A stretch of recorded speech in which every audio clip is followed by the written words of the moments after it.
God, that's got some delay in it. Are we live? Are we here?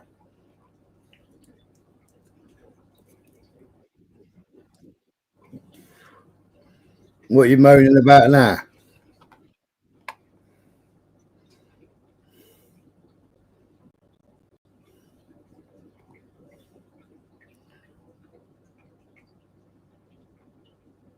The filth in this country, man. What the filth on in this country?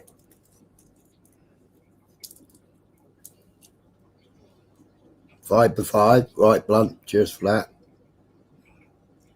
Yes, we hear you.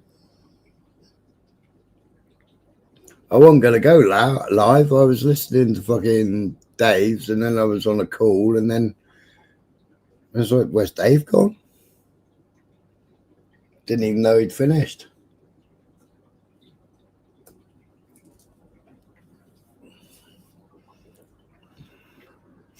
Didn't even know he'd finished.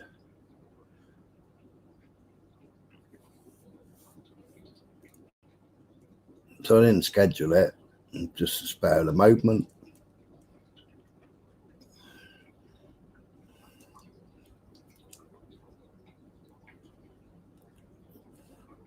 I see Starmer stormtroopers have been out in force. What you got to say for yourself, Smiler? I ain't got nothing to say for myself. What you got to say for yourself, woman?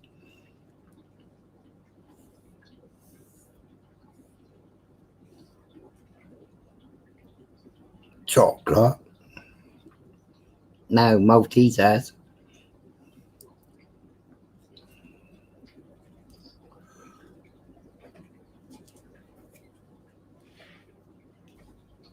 But anybody seen fucking Starmer stormtroopers fucking picking on a 16-year-old girl?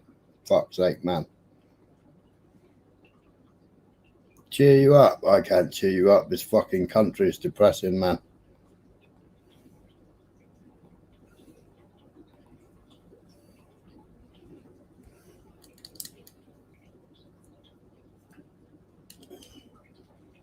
Depressing.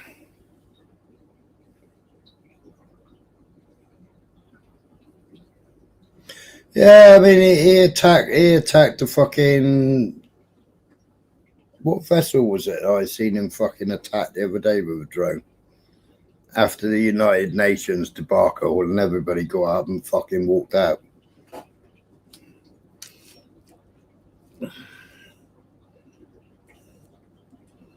Yeah, I've got the video here.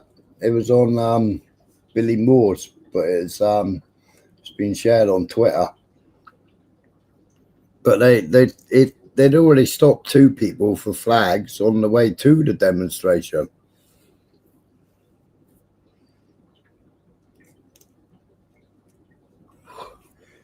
Mental. Oh. Hello, Max. How you doing? How you doing, mate? Doing good. Exciting times over there, I hear. Hey? The king's making a lot of splash in the news, apparently. Is he? What's the king been up to? I haven't seen that. Apparently he's slamming Starmer. Is he? Chaps. Yeah, apparently. He's, All right, Max. Hi, Michael. Good to see you. You too, fella. You all right, Spider? Aye. Oh, it's insanity, isn't it? Absolute insanity. Oh, we just had a dodgy hammers, I think. Have we? Well, it said hammers, but then it disappeared. Oh. Then there's usual avatar neither. Probably ain't him then. Hammers, if you're in there, type in the chat.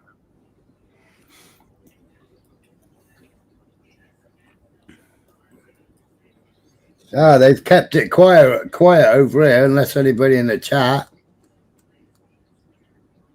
Yeah, it did, Brunt. I'll play it in a minute. What do you got? Mental. There you go. Watch the clip and then we'll have a discussion afterwards. This is absolute fucking insanity.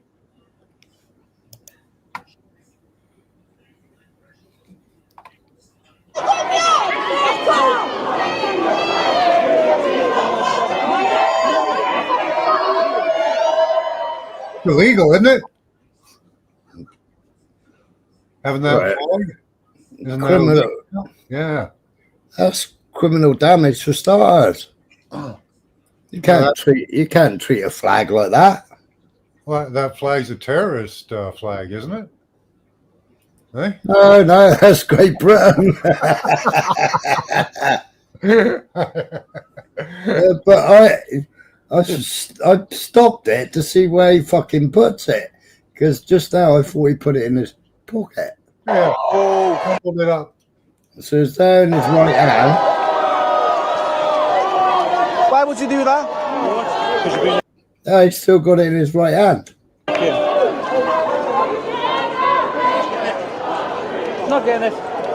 Should I get a flag back? No. Why not? This is Louis. That's theft, isn't it? Yeah, listen to what his request says to the woman. Yeah. 16 years old. Just had the flag that you've been carrying snatched out your hand by that police officer. Shocking, isn't it?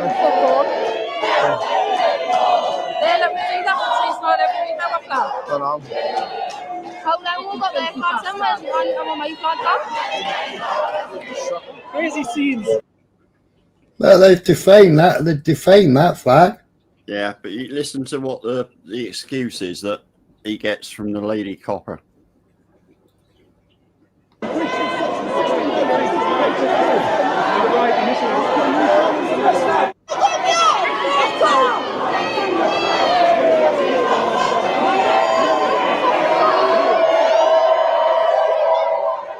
Whoa. Why would you do that? Because you're being a kid.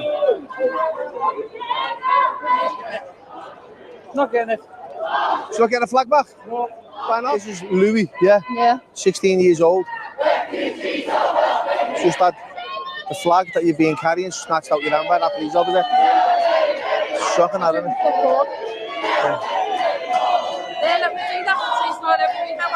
Don't know. How long we got their flags and where's my flag back? Crazy scenes.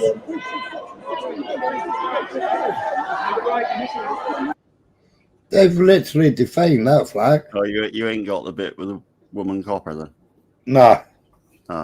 Because I've seen the other bit that he actually asks why the flag was taken, and the woman copper, her answer is because it was being displayed in a non-designated protest area. So to actually have a flag, you have to be in a designated area now, apparently. This is England. Where's a designated area? Wow, this is what you have to ask yourself, isn't it? As I just thought just now. Remember a few years back when the car number plates changed? Yeah. Some of them you could have GB on, some of them you could have a flag on, couldn't you? Yeah. Does that mean if you're driving and they stop you, they can impound your car because you're not in a designated area? Mm-hmm. Well, I mean, I never changed my GB sticker. I had GB sticker. A lot of people did, though, didn't they? Yeah. I never changed it. Absolutely ridiculous. So you cannot be proud and you cannot show your own flag. So if you happen to be walking near where one of these protests might be happening and your shirt or your coat happens to have a flag on it, will you then get your shirt and your coat taken off of you? That's what you're asking. No, I mean, not that I particularly like Britain first.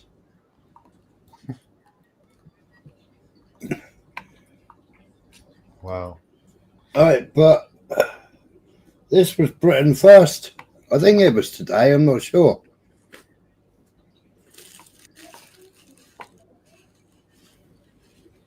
crazy. You're just holding us up for no reason. Okay. Have we committed a crime? We're just trying to have a discussion at the minute. Obviously, No, I'm asking you a question. Have we committed a crime? So at the minute, you've got the word wanker that's displayed on the So? Into that. I know obviously you might see it as a different way, but technically it's a public order offence. The only person who would take offence to that is Keir Starmer. Everyone else agrees with it. I'm not saying anything in terms of that. I've got to remain biased, but that's obviously why I've come down to But if we've not committed... She said that she's got to remain biased. Isn't that what she said? She's got to remain biased. I think she did. I'm not saying anything in terms of that. I've got to remain biased, but... Yeah, she's got to remain biased. Fucking hell. That's obviously why I've come down to But if we've not committed a criminal offence, then can we go? Well, just for the time being, it's in terms of you've got Britain First written on the side of the van. So? What's wrong with that? Prescribed organ. Why is she wearing a fucking nose stud on duty? Are they genuine cops or what? Let's see, you can lead them around quite easier. Yeah. This, folks, is what we have become. Organisation. No, it's not. What? It's a registered, political party. Just give us 2 seconds to run everything Did through. you- But obviously you're detained at the minute. We're detained. Why? We're detained. Because It's we're a prescribed terrorist Oh, organisation. what? That is insane. Heavens. Prescribed terrorist organisation when we are a registered political party. A registered political party. Unbelievable. It's got Britain First on the side and we're prescribed. And look how ridiculous this is. Turn the Yeah, camera I was right. You're a Over here. terrorist organization. This is where they've pulled us up. That's right there. Illegal immigrants. Yet we're a prescribed terror organisation, according to that police officer. Unbelievable. I mean, I particularly don't like Paul Golding, but You couldn't write it. no, you couldn't, could you? And what's she doing being on duty with a fucking bull ring through her nose? Do you know what I mean? Got your new woke police force there. I expect what it is if she turned up for work, nobody would be able to tell her to take it out because she'd basically be able to take him to court for picking on her. Yeah, well, she's got to show up late too because that's white supremacy. But you're allowed to assault a 16-year-old girl, yeah, by ripping a flag out of her hands. Yeah. Absolutely disgusting. And then screw the fucking flag up into a little fucking ball. Mm-hmm. You know, they haven't got no respect for the fucking flag whatsoever, have they? Yeah. That would be. In some countries, there are fines and possible jail sentence for mistreatment of the country's flag. Exactly. I mean, even putting the flag on the floor is a fucking criminal offence. In the US, I think you find you get 10 years inside for it. You know, and they let these leftists burn flags. I think that's what Trump brought in on his last term, wasn't it? He said 10 years if you touch a flag or deface a monument or anything, it's instant 10 years. Well, we had them burning the flags at fucking Trafalgar Square, didn't we? A couple of years, last year, wasn't it? Yeah. Yeah. Wow. I had to laugh at Bobby Robinson the other day, though. He was talking about the plasticine mob, and he said about them all climbing on the fucking monuments. Uh-huh. But yeah, when they was all at Trafalgar Square, they was all climbing on the fucking monuments, waving their fucking St. George flags. Right. Oh, yeah. Yeah, we got in shit up here during the truckers' strike for putting a Canadian flag on Terry Fox. Even though he's wearing a Canadian flag in that, like, holy fuck. It's just total turnaround. I thought it was disgraceful. I used to tune in every day to watch all the fucking kids playing hockey in the street, that ice hockey in the street. That was fucking amazing, that was. But this is just on another level, isn't it? Yeah. It is on. It is. It's just. I mean, why should that girl have any respect for the police at all? What they should have done, if they had to do that, they should have actually said, "Calm down, please. We need to take that off of you. Here's our details. Where I come from, the station or whatever, or the nearest station. This will be going there. If you want it back, you'll have to go and pick it up." You can't grab it out of a fucking hand, screw it up in a fucking... Screw it up, bung it in your pocket. I mean, oh, fucking hell. That's theft. Yeah.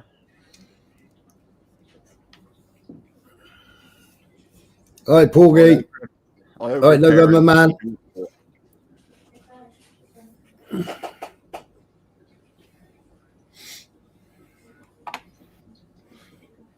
And he got stopped right outside the fucking migrant hotel. Choice from that. What has this country come to? Well, I have a fucking clue.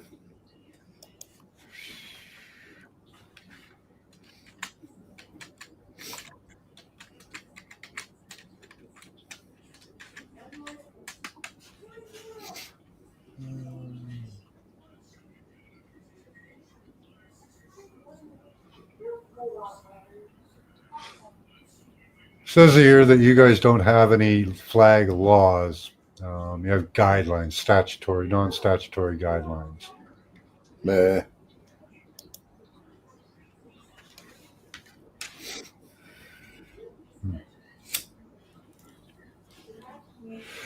Yep, that's mental though. Yeah. You can't fly your own country's flag, as it has become a terrorist symbol.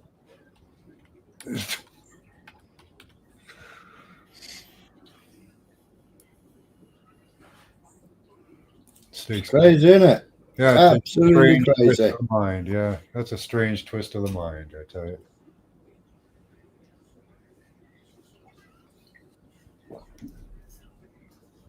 Oh, November man, that was embarrassing. Absolutely embarrassing. That was hilarious. Good to see.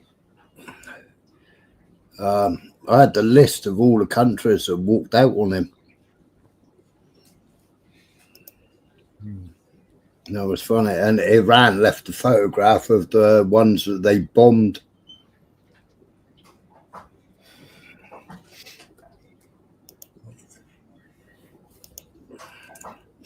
They come out with a stupid map again. Tick, tick, tick. And you can sit there and you go, like somebody else did, you can sit there and you can fucking debunk half of what he's saying. Same as half of what Trump said. You can sit there and fucking debunk most of what Trump said as well. There you go, enter name. Yeah, you can do that. Should be able to, right? That shouldn't be illegal. Well, I mean, matey, what happened with matey with a knife and the Quran? He got let off, didn't he? Matey come out wielding a fucking big bread knife. Because somebody was burning the Quran. He got let off, didn't he? I don't know. I hope so.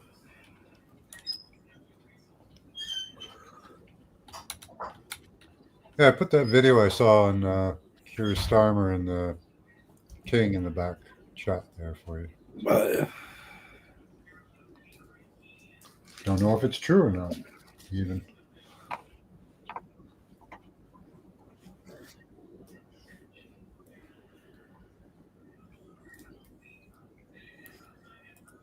Well, I can't find anything on Google that says it's wrong or illegal or anything like that to carry a flag. Right. Hey, Alec. Good to see you.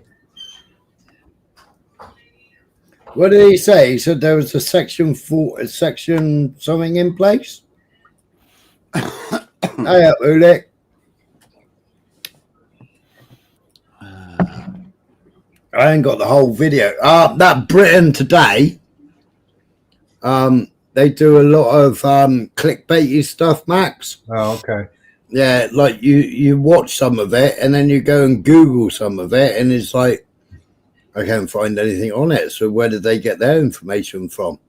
Are we on about the flag? What flag? You said a section. Oh, this one, Britain today. Yeah. King Right, Charles I'll destroys go Keir back and Starmer. watch it and see if I can find a bit where it says that, and then I'll know what I'm on about.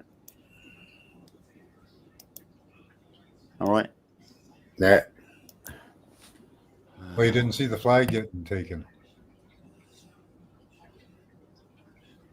No, I don't watch him, Blunt. I don't watch him.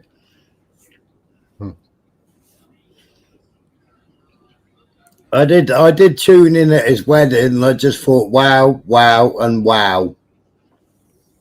If anybody watched Tusi's wedding, just wow, wow, and wow.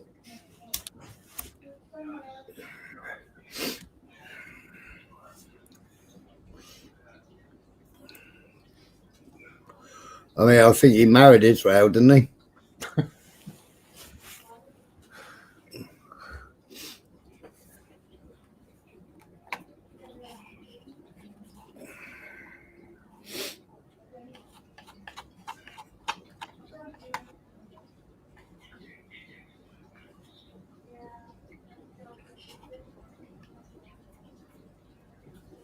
Ah, that's a bigger fucking thing. Britain first, Keir Starmer is a wanker. That's what they got all over their fucking truck.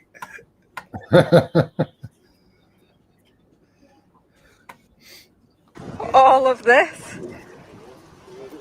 for this.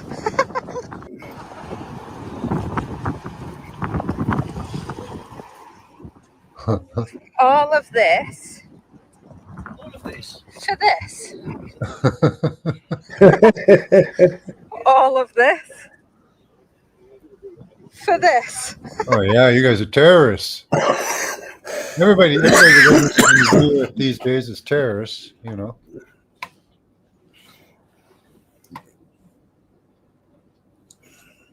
You guys have hate speech laws or what?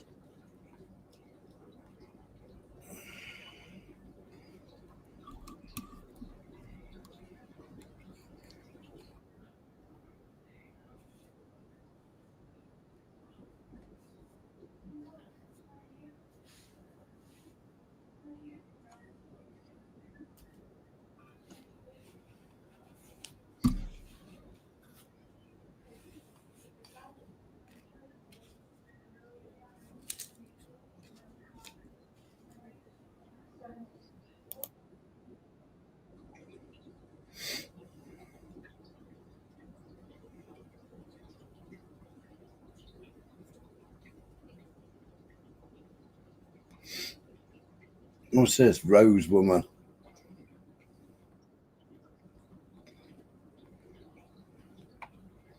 Coercion is a crime. Here to talk. Only if you want.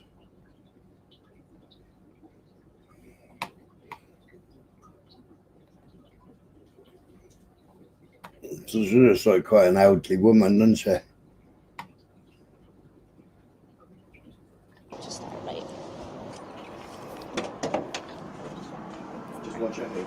What are you doing here today? I'm just here with my sign, offering conversation. Are you willing to move? No, The zone is at the top of this road. Just yes. down there. Oh, no. Yeah. Can you make your way to the top of the road? I'll stand here. You stay here. Yes.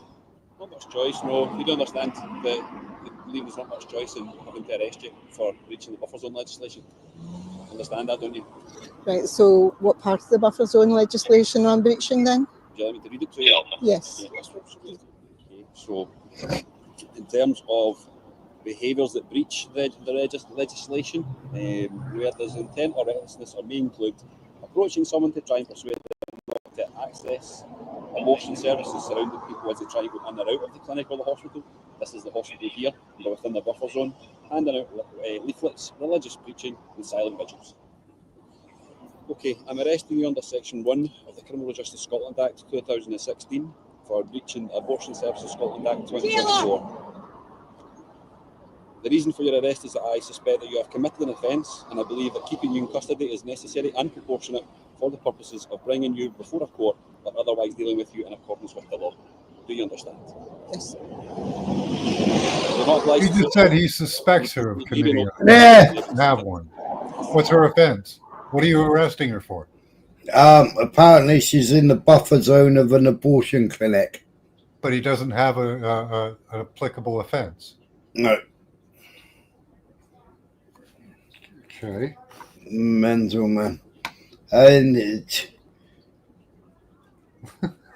where's that one? Where's that? I think I saved it yesterday, I think. Don't you have to tell somebody that they're guilty of something or of committing an offense? No, you can arrest them on suspicion. Oh, I mean, you have a look at this selfish cow. This is mental, man. This is, right? Right, so this is obviously immigrant. I don't know where her husband is, but she's got 4 kids, right? So she's been given emergency housing. But the emergency housing is the container pods. Mm-hmm. But she ain't happy bunny about it. She really ain't a happy bunny about it. Coming here is just a mental torture.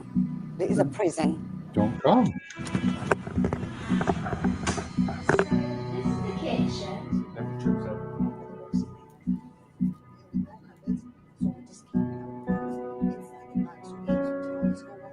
This is wrong. This is wrong. What they're doing to people is wrong. Trust me, it's not the right thing to do. Because how can you be at home and you can't even live like home? 3 kids are sleeping in one tiny room. I can show it to you. Me and my baby were sleeping there. This place is just a ridiculous place they could ever offer to anybody. This is a place for animals, not for human beings. Oh, Because she human deserves a beings palace, deserve does she? home. This is a container. It's where people keep their storage. We are not animal. We are not storage. We are not furnitures. We are human. We have life too, you know. And this is just ridiculous, seriously.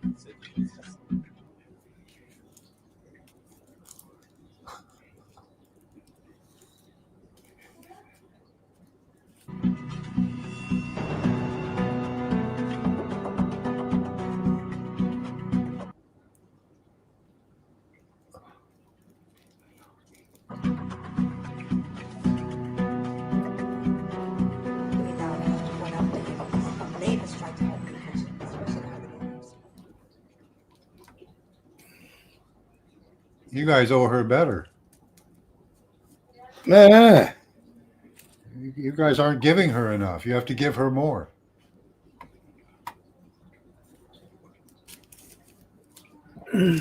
Maybe she's getting like £6,000 like they're doing in Canada. You give them $6,000 a month. Yeah. Double the average income. And then you give them a hotel to live in with a maid. And you pay for their food. You guys got to do better. Yeah. Canada's really killing its economy for them.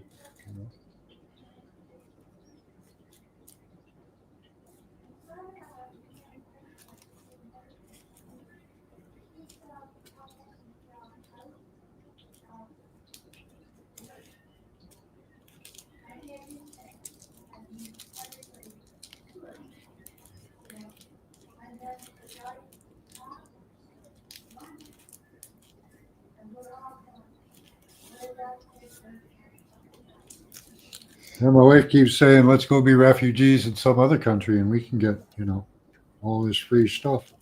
No. No.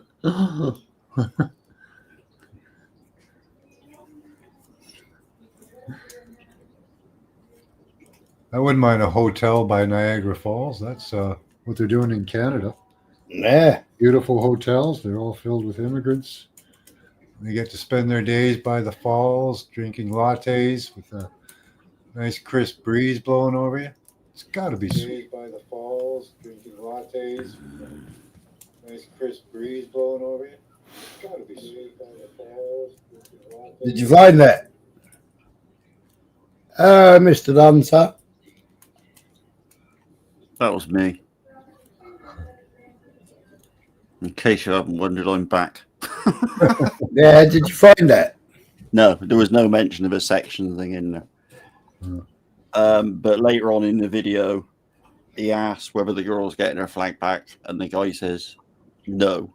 And he says, why not? Because she paid for it. And he just wandered off. Sue him. Yeah. Stolen property.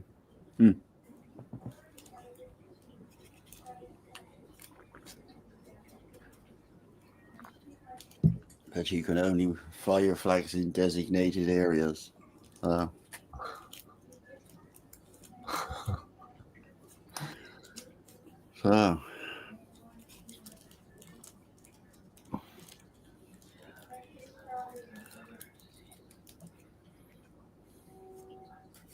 Yeah, they've got videos of Niagara Falls there. You can't see any white people there. They're almost non-existent.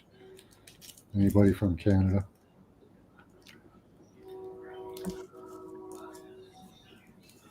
No, we're not allowed to have national pride.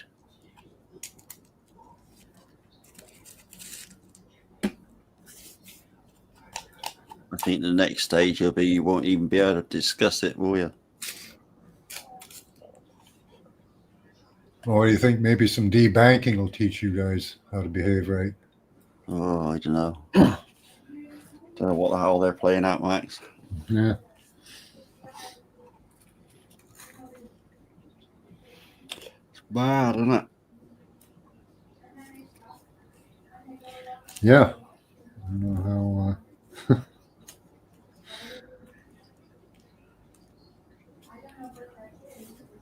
Yeah, they want civil war in the U.S. and they want race riots in the U.K. and Canada. Yeah. Certainly building up for it.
Right. Rip up your passport. Hey, and then you can get $2,000 to leave, right? Come back the next month.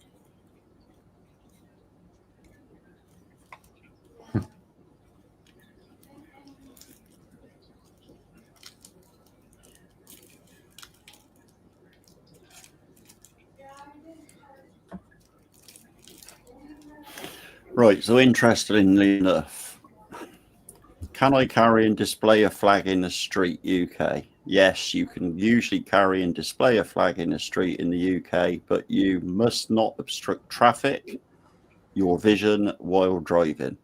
You must not display a flag that is offensive or as a breach of the peace. Most national flags do not require permission to be displayed, but displaying some other types might require consent from planning authority, as some are often treated as advertisements. So where does it say in there that you can have it taken off of you?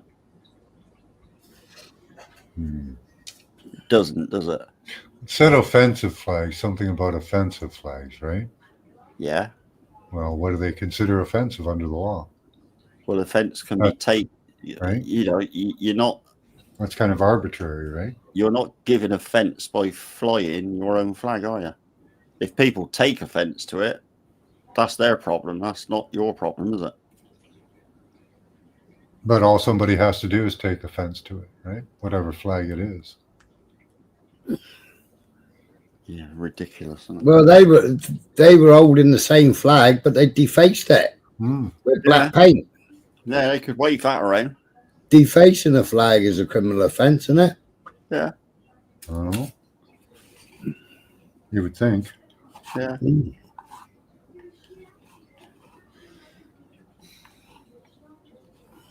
Mad. Yeah, what are they telling your police force to enact upon? That's the I question. think they're making their own rules up as they go along. They've been given a taste of power, and I think it's starting to grow on them, innit? But they ain't even got a fucking clue, man.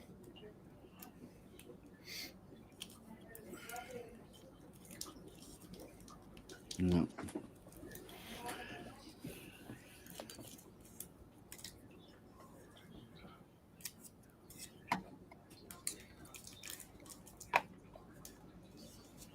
So this one. If you've got stuff you'd like to gather, obviously I'm more than willing to talk through what you're able to take with you. What, you're taking me away now? Yes, so you're under arrest, so you're going to Harrogate, unfortunately. You're taking me to Harrogate in the middle of the night over a tweet? I am, unfortunately. Is this what you signed up the police to do? This is my role. I'm trying to be reasonable with you here. So if there's stuff you'd like to gather, I'm more than willing to allow you to gather some sort of stuff like medication, if you've got any numbers you need. But at the moment, you join the police to go and arrest people at night for tweets online? Do you need any medication? I can't imagine that you are going to be in very long, but do you need any medication that you take at night? No. No. Do you need anything else you can think of? Wallet? Want to change your shoes or all? I'd like to put some shoes on if that's all right with you. Righty, huh? We will give you a search here. Search? Yeah, just to make sure there's nothing in your pocket that you can harm yourself with whilst you're being transported in the van. We're going to do it in here rather than outside so all your neighbours can go. Oh, fill your boots, mate. I'm good. You do understand that I'm going to make a maximum fuss about this free speech. You guys just doing your jobs, obviously, but your dickhead bosses have just opened up a world of shit. Trust me, if I didn't have to be here, I wouldn't have been. But I'm happy to give you. I'm quite certain you two have got like 50 better things to do. Right. So what's your patch? Your Harrogate, Northallerton. We're referred to as Hambleton. Yeah. We're also Harrogate District. Yeah. So but of course, like the police they're not going to be able to credibly tell anybody that they're under-resourced now if they're sending people out to arrest people for tweets. Well, it's no point us debating it, is it? It's your dickhead bosses. Could you... right, yeah, just a sec. Would you... We'll be taking that first. Right, okay. Well, just a second before you do. Send out a tweet. Yeah, send out an emergency tweet. I mean, like they're not confiscating his electronics. They're not. Yeah, it's actually not illegal to desecrate the flag in the UK. It's not illegal. No.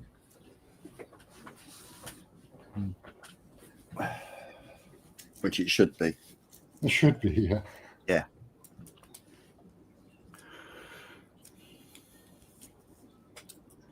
Unbelievable. Yeah.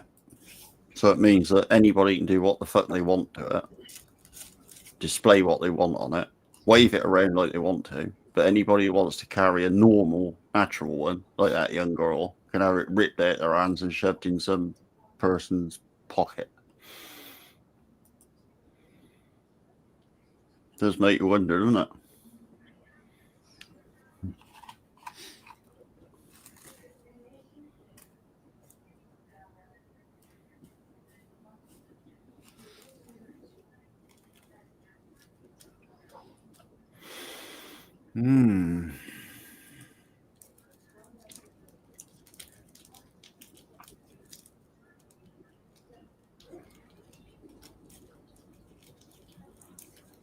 I don't know who this is.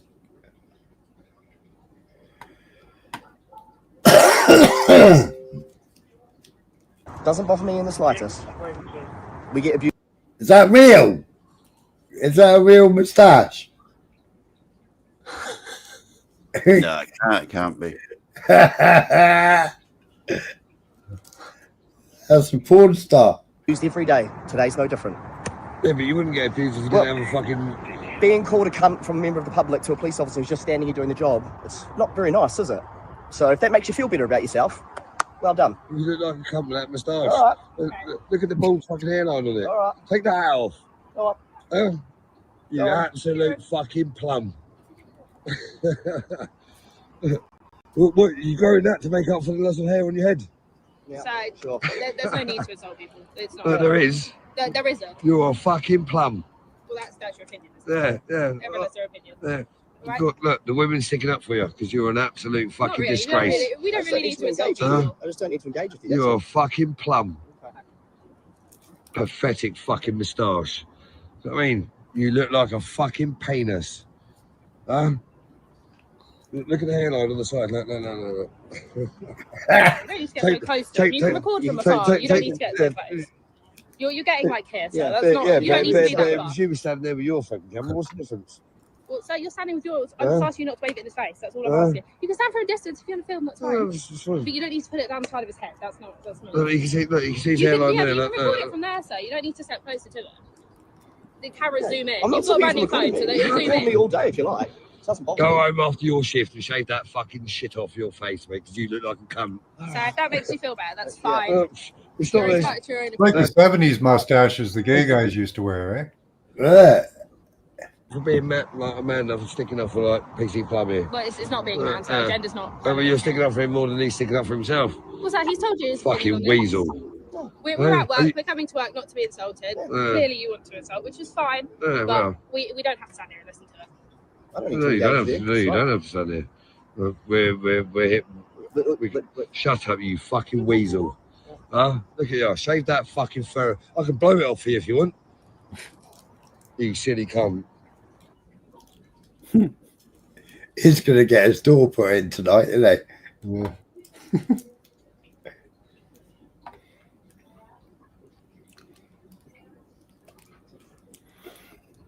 One in the chat if you think it was real.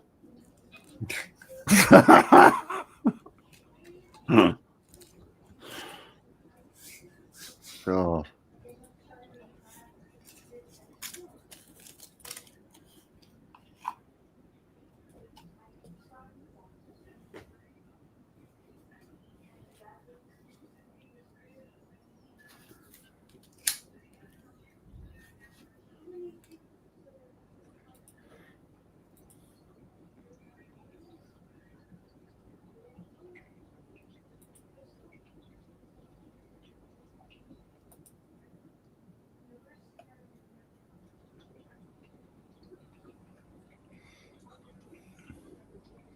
They didn't, this girl didn't meet the narrative.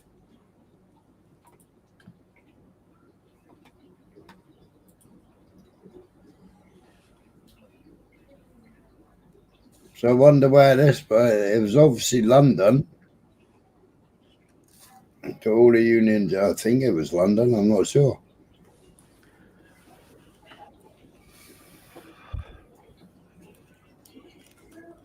Oh, blunt. I'll find one in a minute where they're trying to knock down a door. That was funny, that was. I am a victim of grooming. I was groomed when I was 11 years old, and I am disgusted with all of you here. I'm disgusted with all of you because it was not an immigrant. It was multiple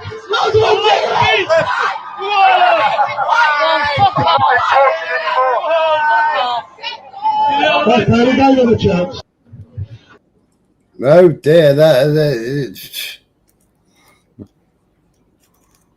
what's 55555? What's why we got all these fives in there? K2 keep trucking.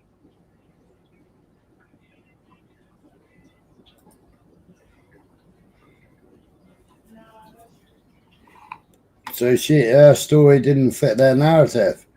Yeah. I am a victim of grooming. I was groomed when I was 11 years old, and I am disgusted with all of you here. I'm disgusted with all of you because it was not an immigrant. It was multiple.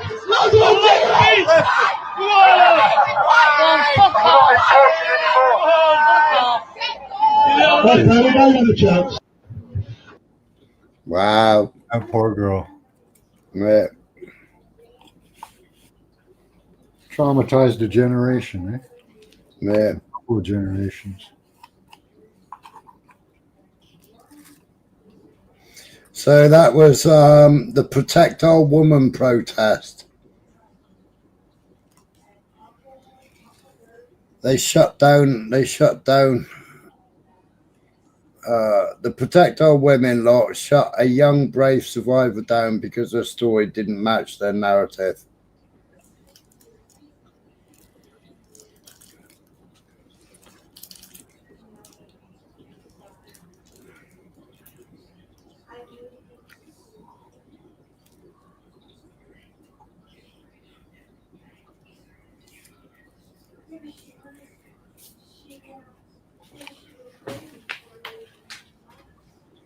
Wow. That's it, Blunt.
What kind of sentences are they giving out for these tweets and stuff?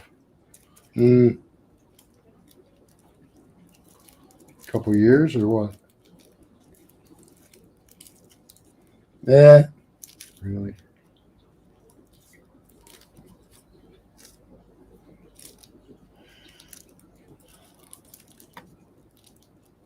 But then, I mean, that's what Labour had in the paper, wasn't it?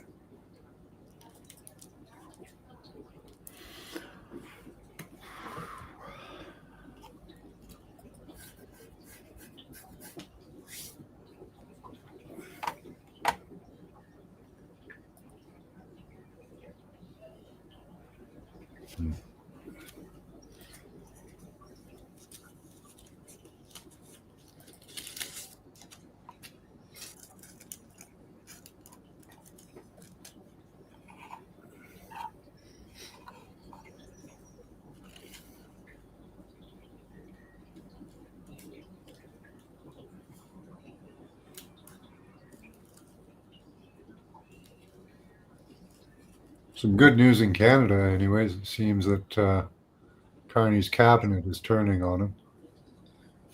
Yeah. Yeah. His budget guy there says that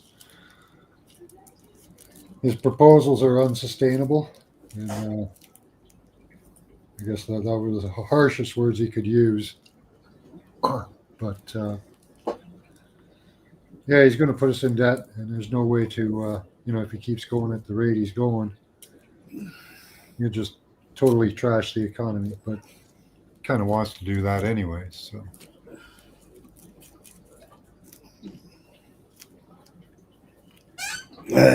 This is Bill Gates' new thing.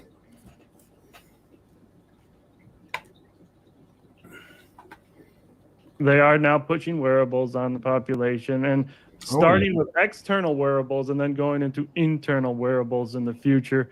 We do know as well, Gates Foundation funded what's called microneedle patch implants that install quantum dots in skin for about 5 years for use as vaccine passports. Again, this is on the National Library of Medicine website. So yeah, the plan appears to be going from external wearables, get them to wear that, and then you go into the internal wearables, these implants. They are now pushing wearables on the. Oh yeah, I know they got them in Canada already, haven't they?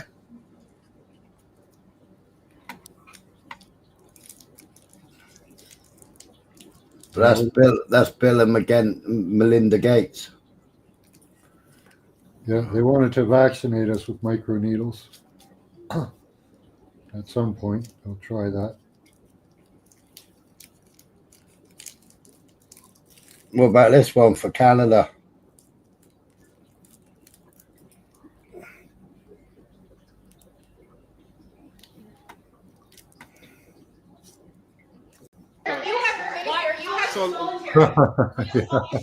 The program is voluntary, but after the amnesty ends, the people are not in compliance with the law. So how is this truly voluntary? So Canadians starting in Cape Breton today will be able to enroll in the program, be able to get compensated if they were to turn their firearm in, or they will be able to get compensation if they deactivate and confirm that it's deactivated with a certificate. So it is strictly voluntary. Nobody is being forced to undertake the buyback program. Well, the expectation is that they will comply, and the order in council, as you know, is being extended from this October to October of 2026. So there is a 1-year window. Our expectations is that law-abiding citizens will abide by the law, and beyond that, the police of jurisdiction is tasked to, as you know, implement the criminal code. If Canada is a rule of law, why did you offer to pay someone the difference in compensation and bail them out of jail? You're a minister. Why'd you say that? Let's maybe put this in context. This was a private conversation with an individual that I've known for many years. I said these two issues frankly in bad humor, that is being misinterpreted. It is very clear that there was a private conversation. It is with someone. It is an acquaintance. We told you. Well, I believe what you said on the phone. Well, first of all, it's not the phone. It was in the context of a private conversation in person. What is important is that if you look at it in context, that was not a serious attempt. It was a bad attempt at humor on my part. It was in no way to suggest that they will either I will bail them out or otherwise. That is not. Why should you do humor about? Is it a subject you should do humor about? Let's look at the context of it. It was a 20-minute conversation, and as part of the conversation in a private setting, it was a range of issues that we discussed. So it is. If you want to say one thing in private and one thing different in public, was to see that this program moved along quicker, and what we have today is maybe, hopefully, 200 guns in Cape Breton. Have you not failed at the task of getting this moving faster? Absolutely not, because we need to test the system that we have for individual gun owners. The next 5 to 7 weeks is a test period. It will enable us to go through the glitches. In fact, I did the enrollment last week as a trial run, and I came up with some suggestions to improve it. Those improvements were done. What we anticipate is feedback that we get with Cape Breton. We will be able to strengthen and make it a better program overall. Madame Provost, juste une dernière question. Madame Provost, est-ce que... So they're taking all the guns out in Camp Breton? Well, they're going to say they're doing that, but they won't actually do it. Right. So they'll spend the money, right? All the money will go out, but there won't be anybody like looking for the guns or anything. So nobody will turn in their guns, and nothing will be done. There's like 300 some odd guns on his buyback registry it's just ridiculous. I don't even know if they actually have a program to get the money to you. Like they've got the money for it, but have they actually set up the program? I don't know. But they don't seem to be very good at getting guns back. So they do this all the time, but they never go and get the guns. So yeah, I don't know what it's gonna do. It just makes people criminals, but it's not something that the police even go after them for. So yeah, it's really wishy-washy. And that guy was on camera saying that he was unable to complete the program, to get it initiated and working. So yeah, you know, they do all these things. It's purely political theater, really.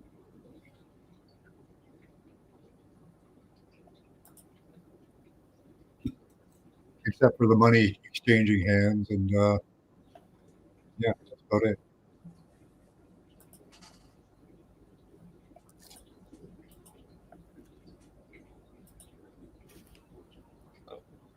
Yeah, right.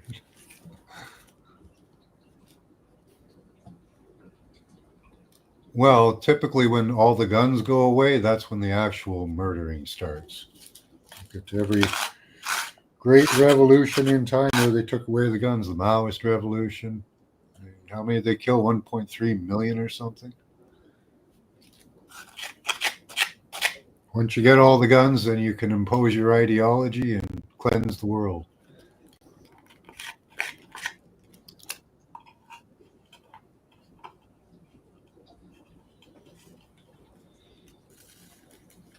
This is absolutely shocking, this is.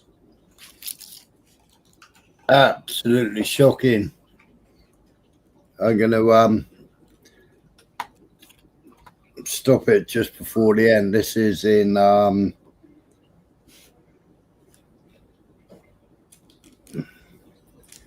Hebden Bridge, West Yorkshire, on the 30th of August.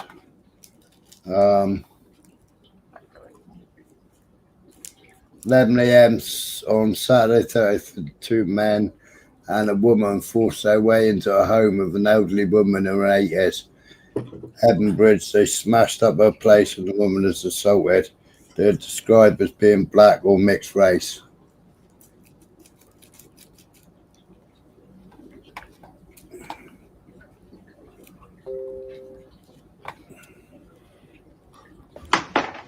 Yeah, right, November, man.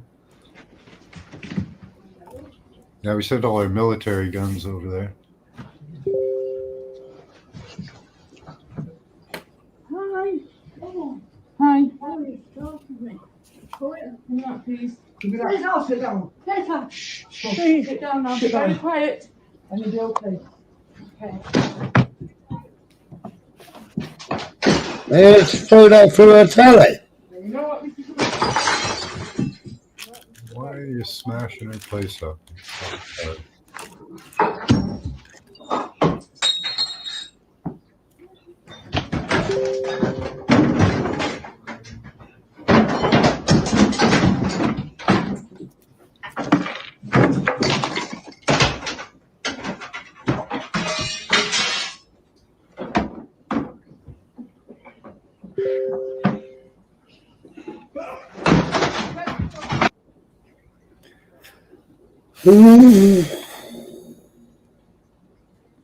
I bet they haven't even been arrested.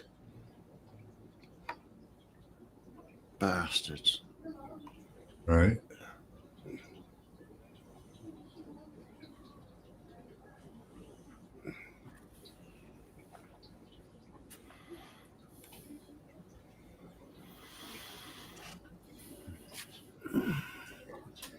On Saturday, 30th of August, 11 a.m., my 89-year-old grandma was attacked in her own home on Lee Mill Road, Hebden Bridge. As a family were appealing for any information that could help the police. We're asking if anyone saw anybody suspicious. Didn't tell even As the police report reads, the suspects, who are believed to be 2 males and 1 female, were all described as being black or mixed race. One of the males was said to be very tall and very wide with dark hair. He was wearing all dark clothing, blah, blah, blah. So what'd they take? Did they take anything? No, they just smashed the place up. Paid. They were probably paid to do it. 89-year-old woman. Yeah. 89-year-old woman. How disgusting, man. As unfortunate as it is, I suspect the government.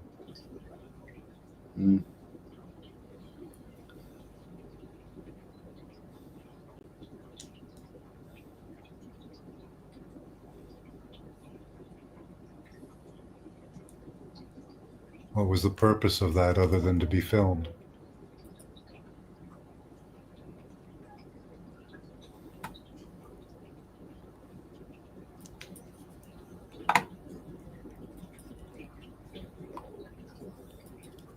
Yeah, I think you were supposed to see that.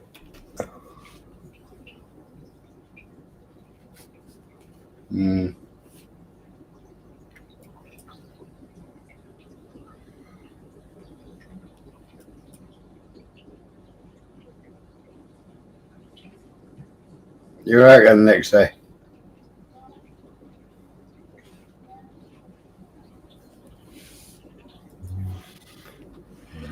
Yeah, that's what I think, Nixie. Why do it? Why film it? Why, not even after anything? Yeah.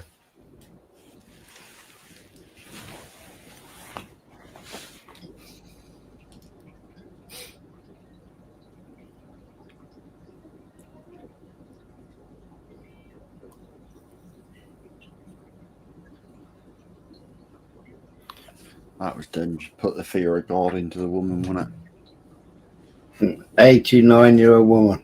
Yeah. And other elderly people as well, right? Yeah. Yeah. I could be sitting here having a bridge game with somebody and suddenly,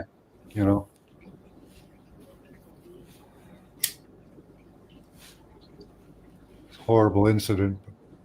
Yeah.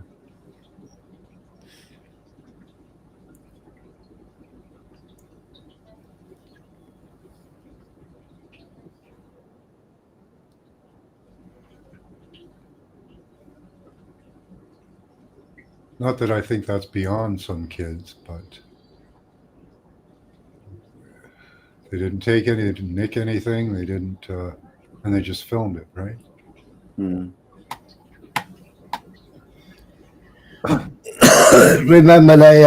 Remember Trump just bought fucking Twitter? No, not Twitter, sorry, fucking TikTok. Yeah. And he's going after Twitter via Israel, and he's going after Facebook as well. This is what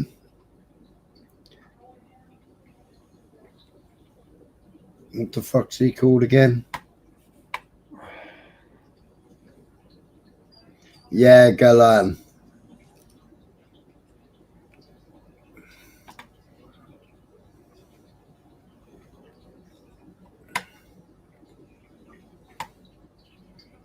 The next thing we will do, is to put restriction on the social media in a way that not allowed to make brutal propaganda in the social media. Because this is a worldwide problem, and it should be initiated by the United States of America, the place where all the big firms is settled. Facebook and X and all the rest. This is a major problem for democracy all over the globe. And we need to treat it seriously. We can do it. The next thing. Yeah, Larry Ellison, yeah.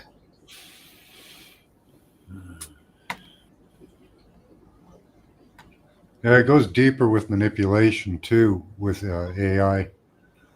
And these incidents, like this lady getting beat, what they'll do is they'll try to play that, and if people are watching it, they'll try to record their brainwaves. That way, in later times, they can play back those intense emotions. And if you're susceptible enough, and most people are, you'll start to feel those emotions again. So they can use that in situations where they have groups of people protesting or that. They can broadcast emotional states to people en masse as a general emotion, or what they're doing now is they're trying to get more down to an individual point where they can mirror your own emotions right back to you. So something like that video could be used to capture emotional states.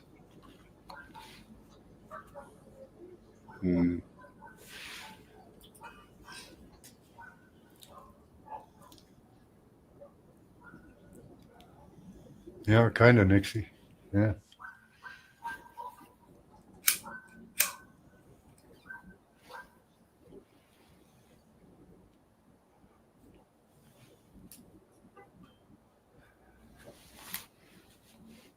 All right, will do.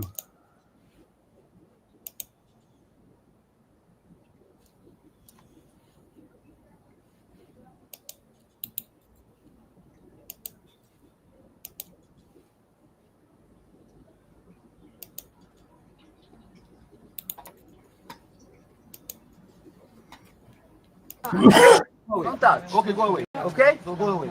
This is not your place anymore. It's my place here. This, all this, what you say, in your dream. It's belong to Israel. In your dream. Okay? In your dream. In your dream. Not Palestine. It's finished Palestine. In your dream. It's Bibi in the government. In the government. Baby, in your dreams, baby. You're fucking your business. You will see. Okay? So go away. Don't touch. Okay, go away. Okay? So go away. This is not your place anymore. It's my place here. This, all this, what you say, in your dream. It's belong to Israel. In your dream.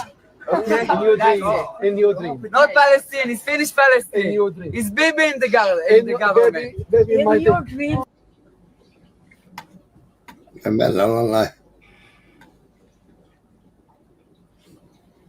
you imagine somebody turning up at your place and saying that to you? You'd spank them out, wouldn't you?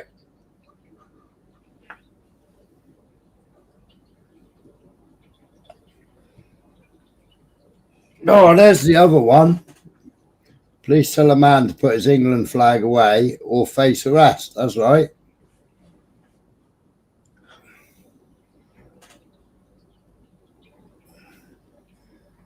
This was in the morning on the way to that protest where that girl had her flag taken off of her. I'll just head on down to the protest then. Right, so I'll put your flag away until you get there. What's happening here? That flag's not legal either, is it? Not going to happen in any court in the city or anywhere. Where's that? I've got to put it away, take it back out my bag. You got St. George or something is crossed? St. George? Well, there's Palestinian flags flying along there, you know. They're in that designated protest area. So you have to have a designated protest area? What's happening, watch all the time. They've got their flags out, they're in their designated area, which But isn't the UK just a designated area for your flag anyway? Well, today there's obviously... Isn't that right? The whole of the United Kingdom is a designated area for the flag, isn't it? So you can only fly that in certain areas? Who made that rule up today? They're all on the lamppost. Billy Moore. I know, but your bosses are lefties and they're all for that more. How can you fly a Palestinian flag? They are in that designated protest area.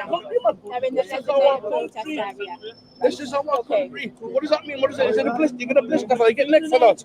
I don't make your okay.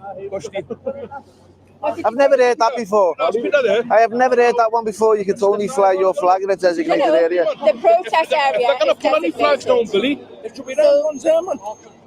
It doesn't make sense. They give you the own.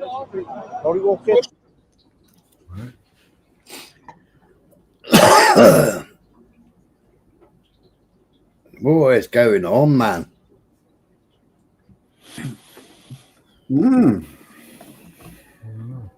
Who said Urban? I've never said that we're not living in a fucking dystopian tyrannical state.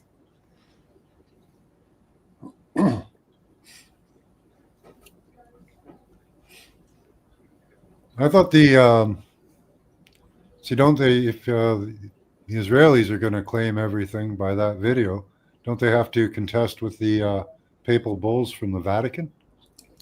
Because they claimed everything way back. Sorry, say that again.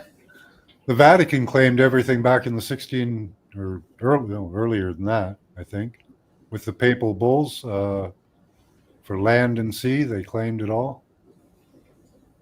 Did they? Yeah, yeah. Mm. Yeah.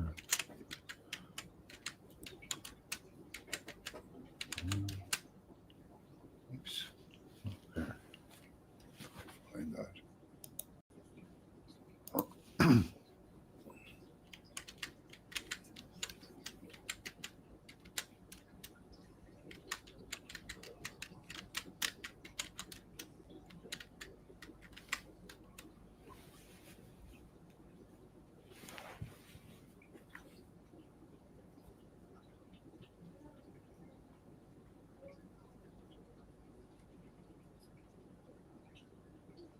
So Papal Bull did not claim all land, but the doctrine of discovery based on several Papal Bulls granted Christian Europeans rulers the right to claim and exploit any land inhabited by non-Christians, asserting religious authority over non-Christian peoples and their territories.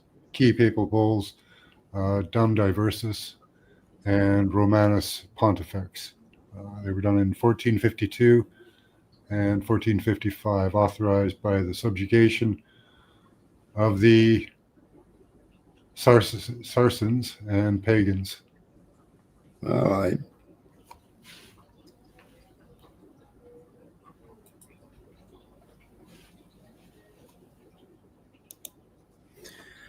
I know you're pro-Palestinian, but are you still not seeing that flag as a symbol of conquest against the West?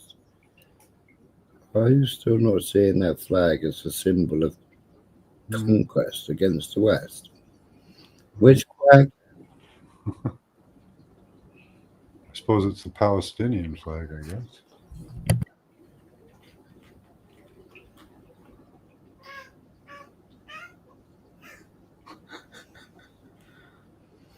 Well, the Palestinian, I don't think they should be waving it in our country anyway, Urban. I've always said that.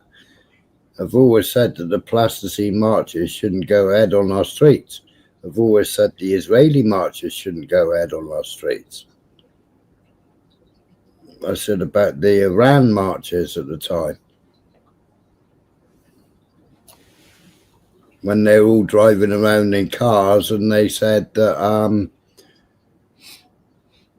and they were shouting out about what they were going to do to Jews. I said that should have been arrested when they was at the traffic lights.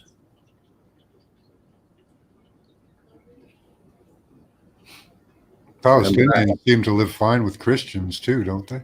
You know? Yeah. Get along just fine. Yeah, but then I was watching yesterday or the day before.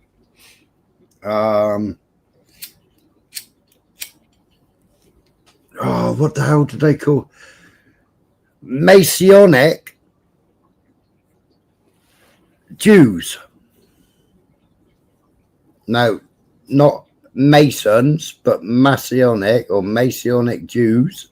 And there's a young girl, and she's got a YouTube channel in Israel, and she's a Messianic Jew. And she met up with another Jew, and they did a live stream together, and they went to the Mount of Olives and everything else, and they went through different loads of history and all that lot.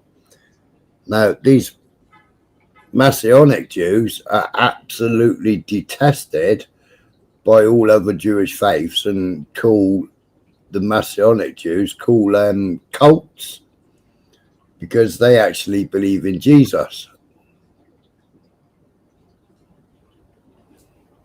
So all the other Jews call them a secular cult. I think I've heard of them before. Yeah. Yeah. Yeah. But they went all over. They went all over Israel, all over the big Wailing Wall, the little Wailing Wall. I didn't know there was a little Wailing Wall. Yeah, that's it, Tom. Yeah, I didn't know there was a little Wailing Wall. But they went there because she ain't allowed to go to the big wall. It's mental, isn't it? Absolutely mental. Her dad's a Christian and her mum is a Jew. So her birthright is to be a Jew, but because she's a Masonic or whatever they call it, Masonic Jew, she doesn't get foot, even though she was born in Israel and her parents are Israelis, but one's a Christian and one's Jewish, the mother's Jewish.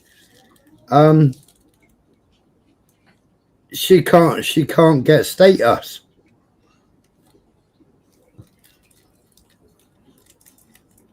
She can't get settled status.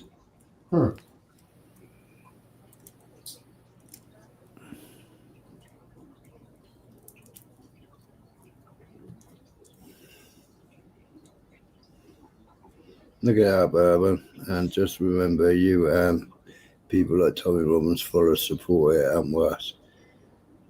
This pro-Palestine thing has to be the most blatant psyop I've ever seen. What pro-Palestine thing?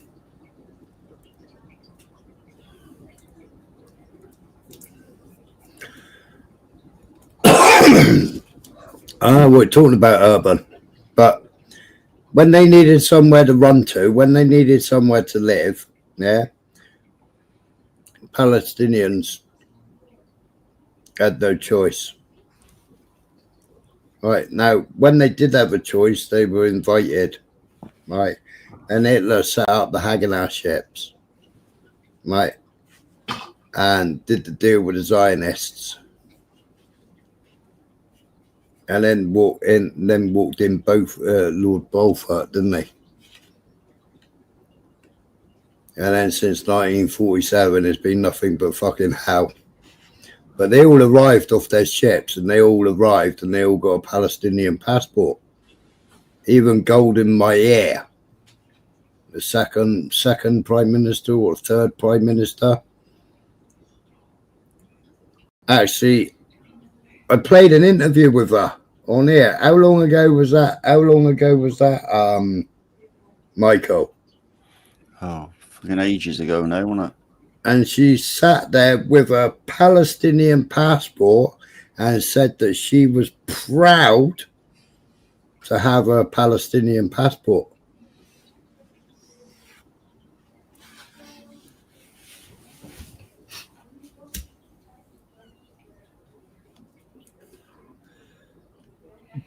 The two-state solution ain't going to work because Israel ain't going to allow it to work. Yeah, he did. He just wanted them out, and he gave them the choice to leave or go to work. And they went to work.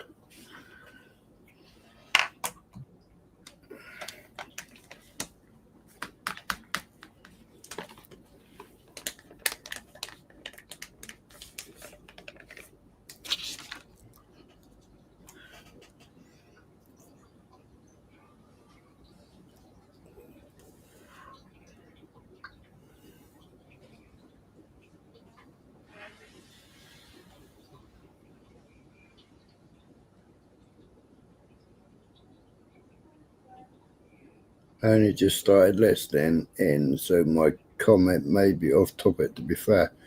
I ain't doing any particular comment topic. Urban, except for the country has gone fucking mad. And then I've just been dropping loads of different little clips of loads of different things.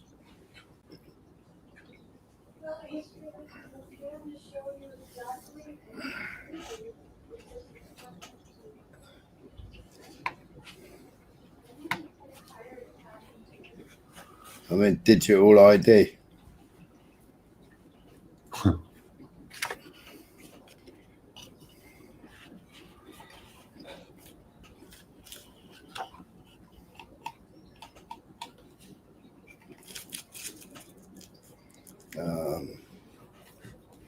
Yeah, I don't know what I'm going to do if they require one in Canada. I guess I'll probably stop going online. I don't know. Well, I mean, have to get a printer.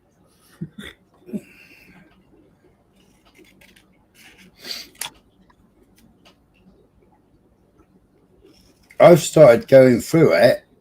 Oh, where's my StreamYard's going?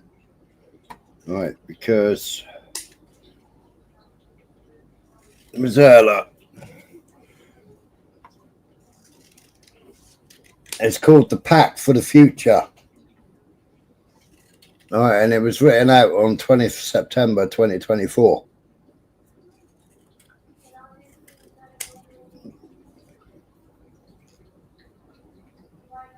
So it's all about the Pact for the Future that they drew up with the United Nations. All the countries drew up with the United Nations.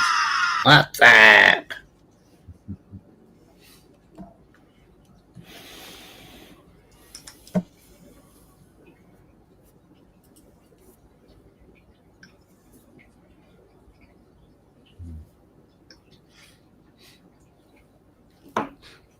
Yeah, that's weird. No.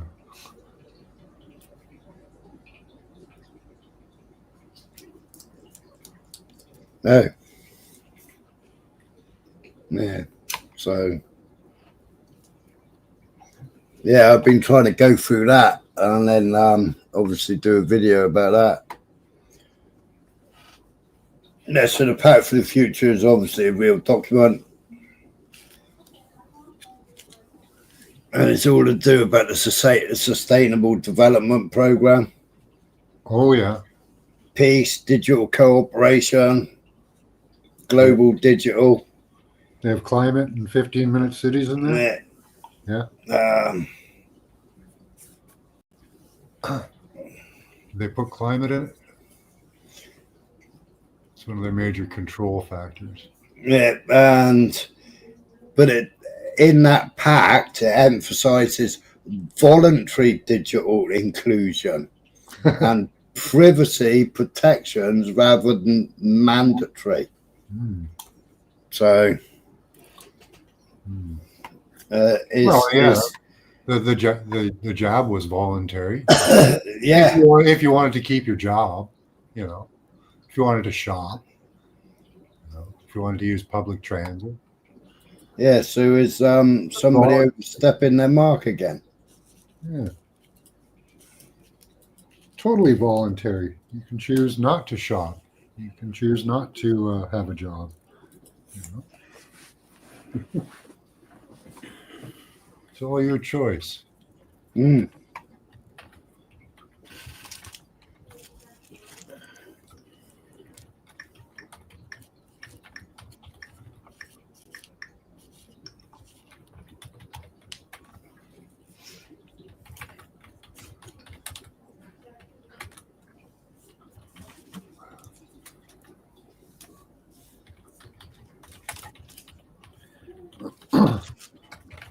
Somebody's violently typing. Oh, I'll save typing it. I'll just reply to Urban then, shall I? You want to try and keep up because I say they've already tried to release the bloody digital ID thing, innit? As a way of combating the illegal working and stuff like that from the boat people.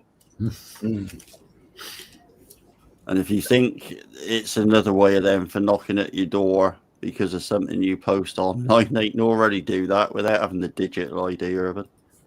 Yeah. Nobody's untouchable. Everybody's traceable. Yep. Do you know who the Kahanists are, Smiler? Because I know who the Kahanists are. It's a yellow flag with a fist in it, the Khans, or the CAC party. They were deemed to be a terrorist organization fucking years ago. Israel banned them. What's up?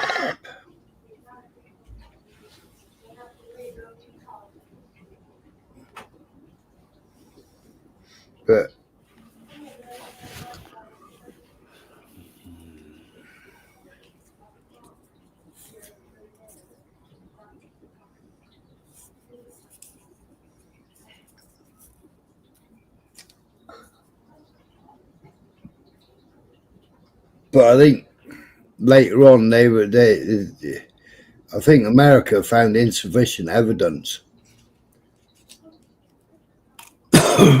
and then they sat at the Knesset, didn't they? They got voted in. That's why you see the yellow flag with a black fist in it, or the star with a fist in it. You see it like going around Israel.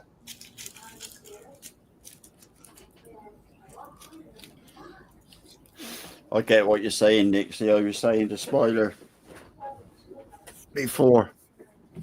Anybody that's thinking of bringing a child into the world at the moment want their head read. There's no child brought into the world at present has got any sort of future to it at all, has it?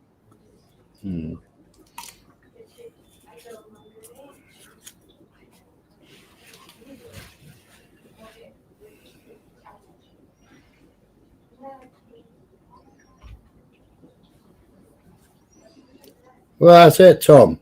You know, and they're saying, well, if you haven't got digital ID, you can't work in this country. So what's he saying? Everybody that fucking says stick your digital ID up your ass, they're all going to go on benefits, are they? The fucking country will be fucking bankrupt. Yeah. His benefits will be digital anyway. Yeah. Need a digital ID to access them. Well, they're laying off. How many fucking NHS staff are they laying off before Christmas? 200,000, wasn't it? No, it's more than that.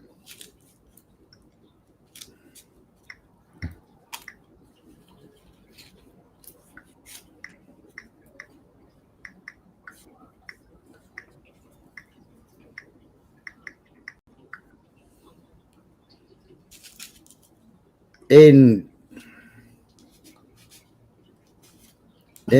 Cornwall, they got a £49 million black hole.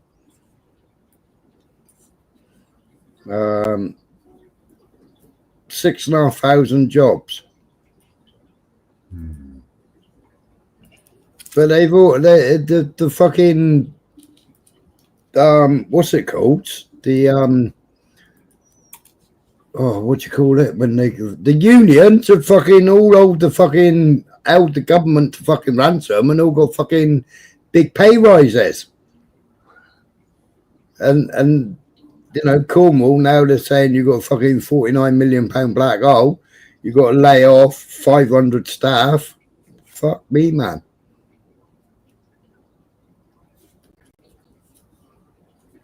They can't even do a fucking few scans right without fucking them up and then making you go again. I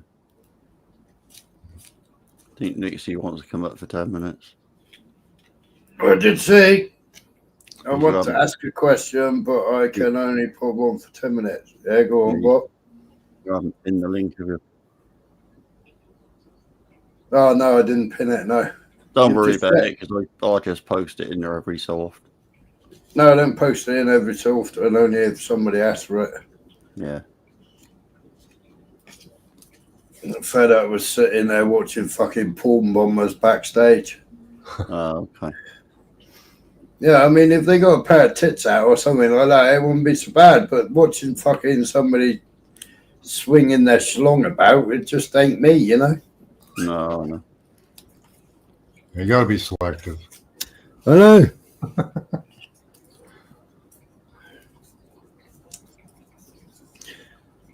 Well, Tom, it isn't actually, when you register at birth, you're not actually registering the birth of the child. You're registering the placenta. And then the baby is the placenta's twin. Okay. Yeah, it's mad. The hospital registered the placenta, the size and everything else, and whether it's all intact and blah blah blah. And when they're actually registering the baby in the system, they can't go any further until they finish doing all the placenta. Yeah, and the baby is the twin of the placenta, apparently. Oh dear God! Yeah, I was watching a bizarre thing, which is all about you know, how they you know, put us all on the stock market and all that lot, and okay. You know, your birth certificate and all that lot, but the birth certificate isn't the birth certificate.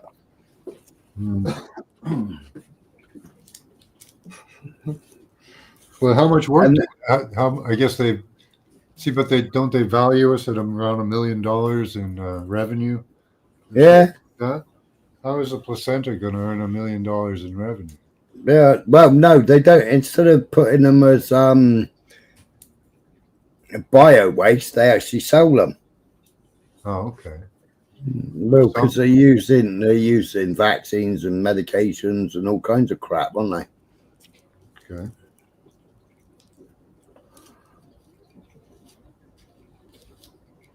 So I'm not my birth certificate. My placenta is. Yeah. Okay. I don't know. I can't. It was mad. I was watching it and it was like fucked up. It was like, but he was talking all fucking common language, and he was talking all about the fucking Bill of Rights and everything else, and it was all a bit fucked up. It was like hard to follow. Yeah. Really hard to follow. I'll find the video. Come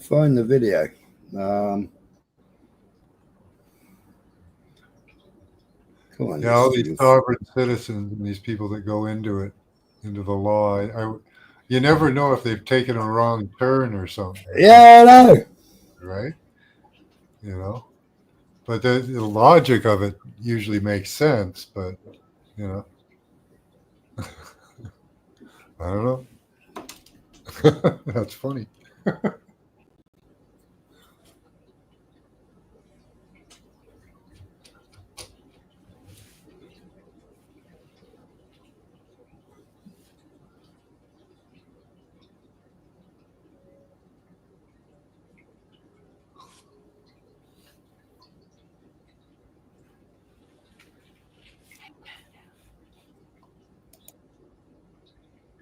Where is it?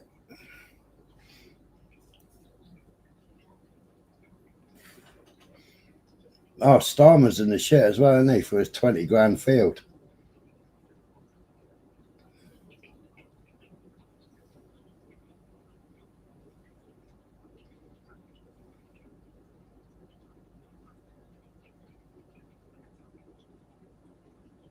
Life in the Mix podcast earlier tonight. It was a masterpiece.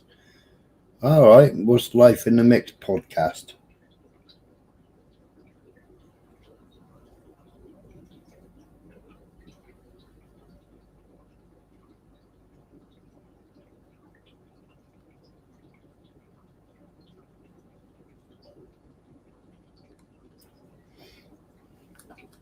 Yeah, I bet they can all find a reason to tell you need a digital ID, though.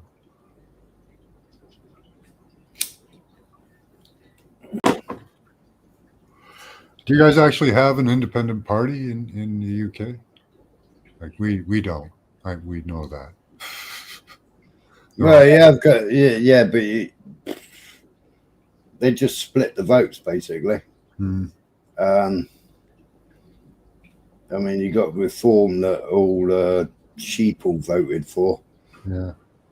But where's this stupid fucking video?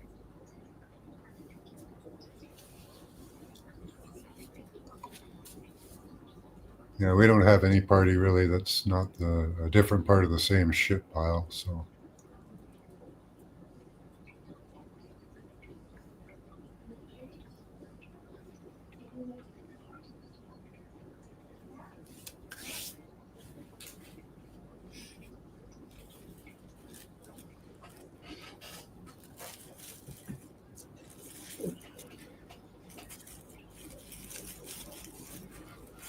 What was it called?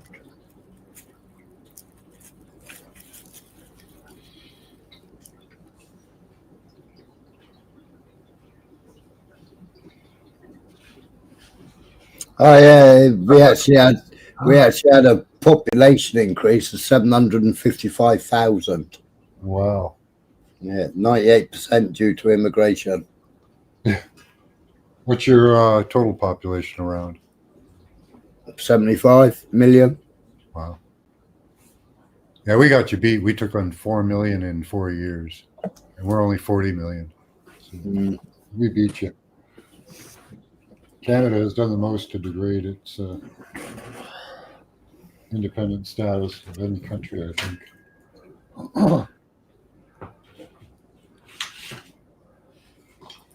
I sure only watched it yesterday. Nixie gone? Guessing so.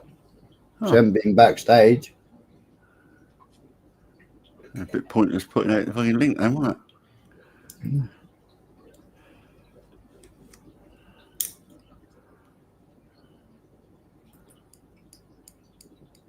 Unless I answered it in the question that she asked. I might have done.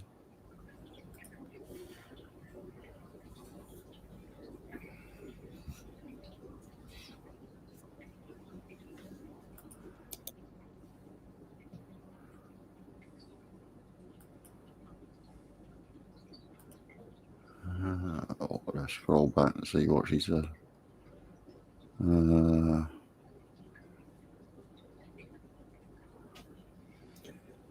Yeah, where the freaking hell's that stupid video?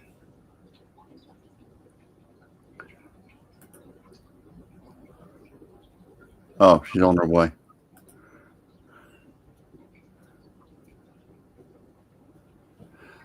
Prepare to be boarded.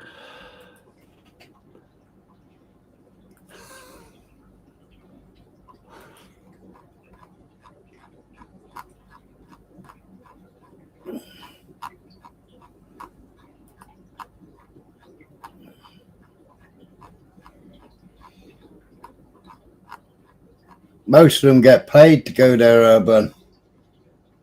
They're great. Conservative and Labour. Reform. They've all been paid to go there. They'll get massive donations and they get host families. And who was I watching the other day? Some YouTuber. He went and stayed with a host family. I've watched hundreds of videos of Christians visiting Israel. None of them, they just go on the walk of Jesus usually. They don't go kiss the wall. Yeah. But then they're spat on and they're not wanted in Israel. Yeah.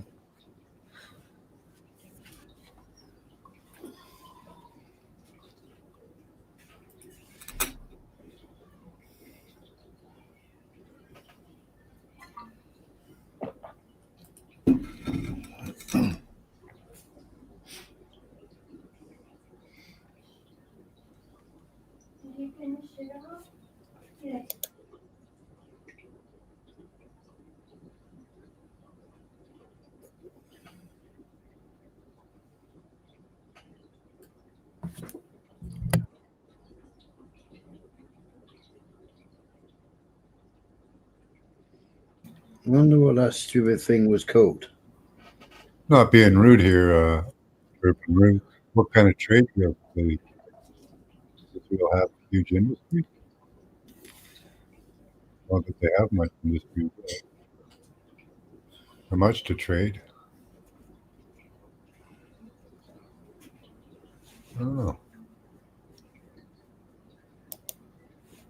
I'm curious.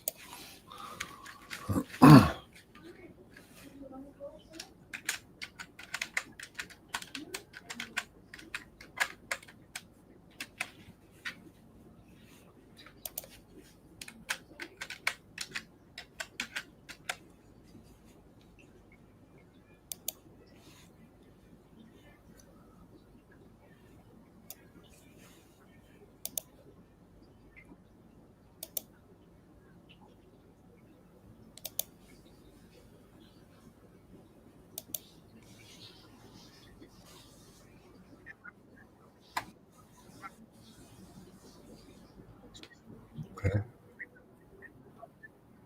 I got some stuff. It's called Dark Matters.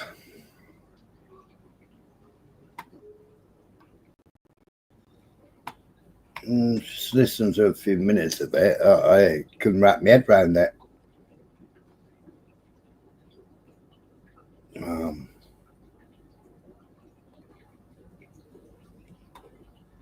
But it's Dark Matters. But it does your head in, because if I have it on the screen, then it goes from, where the bloody hell's it gone? Yeah. Yeah, they do have quite a bit to trade there, Israel. Yeah. So.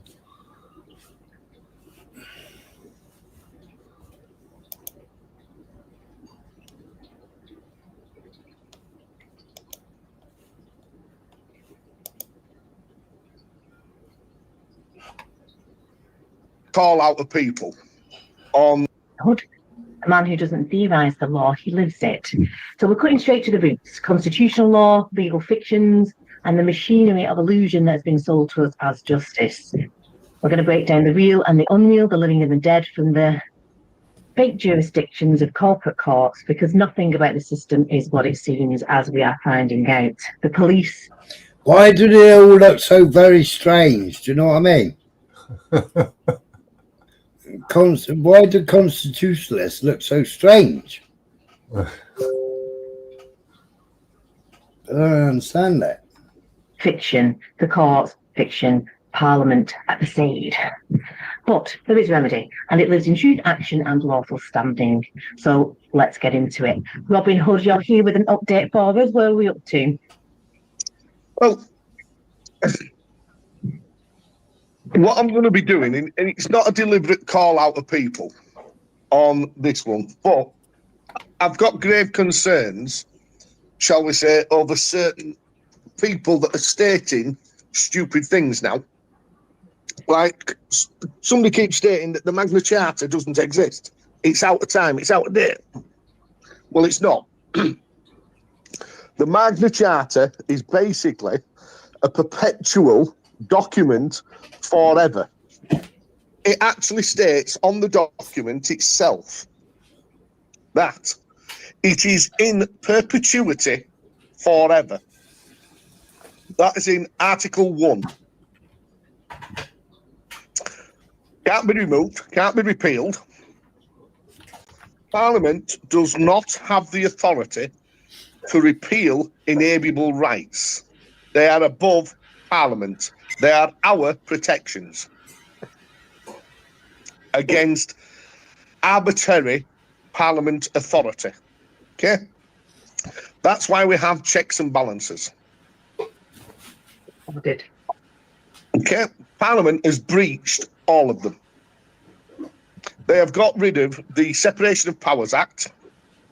Can't do that, that's treason. They have become a franchise incorporated business, and that was done in 1707, believe it or not. So yeah, they would have us believe. Yeah. Now, load of nonsense. They went into the inalienable documents and started to fiddle about with them. They did it in 1888, and they did it again in 1948. Right? And decided that they could remove our rights. Well, no, you can't, Parliament. And Parliament, you are now in 2 jurisdictions in 1 state. You are in 2 states in 1 jurisdiction. Therefore, you have breached the law. You cannot be a corporation and a public body. So this is what they've done. They've got rid of the imperial crown. your crown, my crown, the highest crown in England. It's not that bauble that sits on the liege lord's head that he has to rent from the inner city of London. It is our crown, our consent to be governed. They did not have sovereignty in 1689 when Parliament was formed. They took it by legislation in 1707. It's there in the documents, by the Act of Union. So Parliament's statement that it has sovereignty is a lie. It's deceit. It's fraud. Yeah. All their acts and statutes from 1707 are void. Yeah, that's why they want to tear up the Act of Union, isn't it?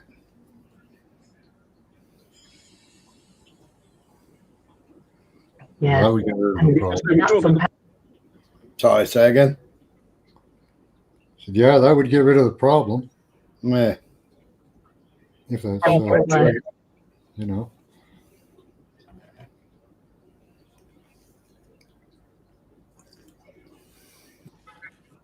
Yeah, and it's if we can get that knowledge out, isn't it? Like to everybody, really, because the nonsense that they're coming up with in Parliament now is obviously it's so treasonous.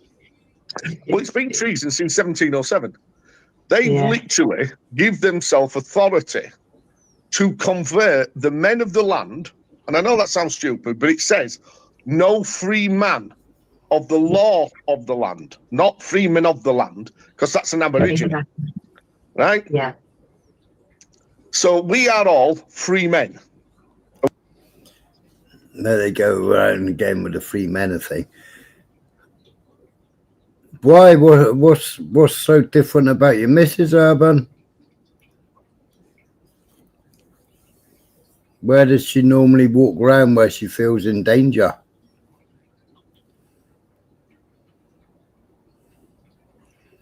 What's different about your Mrs. that makes her in danger?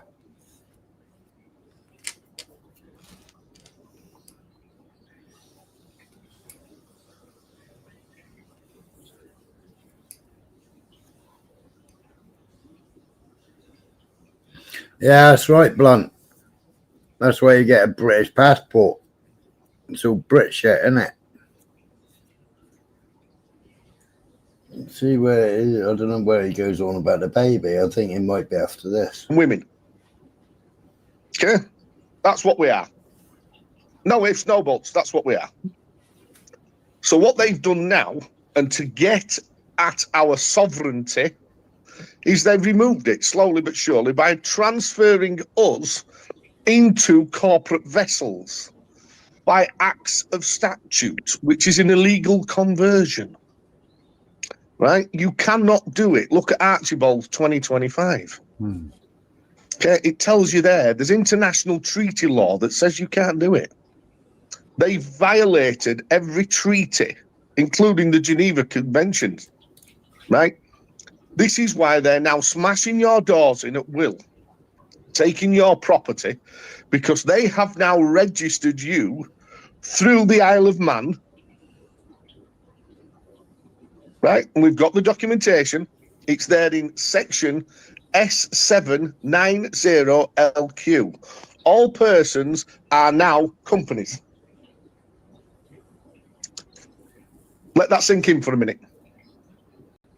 So now have they not only by fraud by your birth certificate, which is nothing more than a corporation registration of a vessel by the cut, so they've now illegally cut you from your placenta. There we go. With all There we this, go. oh, it's bad for you, it's it's not good, it'll get infected. It's supposed to stay on the baby for up to 7 days. Yeah. Right? And it's supposed to then just drop off, just like the cord, the umbilical cord that's still attached after the cut. Yeah? And it's absolutely disgusting. That's an assault on a baby. Right? And what that's to do is, and I've just done a recent podcast with Victoria. We have a Nixie. Hi, Nixie. Can you hear me? Mixie. Yeah, hey, let's turn your mic out a bit. A little quiet, yeah. Hello. Speak now. Yeah. Hang on a minute. I need to. Right, I can hear you now. Much better. Okay. All right, Nixie. Testing. Shall I do an arpeggio? Do you want me to do an arpeggio? La la la la la la la. Hello. Who's that? Oh, there's. Okay. Yeah. Hello, El Capitano. And Max Vision. Yes, How you I doing? signed all my accounts to you now. Oh, thank you. Yeah, no, it's important because, you know, we're the minority, aren't we, really? I find, definitely on these streets, I really do. I mean, when you look out, you know, the protests, stuff like that, you see more of our kind of people. But on here, I feel like it's an uphill struggle because there are just so many morons that believe the hype. In fact, I've invited someone over, so I hope he comes because for me, trying to get through to this guy, it's just, it's impossible. So perhaps you guys will have better luck. Oh dear, but we'll see if he comes. And then also, you know, when you do tell people and you provide the facts, you know, I always have those slight kind of suspicions. They're still not buying it. Why aren't they buying it when I've given them the proof? Are they part of unit? You know, are they, you know, being paid? Because I know there are a lot of agent provocateurs, aren't they? That are just useful idiots that are paid. You know, even on the small size of YouTube. You know, just to infiltrate and disrupt any, you know, productive conversations that are going on. You know. Yeah. I mean, yeah. It's like, you know, you never suspect the person next door type of thing. But yeah, it's completely possible on here. You know, we think we're only on a small side. They're literally infiltrated all over the place. And there's just a lot of questionable characters that, you know, I've had conversations with and I've provided evidence upon evidence upon evidence that's irrefutable. And still, you know, it's banging your head against a brick wall. And you have to ask yourself, why? Why? And if these people think that getting an extra buck each month, you know, is worth it, it's really not because, like I say, I am petrified for my boy.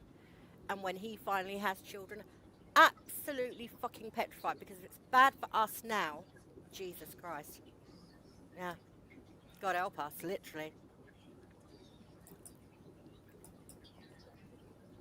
Yeah. Am I too quiet still? Yeah, way too quiet. Yeah, I turned you up and you turned yourself down. I did not. I swear to you, not guilty. Oh, it must be my breast resting on my, you know. I was going to say, you said you didn't want men up here. Like, okay, so I've checked the box. I'm a female, but I am not going to be, you know. What was it? The way No, you said, I didn't say about men. my boobs around. It's these weirdos that like to porn bomb backstage. Yeah, I had it once. It was, you know, from those dreggy sides, you know, when I had that John West following me everywhere. Jesus Christ, is he a fucking weirdo?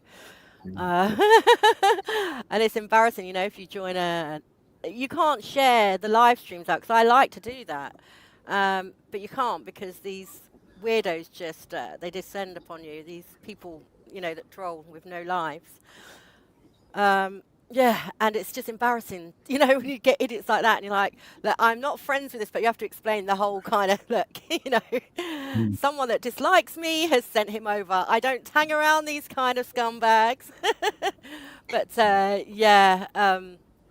he did it once, but I didn't really see much. Oh, yes, you like my name. Urban. So why does she feel unsafe anywhere else, but felt safe in Israel? What is special about your wife? Is this kickback? Well, listen, Smile, let me just say, if you're white and you're in Israel, you're going to get treated okay. That's really the crux of it. Black people get treated at the bottom. but they'll always, unless you go over there and start preaching Christianity, you've seen how it goes. But just for the tourists and the white person over there, they'll treat you nicely. If you go over there in I don't know, if you get a black suit, it's going to be completely different. And I know that growing up with a black family, even though I don't look it, all of my family are black. So you kind of, always kind of are perceptive and look at these things. Do you know what I mean? So yes, and it's extremely racist in Israel. Extremely. Like, I think Netanyahu is on record saying we need to maintain our white supremacy. You've only got to look at documentaries. There's a good one by Abby Martin. There's only a few out there that just show you bottom of the barrel black people are over there. So it really incenses me when I see black people defending them. I was like, oh my God, just wake the fuck up. If everyone woke the fuck up, we would not be in this mess. You know what I mean? Simple as that, really, isn't it? Yeah. Simple as. So, but when I was talking about those slight suspicions earlier, so Urban Root, I don't want to put you on the spotlight, but I'm going to. I think we've had this conversation. You've come over to my live streams. You've listened to Smiler. And it's like getting blood out of a stone, almost. Like, what is it that you don't understand about Israel? You've seen the evidence. If you're watching Smiler, then you've seen the conclusive the evidence there. What is it that's holding you back? See, that's where my suspicions do come into it. Because, like, make no mistake, they have people that will pay, say, like, boots on the ground. They'll approach someone. I'll call them a useful idiot. Say, look, here's £50 a month. Go and recruit. Go and get some people. Bung them a few quid or whatever. 200 quid a month. Bung these idiots. And just tell them that they've got to. That's what they do. That's what they do. All over the net. And also you'll see, just look at any newspaper article that's to do with Israel or anything to do, like one of the Hadid sisters, because they're Palestinian. She's a model. She came out in support of Palestine. Just go to the comments section straight away. You know that they are paid people. Just straight away. Everything's pro-Israel. Like, it's ridiculous. Well, have you not, right, they got, they had 50, Netanyahu gave them 50 million the other day to do a Hasbara. What's a Hasbara? It's, I've heard of it. Yeah, Hasbara bots. There you go, JY. Yeah. All right, and they've got data centers with loads and loads and loads and loads of mobile phones all rigged up. Unit A200. Yeah, and they're just data bots, and they just reply via AI. Yep. I mean, and it really some of the world leaders were saying when they've been asking questions to the Knesset, instead of getting a normal reply, they're now getting an AI written reply. They're not even getting a human reply to them. Yeah, Hasbara. Yeah, I tell you what though, that's that chat GBT. I mean, it's brilliant, but it's not, because I've always had this as a little girl, because I was brought up Catholic, and I know, you did bring it up last time, Smiler, Rose of Tralee, and all those. That I know it's part of the system, but it's my culture. It's what I mean. But I'm not, I'm not delusional. I know that this whole religion thing, But I just remember it sticking in my head, about having chips and the 666, because the devil always petrified me. And just from a long time ago, and it's happening now, isn't it? It's happening now. So we've been warned about AI. We've been warned. I remember as a little girl, we have been warned, and it's just like, almost like the propaganda takes over it. So it's easy to sway people's minds. So they look at all the comments that are pro-Israel and they think, well, yeah. And I've been at fault for doing it when I was younger. I'll just go with who the popular one is. Do you know what I mean? That must be right. Do you know what I mean? And these things do heavily sway people's opinions. They really do. But yeah, next time, like, guys, if you're not used to it, just look at the comments section. It will all be just loads of bots or, people that are paid. And you'll also find protagonists in chats, live chats, say like Society X or something like that, where anyone can get, that will just go in there. And listen, Smiler, I've got my suspicions. I'm not going to say on here, but I'm sure you have too. Certain people. that are not have no connection to Israel. They're not even Jewish, and they can say anything about black people, Indian people, you know, any other. But you mention Jews, it's like, oh my God, you're an anti-Semite. You just mentioned Israel, and it's just like Jesus. You know, it's those ones. But they've just been sat there for the last half hour telling me how bad black people are. Do you know, it's just the hypocrisy of it all. And it's, yes. So it's those ones that I totally give the side eye. But then I know there are a lot of brainwashed people too that just, you can't mention Israel because it's that taboo. I haven't got TikTok, Urban. Why would I take TikTok videos as evidence? Urban, can I ask, have you got any relatives in Israel? Because I understand it more if someone's biting back because they're Jewish, yeah. But I just don't understand these people. Like, I've known Urban on here now for a couple of years, and I know he's listened to my live streams, your live streams. But what is you've provided enough evidence. It's conclusive evidence. I have too, But it's like this kickback. I don't get it. It's it's a never-ending battle, and I just don't get it. If the evidence is there, it's like, why are you fighting it? So I just want to know, do you have any kind of connection to Israel? And then I'll get round to the question I wanted to it's just something I thought about. And then I've got to get back off because I turned you on, Smiler, and I'm doing shit in the background, and then you turned me on. Well, that's naturally. Listen, you got a girlfriend. Don't tell everybody. Don't tell everybody. Down. Wink, wink. All the secrets are coming out now. That'll get clipped. You watch. You'll have Ghost and that lot going, oh, Nixie. Oh, God. Muslim countries are doing the same, but shit too, though. Right, but Muslim countries have been bombed the fuck out of. Like, we've gone over there, we've had no business over there, literally torn the place apart, and they're now being redirected over to the West by yours truly, Israeli, NGOs, Urban Roots, and you should know this because I've spoken about this a lot. Well, there was no such thing as the Middle East. There was no such thing as the Middle East. Great Britain created the Middle East and created all the false borders. No, Urban Roots, no. Who controls the media? Who controls literally the internet? Yeah?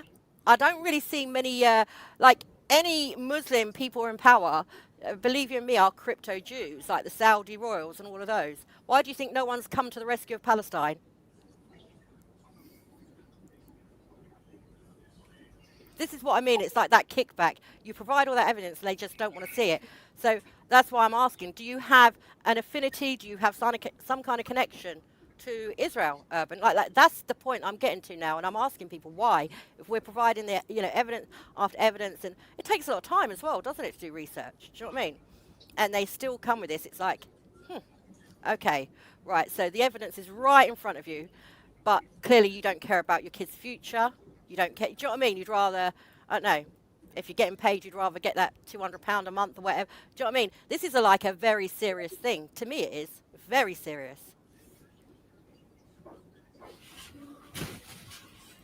But Urban Roots, do you have an affinity? Do you have any connection to Israel? Is what I'm asking. It's a very direct question. The Odidinum plan, yeah, we've mentioned that so many times, and it's playing it out to the dot right now.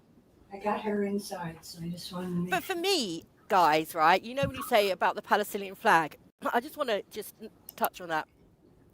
For me, yeah, like I say, I brought up Catholic. I've got no affinity to Israel or the Middle East or anything. For me, it's about humanity, yeah, and I'm just seeing, humanity is losing its fucking humanity.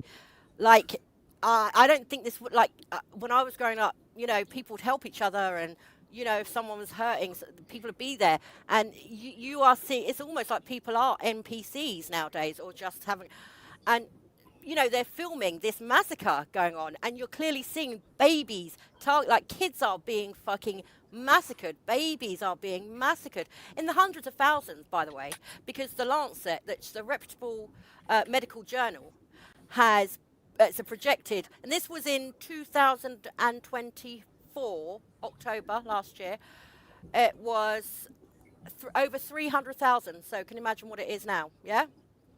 Because you know that they're not giving you the real figures in the mainstream media. Because again, I'll say Urban Roots, who controls the media? And if one of them isn't Jewish, then just look at their background and see their connections to Zionism, like Murdoch. Yeah. It just really is that kind of all roads lead back to. Yeah. I mean, you got Sadiq Khan. He's not Muslim first, he's Zionist first, because you don't think they're going to put anyone in that kind of power who's not one of them. He is a Zionist, and he goes to all the Zionist meetings. So a lot of these idiots are like, you know, you've got even Ghost, he's such an idiot, right?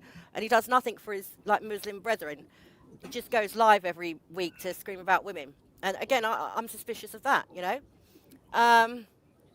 But he's like, yeah, we've got Sadiq Khan. No, you haven't. He's a Zionist. He's a Zionist first and foremost. He wouldn't have had that job otherwise. Do you know what I mean? It's just, yeah. So, like, they don't even have to do the research. We're doing it for them. And you've done a hell of a lot, Smiler. And it takes a lot of time. But even when you present it to them, they don't want to know. So, yeah, if you want your demise, Urban, then crack on supporting Israel and crack on believing the hype. I know I certainly don't want to be a useful idiot. You know, it's amazing, really, when you look at it. Israelis, Ashkenazis, Orthodox, Hasidic, or fucking whatever you want to call them, yeah, right? They do not support Netanyahu. They are on the streets protesting. They are burning the Israeli flag. They're setting tire fires in the streets.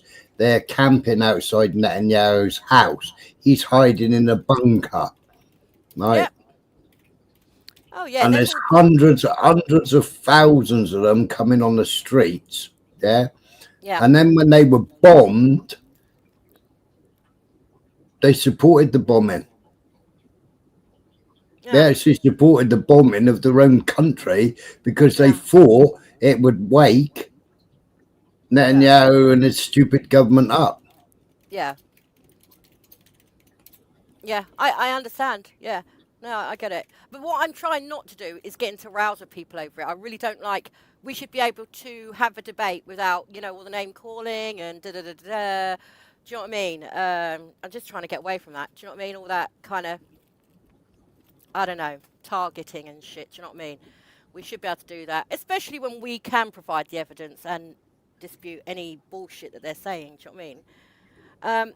But on the other side, Urban Roots, yeah, I will agree with you there. No, it's true. Islam is a problem. Islam is a big problem. Well, people say Islam, yeah, when they don't understand it. I don't fully understand it. You've got to understand it. It's what the fucking hell they called? I was going to do a video about it the other day. I wish you would actually, because I'm going to hold my hands up. I do not know enough about it. And right, there's loads of Muslims, right? Loads of Muslims, yeah, in Iraq, fighting the Taliban, in Iran, in Syria, in Yemen, all fighting against. Now we call them Islamists, right? But they're not. The Daesh, Daesh. Right, so are they crypto? Because I've been looking into this. Are they crypto Jews as well? Because you've got those ones that are being protected by Israel, haven't you? Well, they're like Al Qaeda and all that lot. Yeah. Yeah, which were paid. Yeah, which you know, and you've got the Mujahideen, which the SAS trained. We funded. You know, the Taliban we funded. America weaponized. Yeah. 86 billion pounds worth of weapons they left them behind. You know, we're fighting a country for how many fucking years in a false war for Israel because it only benefited Israel, you know, except for America stole a bit of oil and BP stole a bit of oil, you know, and obviously there was other relics and what have you that we wanted, but we trained them, right? Al-Jilani, he was head of Al-Qaeda, he was head of ISIS, He's best mates with Netanyahu. Why is he best mates with Netanyahu? That's what I'm saying. Yeah. It's always Israel behind it. Why is he best mates with Netanyahu? Exactly. When we fought Argentina, who were we fighting? We were fighting against Israel. Yep. And you've got the Jews of South America, because I've been looking into like the diaspora of Jews. You've got, I mean, how many? They're like 1% of the world's population, and they are like, the proportion. They're in high powers all over the world. Like you got someone in power in South America, I think Argentina. In Mexico, you've got a Jewish prime minister. It's every single country. Yeah, well, there you go. Like Urban Roots, they've done a brilliant job on you, because the evidence They're supposed to be 1% of the world. I got banned from YouTube for 2 weeks because they're supposed to be 1% of the world, but they control nearly every fucking government. Right. Well, you've got a mod there that's saying, Smiler, they weren't kicked out of 109 countries. So, under my understanding... No. He's saying the Zionists weren't kicked out. He's saying the Jews were kicked out of 109 countries. That was for practicing satanic stuff in a lot of them, and, child sacrifice and stuff like that, wasn't it? Yeah, blood libel. Yeah, blood libel, yeah. And usury, right? Yeah. Yeah. So even before, Zionists and well poisoning, allegedly. Yeah. And the black plague, the black plague, allegedly. Yeah. There's a quote. Let me say, isolate the 50 richest Jews and all wars will cease. That was a quote from Henry Ford, and I couldn't agree more. You can say that is anti-Semitic as much as you like, but I've heard people talk about black people, any other colour, but you can't. No, I'm sick of it. And while there's this anti-Semitic agenda going on right now, which I'll talk about in a minute, because that's what I wanted. Hang on a minute. Urban, you're not open to propaganda, but Israel is spending billions on propaganda, because Israel's losing the truth war. So they've got to bring propaganda, like the killing babies, like the fucking hospital, the fucking Hamas run the hospitals, when it's actually Israel killing babies. It's actually Israel that have got camps under hospitals. It's actually Israel that are using fucking human shields. Yeah, even their own fucking sling is in a fucking civilian built up area. And you've got to ask yourself also, why the fuck haven't they just bombed the fucking tunnels to fuck? Instead of bombing, all the fucking hospitals and all the babies, why not just go and fucking obliterate those tunnels? Yeah? Why? Do you know what I mean? At this point, Smiler, I am so suspicious of Hamas. I really am. I really am. Yeah, but see, Hamas aren't in charge of the South, aren't in charge of the West Bank. That's Palestinian Authority, and Palestinian Authority are also wankers. They're also twats to the Palestinians and overcharging them for aid. Yeah. So the PA who are just as bad as fucking Hamas. Yeah. I know. Well, this is I don't want to say it. I don't want to say it. I don't want to say it like on here. Did you get my message, by the way? I sent you a message the other day. I am so not consistent with these things. So if you message me, I'm terrible. Like sometimes I won't even log in for a week, and then when I want to get hold of you, I'm like, where are you? But I'm having problems with my laptop. It's like it's going to take off. I missed a phone call off you on Wednesday. Yeah. I'll message you after this. All right. There's some things you just can't say on here. But at the moment, all right, Urban, let me just quickly lay it out for you. Most of the Middle East is crypto-Jew, okay, including Turkey. The Turkic people are where the Ashkenazis actually came from originally. But most of them are, and that's quite evident when you see what, the lack of help for Palestine, and how they just overthrew Assad, and it's just so many suspicious circumstances.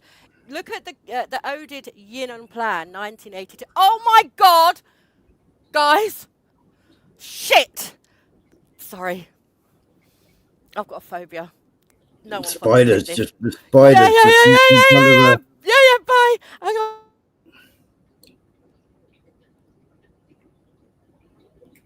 Sorry for that, or there's a rat in the kitchen. Yeah. Urban, they don't need to take over countries. They've taken over the country and the settlers and the illegal settlers, and they're taking away land, right? Illegally, right? No, they don't need to enter countries. They don't need to take over countries, because what they do is they take over governments. Yeah. You look at every single government, you look at every single world leader, and tell me how many of them aren't married to Jewish people. Or taking money. Yeah. Labour Friends of Israel, Conservative Friends of Israel, Reform Friends of Israel. You know, fucking everybody's saviour signed up to fucking Israel when he was UKIP. And then when he started the Brexit party, he had most of his funding from fucking Israel. Nigel Farage.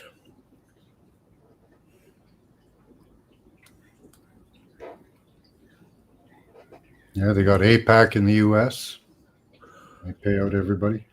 Oh yeah, and you know, those Republicans are getting paid millions.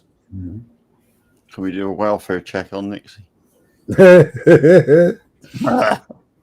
She's muted still at the moment. I think she's still screaming. Victims on October 7th. Didn't say that. Hi, Richard. I mean, Urban, if you really want an enlightenment, there's a couple of good videos, right? I refuse to fight for Israel. Objectors, yeah? And they talk about all the indoctrination they get at school.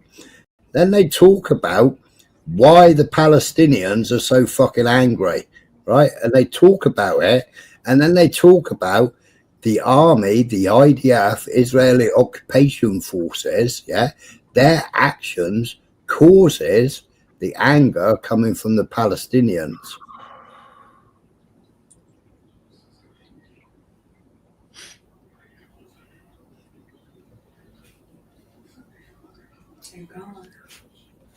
He's right-wing Zio. He isn't a member of WEF, I don't think, is he? I know, JY.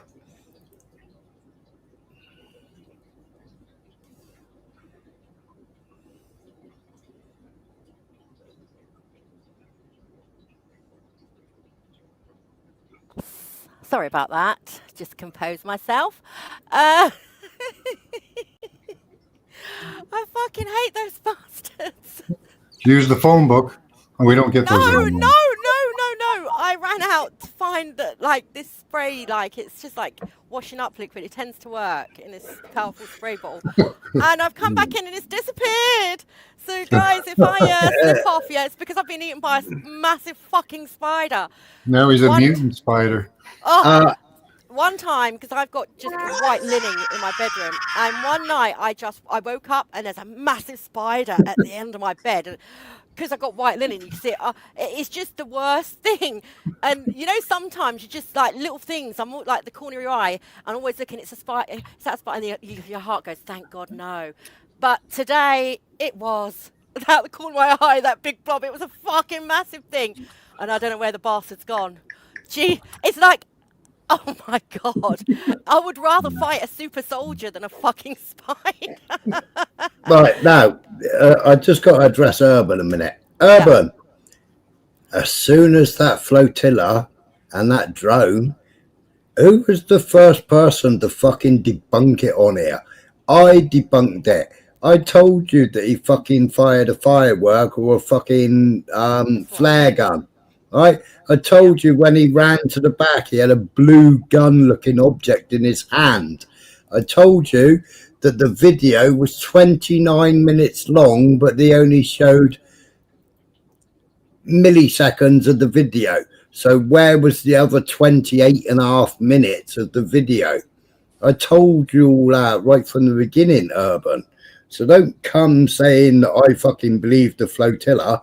No, the flotilla fucking man in charge. Why has he just left the flotilla, Urban? Can you tell me why the man in charge of the flotilla has just left the flotilla?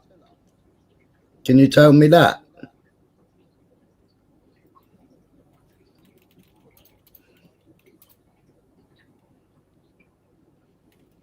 Or do you want me to tell you? Well, this is why I have that, what I was talking about earlier, that side eye thing, you know, like, seriously, like, so you've told him all of this, and he's still like, you know, it's crazy. So either like serious brainwash, or is just maybe, I don't know.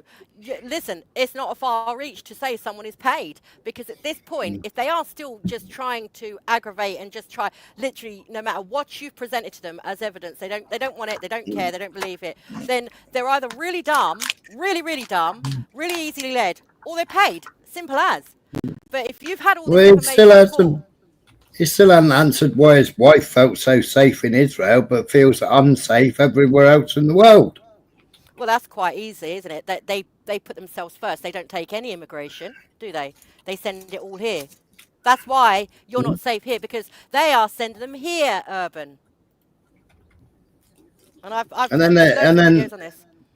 And then to get them out of Egypt, they bombed Egypt.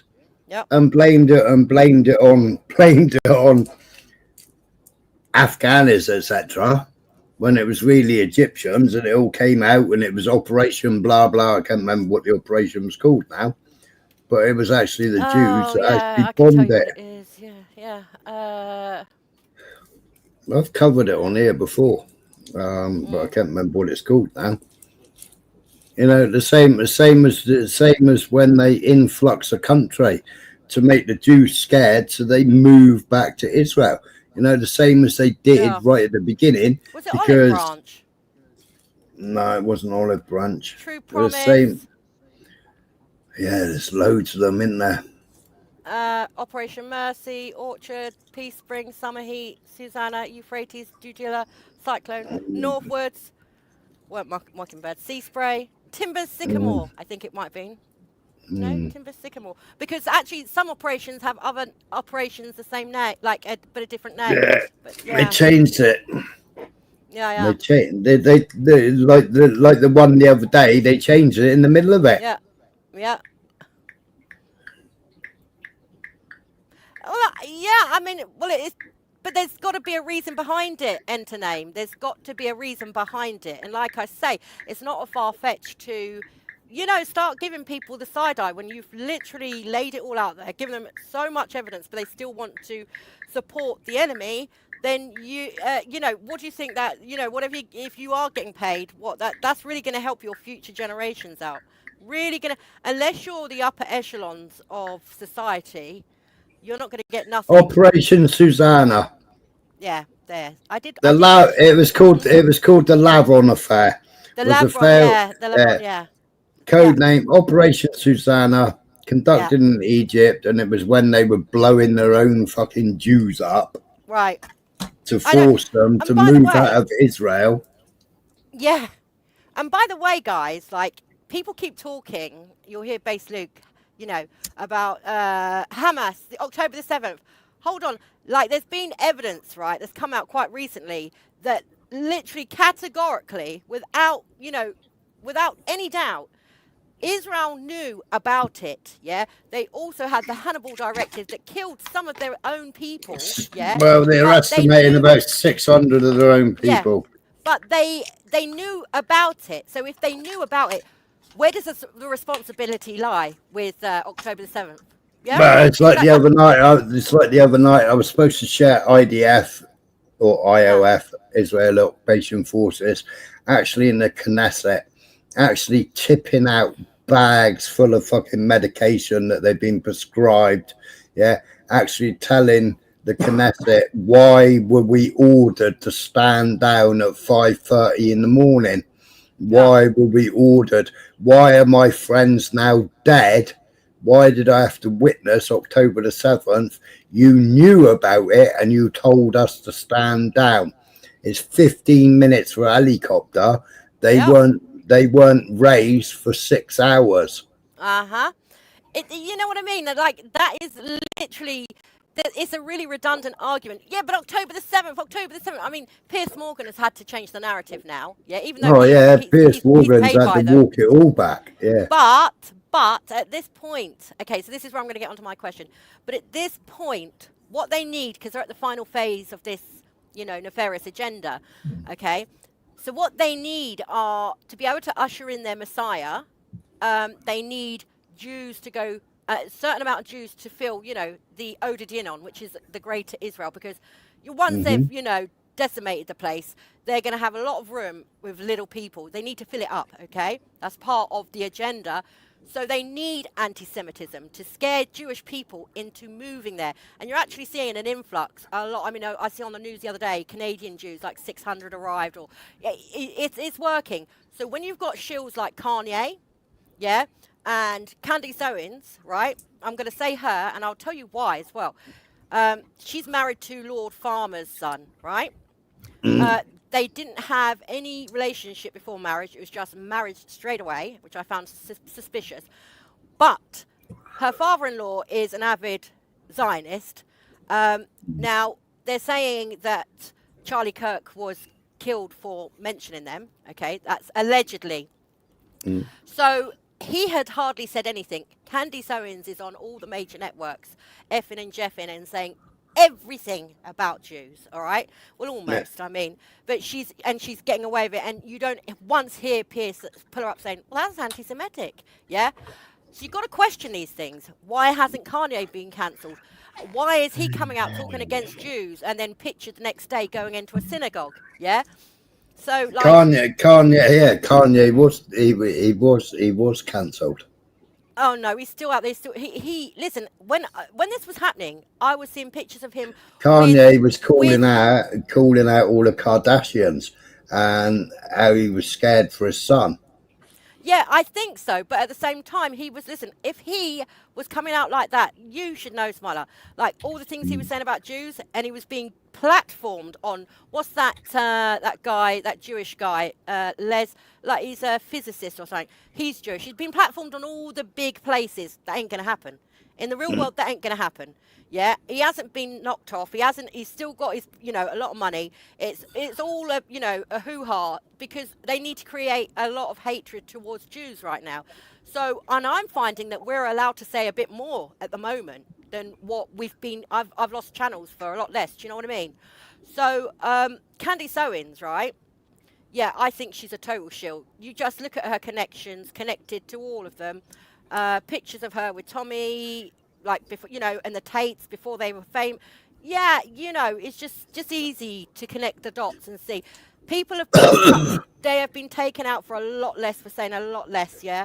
But at the moment it serves them, because they need Jews to be scared. They need them to go to Israel, to live there. So that was really what I wanted to ask you guys, your thoughts on Candace, because I had suspicions as soon as this Charlie Kirk thing. My first thought was, okay, this is a side again. It's about creating civil war. They want us to destroy each other, race wars, civil wars, whatever, Well, it's changed a lot of laws in America, and a lot more laws are changing in America over the Charlie Kirk. There you go. So this is what I mean. These things are happening, because didn't Zio Trump bring some new laws in? Yeah. See, so that's what law? No, also they had the child safety bill that we've got.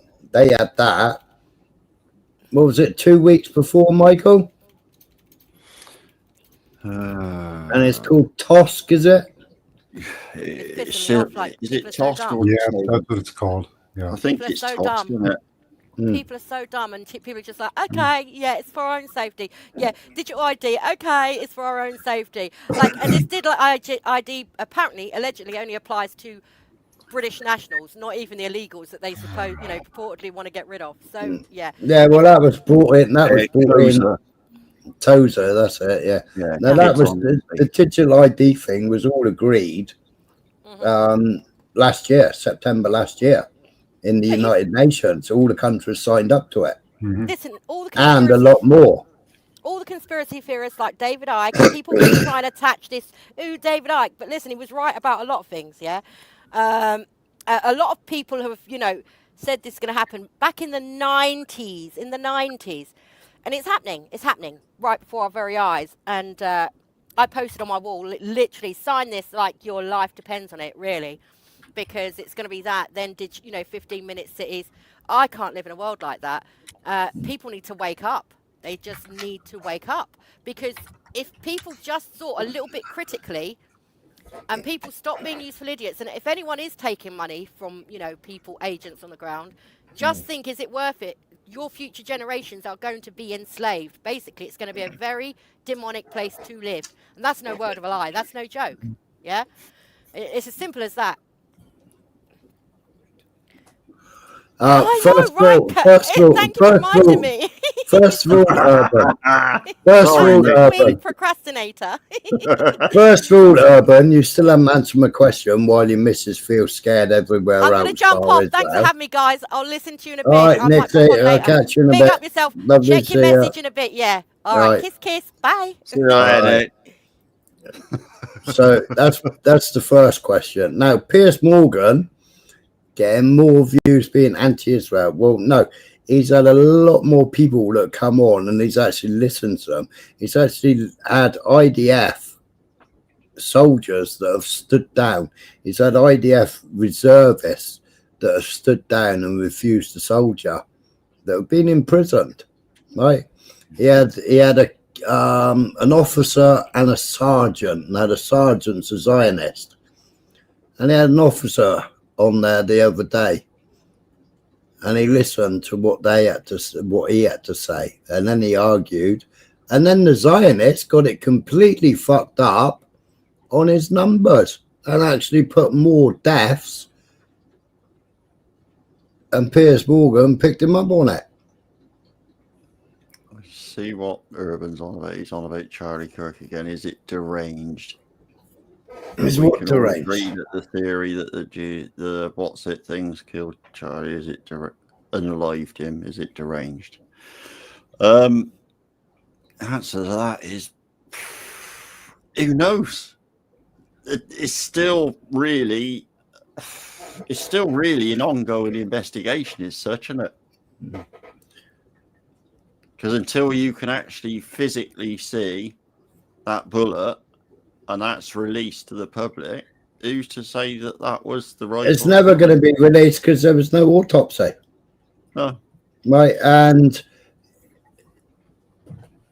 it's 30-6, right? It's 30-6, 3,000 foot-pounds. Yeah? And it would have hit him at 2,600 and some foot-pounds, even at that range. Yeah. Now, to be lodged under his skin, I mean, I watched somebody the other day, 30-6, same rifle, blah blah blah. Yeah, two lamb joints and a femur bone. Yeah. Yeah. And the lamb joints had fucking bone in them as well. It went straight through all the bone. It went straight through the femur, obliterated that, and then out the other side and obliterated all the bone in that. Yeah. We're led to believe that it went into his neck and then lodged under his skin. Bullshit. Mate, he even fired at the exact same distance that he estimated from position of shooter to Charlie. Yeah. He used the same ballistics. Yeah. And shot it. Yeah. Yeah. But regarding the question of an autopsy, it is not standard protocol to not have an autopsy. It is so not why standard. was there the rush to have him laying in state within a day?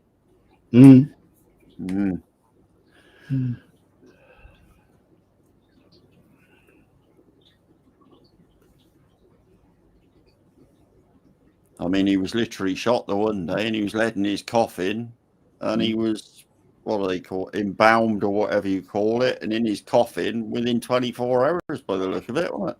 Yeah, very orange. Well, they had to get him into that stadium that they rented the month before, right? The month? They rented it months beforehand. Yeah. Now, like, maybe, I don't know, maybe it could have been for some event, but seems a little suspicious to me. Trump in the Trojan horse. Trump is sold down the river. Trump is absolutely full on small hat.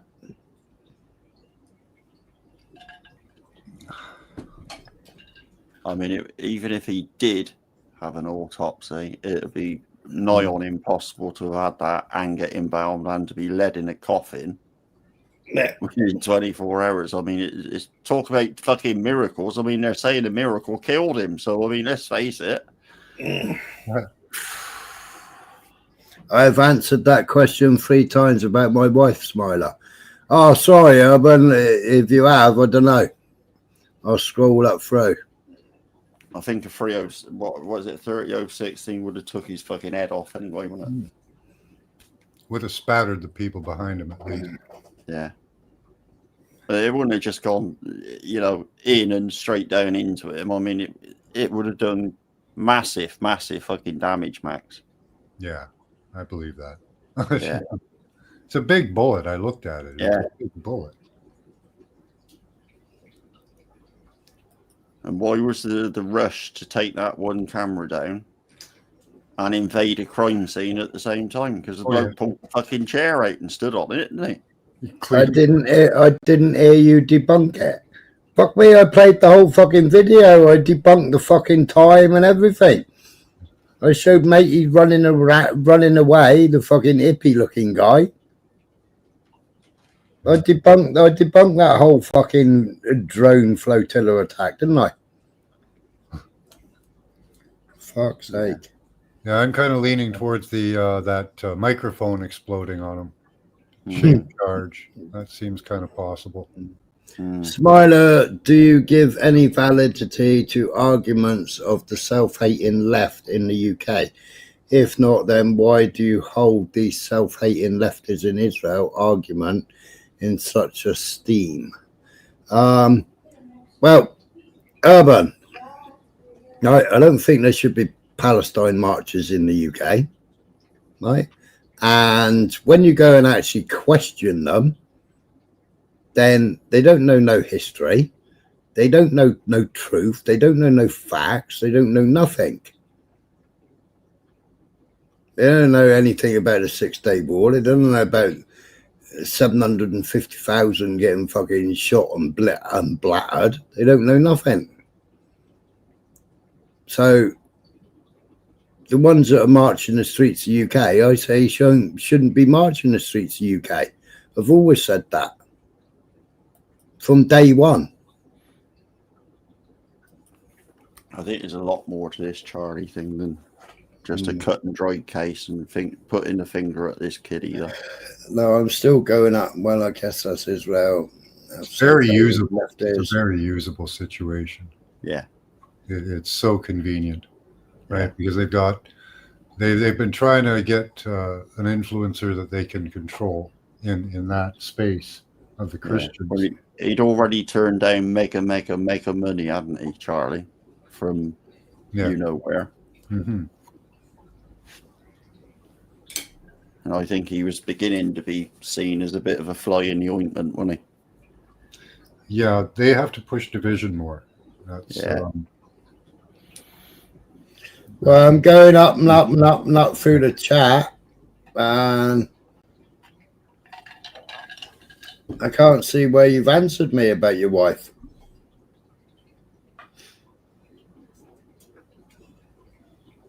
And Trump surged ahead in the polls because of Kirk as well. So, Blum wants you to. Can you play an 8-minute video? Yeah, I did say if he shares it, I'll see what it is. Yeah.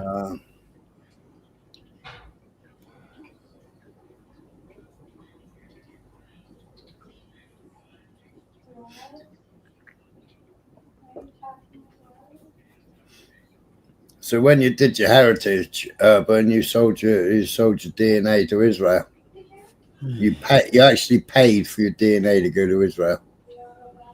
Oh no. My wife wanted to do that 23andMe. I told her no. They'll just use it on you, sell it. And they lie to you anyway, half the time. Here it is, Smiler. Right. I'm still going up where he's supposed to have answered me, and I can't. I mean, I'm up to 148, so I've gone back an hour nearly.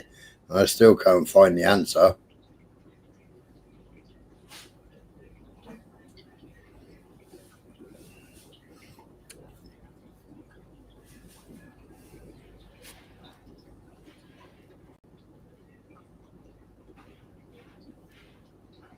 I mean, I asked the question about when you was in Arab countries.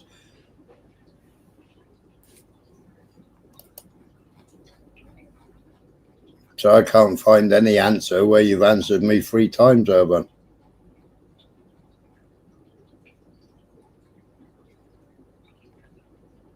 I can't find any answers.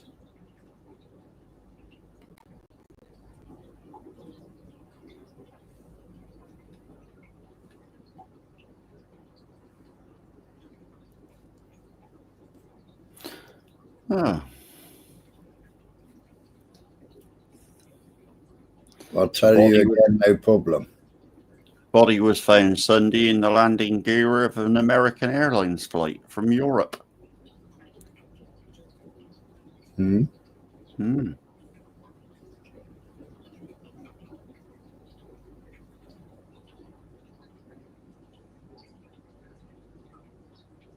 So why didn't you answer me then when you said I'll answer? I'll tell you again, no problem.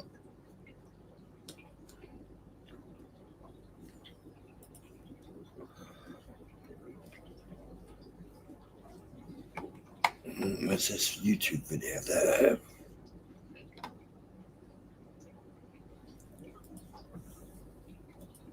Following content may contain graphic or violent imagery. Oh.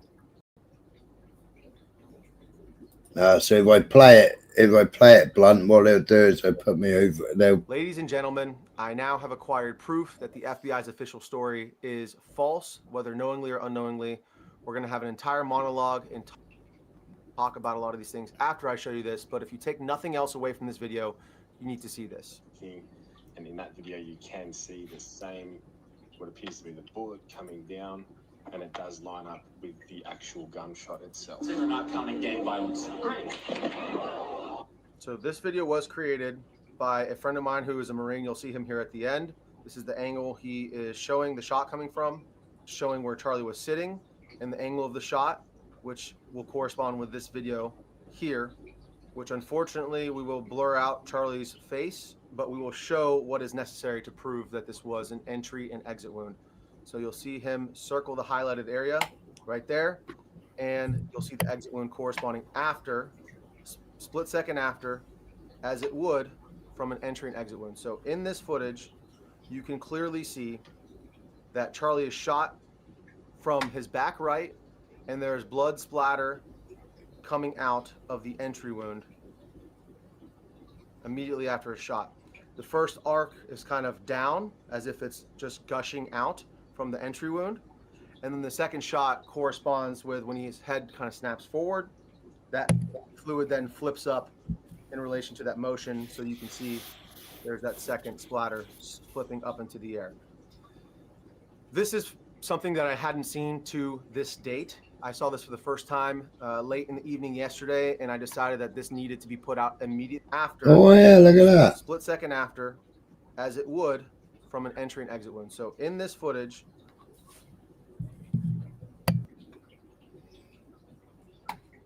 this is range day, bro. Range day, bro. Yeah.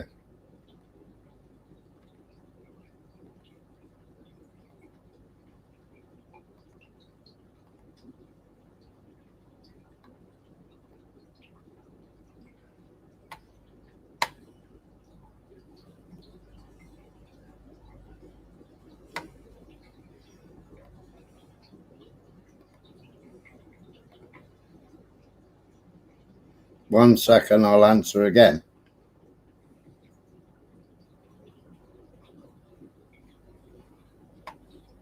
You only have to answer, you only have to say it. I don't know why you keep typing all these.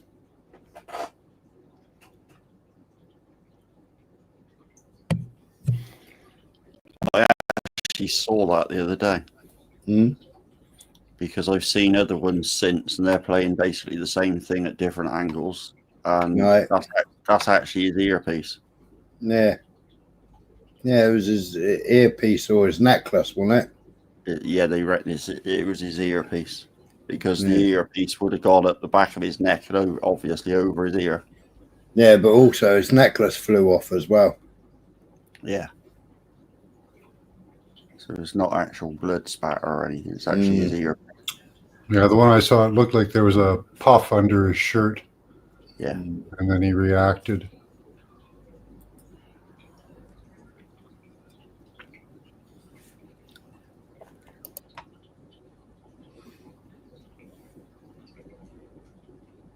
So that's the video. I've shared it in a link for people to watch. But I have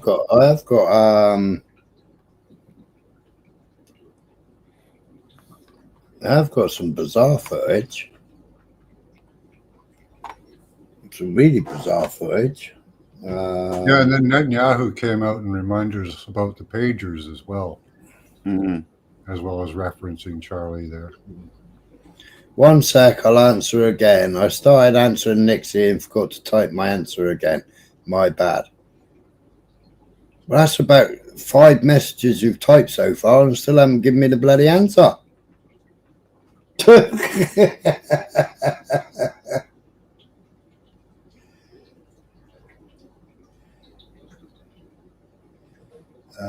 Where's the Charlie Kirk one gone?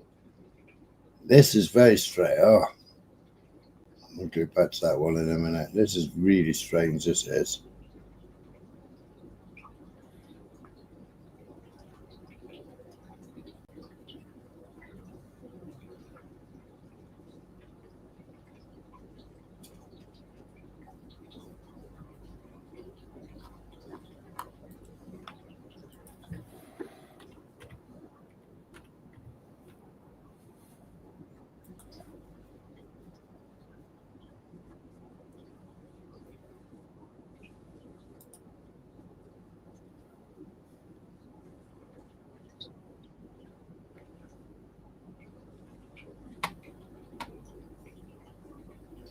I'm multitasking. Paul Falk did a really good breakdown of Charlie Kirk's and why it didn't make sense.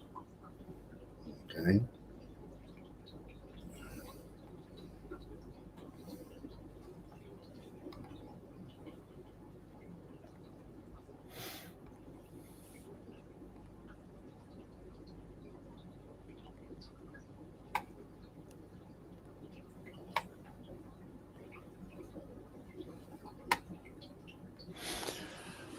I don't know if you get away with showing that or not. What? Valhalla VFT is 6 hours ago. Put out basically what a 3006 would do to a fucking great lump of meat. Yeah. I think that was one I was just talking about. Yeah. It was 2 lumps of meat and a femur. Yeah, steel neck versus a 3006. Yeah, you'd have to be the man of steel for that. Yeah. Yeah. But actually, his actual videos that he has been putting out have been very good. I'm preparing dinner. Give me a bit. All you got to do is say where she's from. Do the request. They emailed me back. He did not go in for an autopsy. The death certificate was signed by the doctor at the hospital. Oh, okay. Can you just do a clip documenting that? I'm sorry, 10-9? Can you just add us up to the case documenting that there was no autopsy? 287, I'll declare the hospital. I need an officer at Timpanogos Hospital to come stage in the emergency room bay. Yes, he just told me that he just got the phone and Charlie's wife is coming to signature and to bring in a car over here for a right now. Charlie's wife is coming to land at Signature, you said? Sir, and Jesse's going to go to Duncan right now and pick up a car for her. Okay. I'm a little confused because Corey, that's what Corey just said. They said they're landing at Duncan, so I don't know where they're landing, but we will just kind of play it by ear, I guess, best that we can.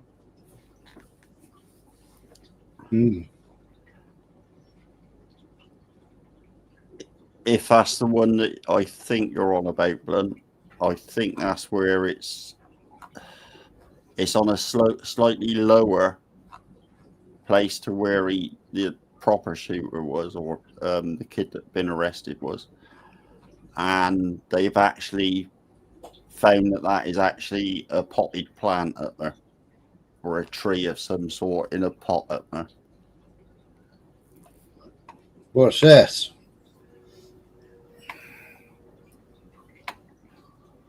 There's his arm.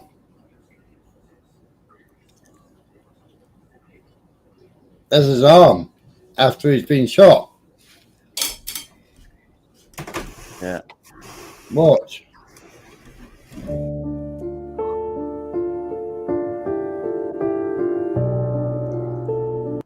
Why is he smiling? Why is he smiling? Did you see his face change then to a smile? Hmm.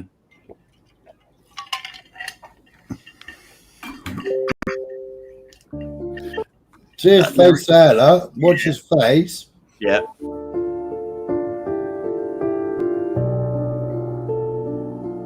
Now he's smiling.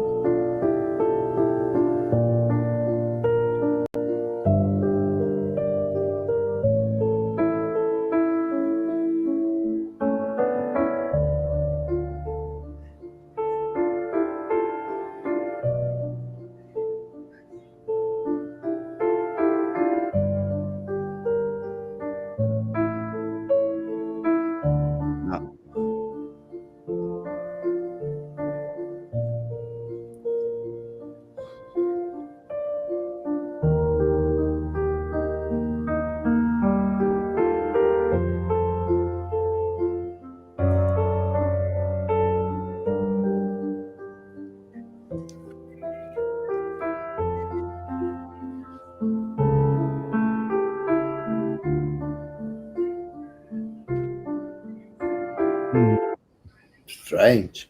Yeah, there's also a video of it where you actually see the one guy jump over the table. Yeah, I was just about to find that video.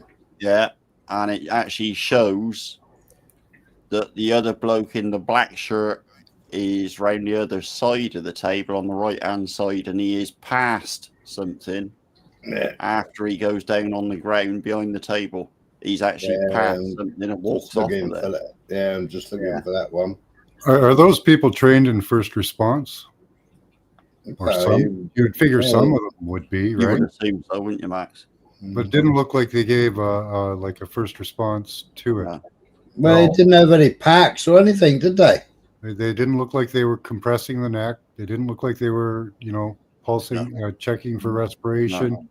It didn't look like they were palpitating the heart. Nothing. Nothing. But it's very strange the way you see these two guys act after he's been shot. As I say, the black shirted guy in the audience, he doesn't seem to move very quick at all. The other bloke leaps over the table and he's down behind the table for a short while. And when the black bloke comes around the corner with a black shirt on, he's actually handed something. You can see a hand exchange. Yeah, I saved it. I'm looking for it. Yeah. Oh, that's a Swindon fire. No more news about that. No.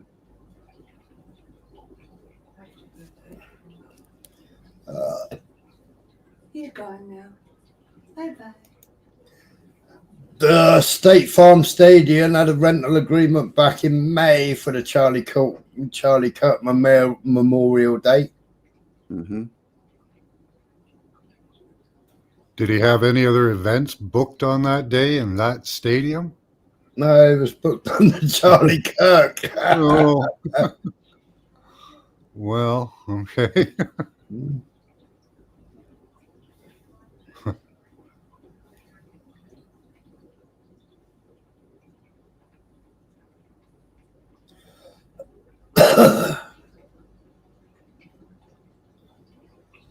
And you got George Zinn there. George Zinn, he was Chab Luvovich. He seems to figure in everything, doesn't he? Yeah. Bombings and 9/11 and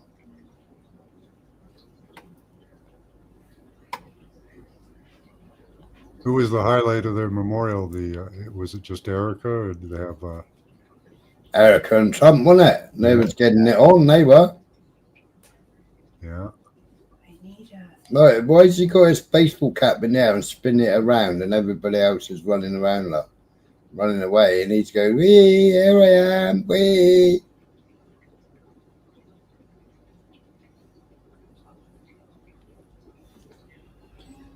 Chab Lubavitch.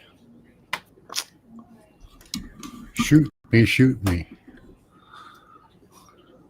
Well, I think he was there doing that to try and take some of the attention to him, so that I had time time to stall. Yeah. Yeah. There you go. But I think whoever where he's in custody, actually, with this say 3006, I think he's just I think he's a plant. Have they released any of the CCTV of him shooting? Only what you've got. So nothing of the shooter, right? No. Really, other than. Spoiler. Can you teach me how to do that DVR thing when you get time? I've tried so many times, but it doesn't work for me.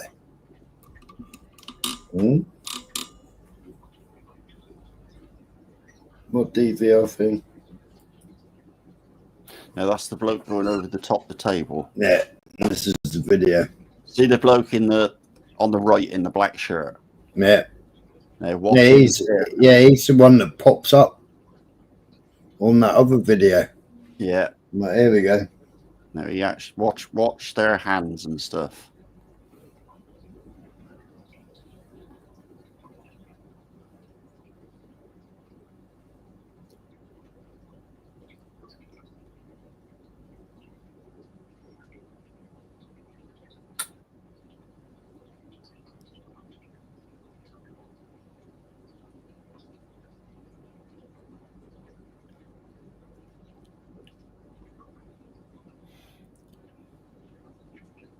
Yeah, he said something about DVR thing.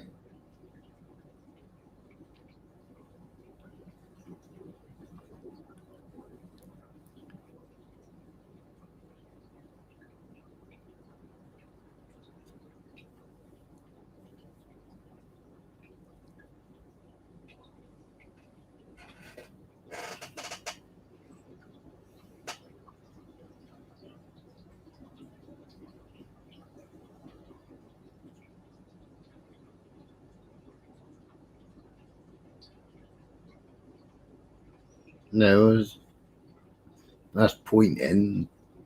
Nothing given to him with that hand.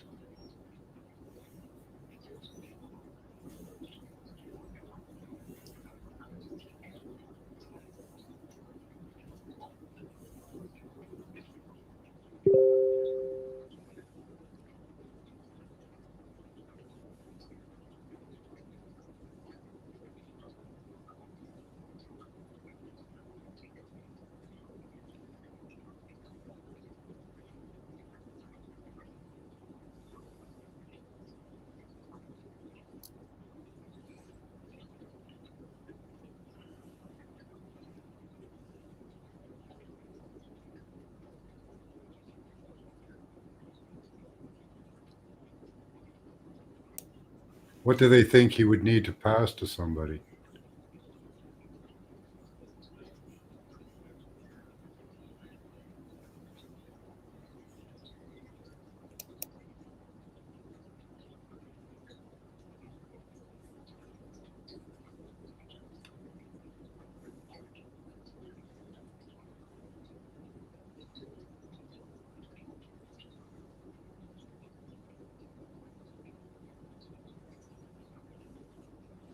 I know he's got empty hand. The other one's run off and one that jumped behind.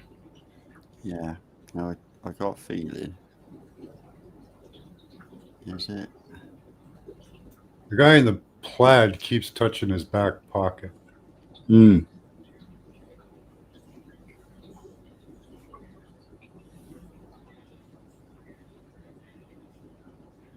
Don't know that that means. Well, how's his hand and his arm moving like around?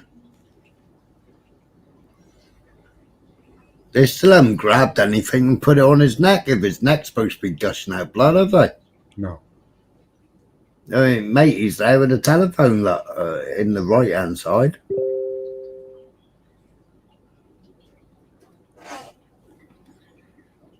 In.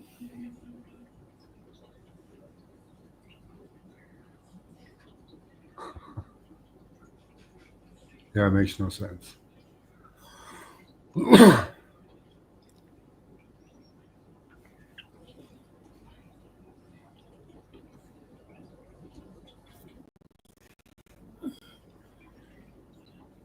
There's matey there now, look. He was the one that was pushed under the table, wasn't he? I still haven't seen anybody turn up with a first aid kit yet, have you? No, that copper's just turned up with a gun. The other one's turned up a mobile phone.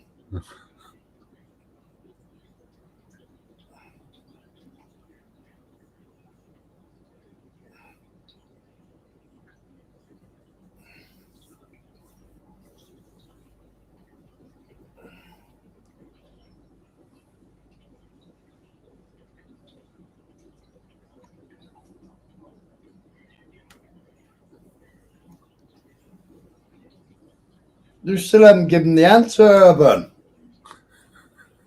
Fuck me, man. You've written 10 fucking messages in the chat and still haven't fucking said. Right, this is taking too long. Why this is so fucking slow motion. Ugh. Let's find the other one. I didn't see anything really weird in that. No. Except that they weren't really giving very good first aid. Oh, this is the women. This is the women. This is how they're gonna break into houses, people.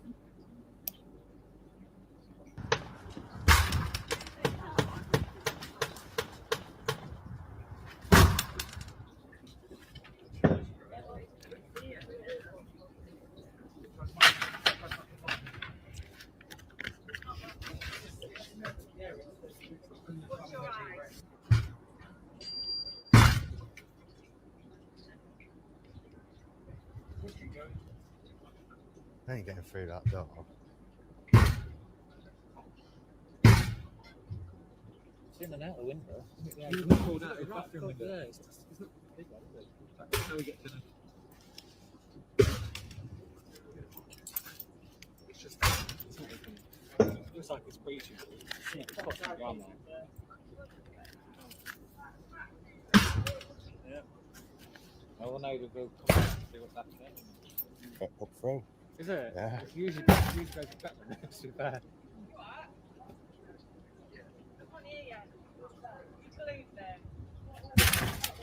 It's sort of behind that, you can see through the camera.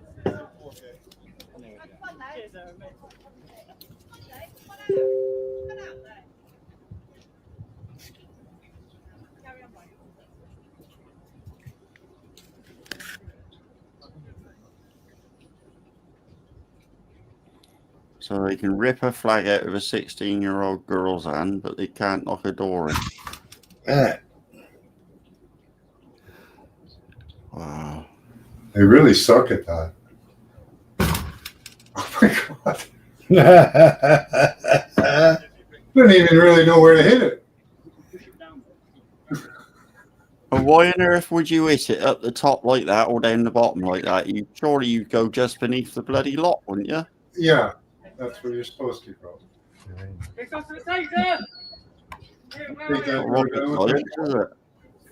Watch out for the taser. Where are you? It's taking all that time, isn't it? Oh my god. Wow. That was really bad. No, where's the real one where they jumped over? Right. Yeah, Home Alone booby traps. Fucking hell. Like a potted plant in their way.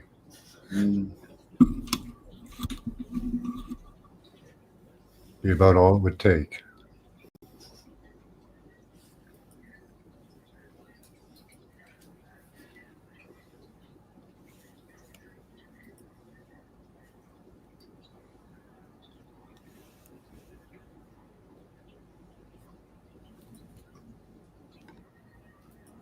Yeah, but if you're still watching. The only person that didn't kiss the wall. Who's the only person that didn't kiss the wall?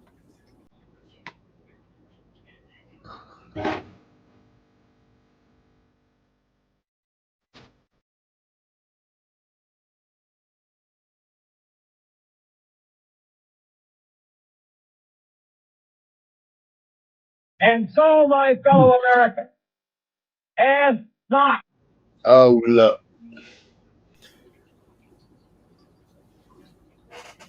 The one got shot by his own staff.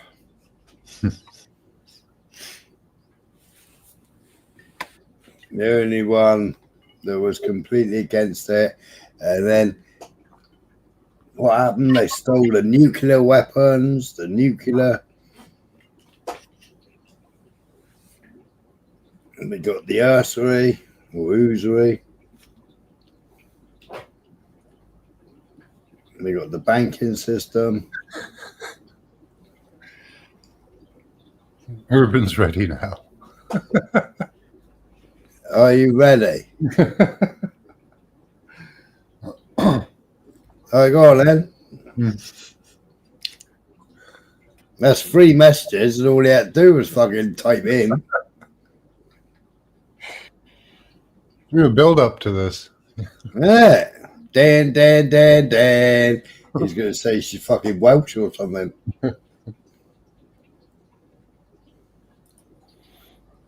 Oh, where's that video?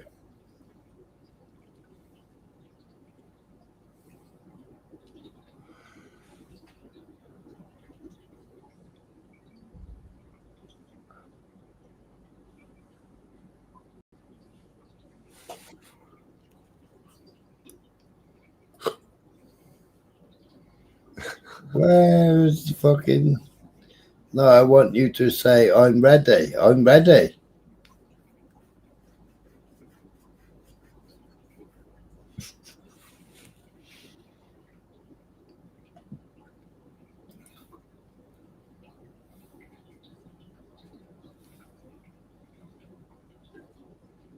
Have they nicked out my fucking bookmarks, have they? Can't have done. As fucking Elon got rid of it. Now he's getting picky there. I think Elon's got rid of my fucking... my videos. No way. I think you're ready. I am ready.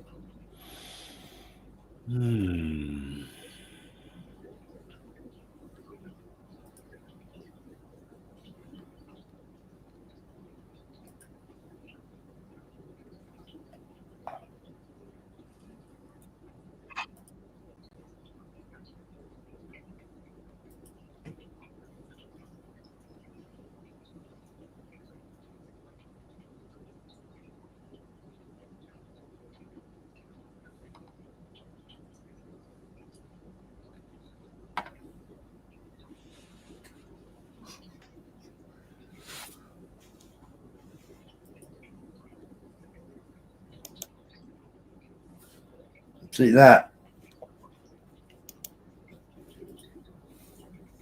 After Starmer went to 21 meetings of the Sentencing Council, it decided not all child sex offenders should go to prison. That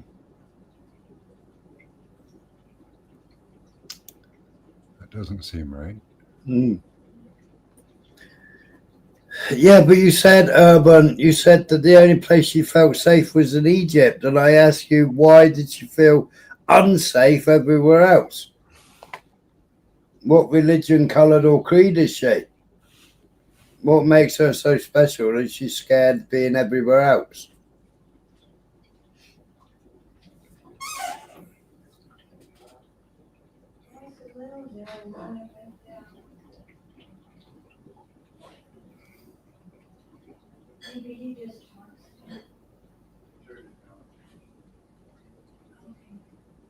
Yeah, you already told us that, Urban. But why?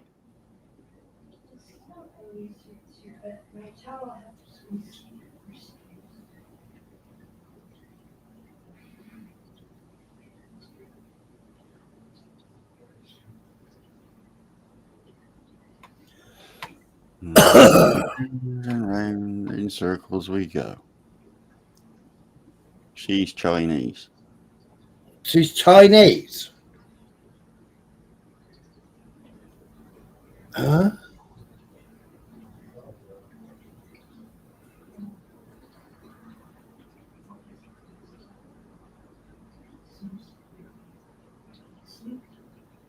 Because of the constant ogling. What constant ogling?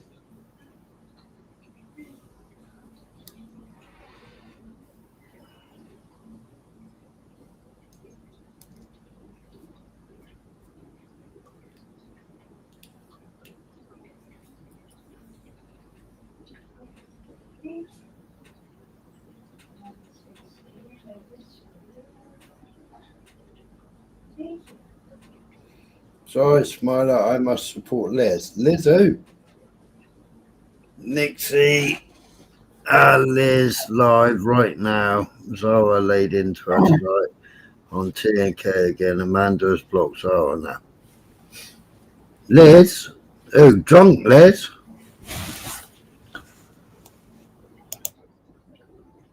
And is Tom talking about drunk Liz?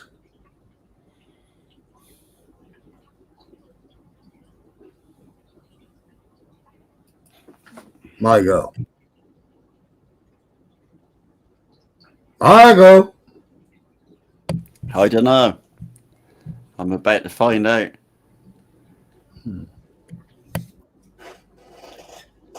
I got one. Maybe not. Oh, is he finished? Yeah. and fucking deleted it, is he? Well, it's not showing. I can't support fucking drunk Liz, Tom. No. She's a vile fucking human being, she is. There's a little short video for Arbor. We've sent rescue teams more than any other country in the world, and we're 1/10 of 1% of the world's population. Tiny Israel is a benefactor to all of humanity.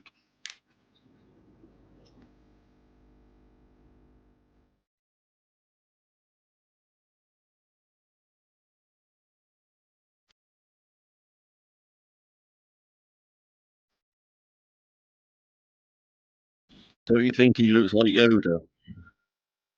A little bit. Hmm.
Well, it seems like it would be so common, but I don't have any Jewish ancestry. Mm. Most of the people I know don't.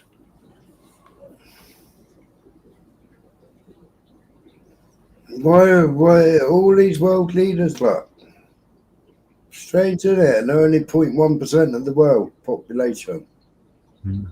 Strange.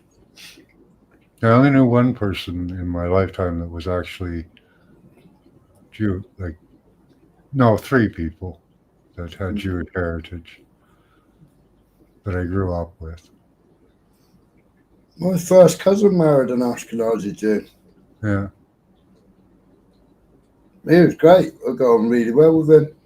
Kids, even though it is on the father's side, the kids still grew up with Jewish beliefs.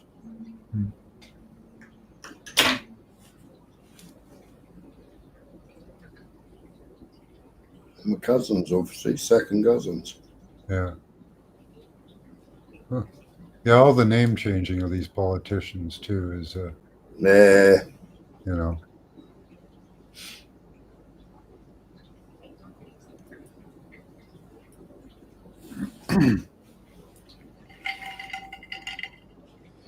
Even Bojo.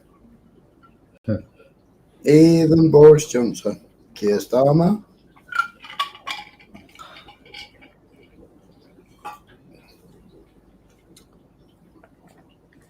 David Cameron.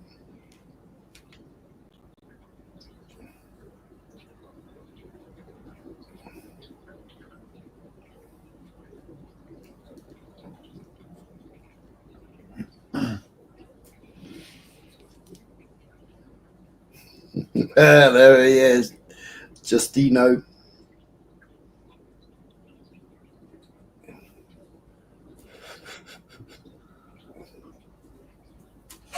Yeah, they just transferred from fuck Trudeau to fuck Carney. Not very creative here in Canada, but at least we get to the point.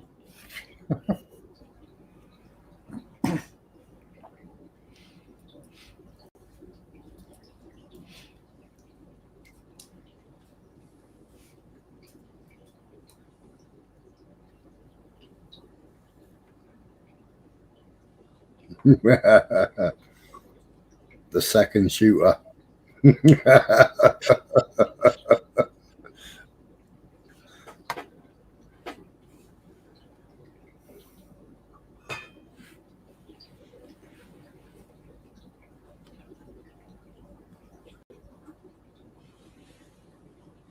Have they honestly taken my fucking videos?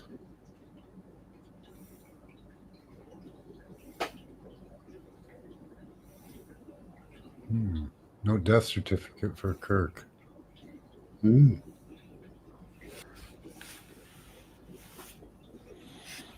I wonder if all his accounts will still be active like Epstein.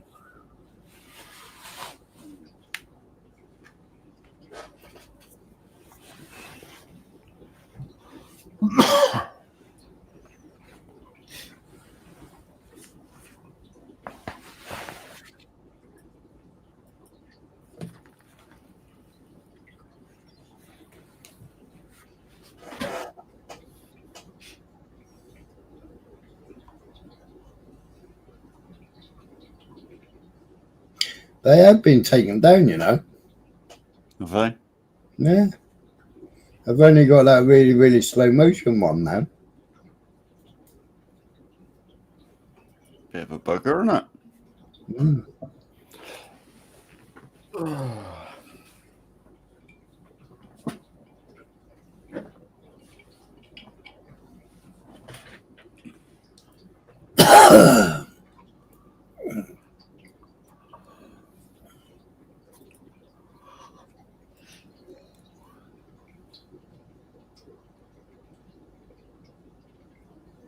Try again. Start from the top and work down. Unless I zoom past there, I don't know.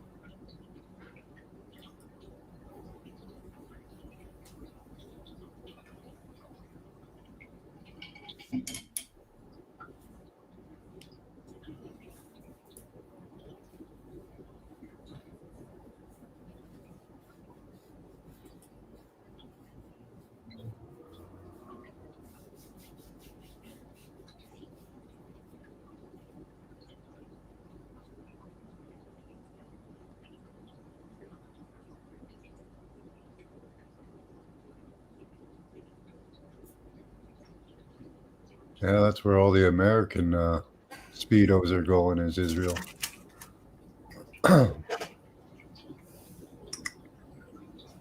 Yeah, well, they got protection, haven't they? Yeah. Yeah.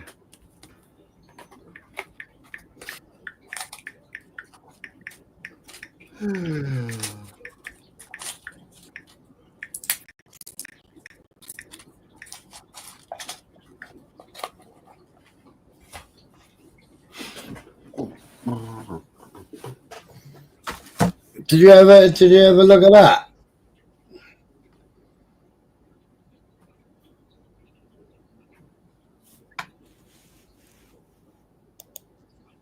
Sixth day, the 6th hour, the 6th day of the 6th month.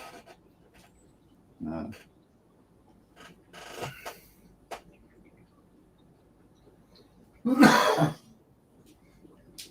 Dunkirk. No.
Where's all those videos gone? They've taken them all down, you know.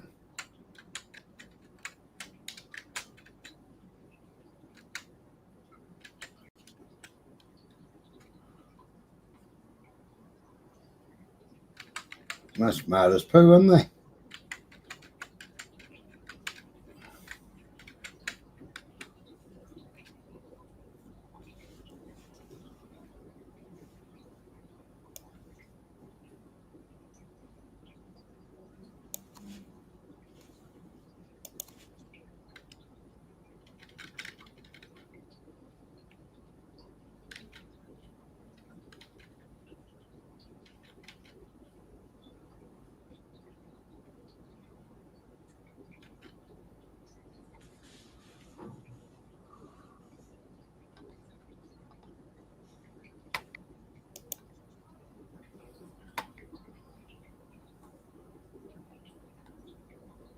בבוקר 7 באוקטובר, אתה במוצב.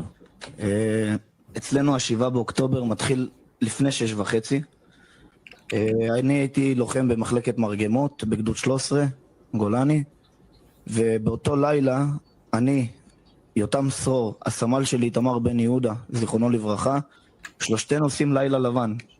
הרשינו לעצמנו בשבתות וחגים במיוחד, לעשות לילה לבן עד לכוננות עם שחר, ואתם יודעים, יש לנו זמן לישון מחלקת מרגמות עד לכוננות הבאה. אז ב-5:20 בבוקר אנחנו יושבים ליד הקשר כדי לא להעיר מאזין, והסמג"ד שלי, ניר בוינפלק, שגם הוא נפצע קשה, וברוך השם הוא שרד, פתאום עולה בקשר בהודעה מוזרה. כל התחנות, לא יודע למה, לא יודע איך, משהו בסגנון הזה, אין סיור בגדר עד 9 בבוקר. באיזה שעה זה? 5:20 בבוקר. כל תחנות נשארים כאן משנה, אז מבחינת קרקע ואויב אין לנו דברים משמעותיים. מבחינת כוחותינו יצאה הנחיה מהחטיבה שעד השעה 9 בבוקר מול הערכת המצב, אף כלי לא מגיע לבורמה. ואני חוזר שוב, עד 9 בבוקר ואל מול הערכת המצב, אף כלי לא יורד לבורמה. נמצאים בנקודות זינוק אחוריות. So they were told to stand down from 5:30 in the morning to 9 a.m. מהנחיית חטיבה, לא יודע בדיוק למה, לא שואל יותר מדי, זאת ההנחיה, זה מה שאנחנו עושים. קצת לפני שהכל מתחיל. ואיתמר דופק לנו פרצוף כזה של... מה? ואתה יודע, אנחנו חיילים פשוטים סך הכל, לוחמים. לא מפקדים ולא קצינים שנוכל לשאול שאלות, זו הוראה של הסמג"ד. מקבלים את הפקודה הזאת ולא שואלים שאלות, הורדת פקודה רגילה. ובאמת אחרי שעה, 6:30, פתאום...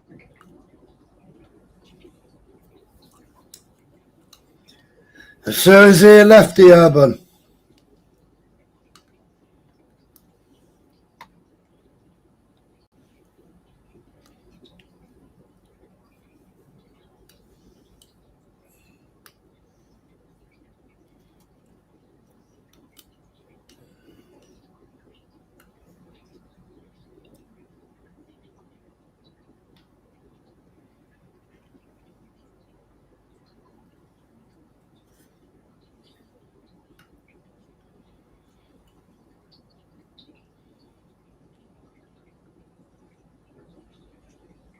Wow, they have taken it down, you know.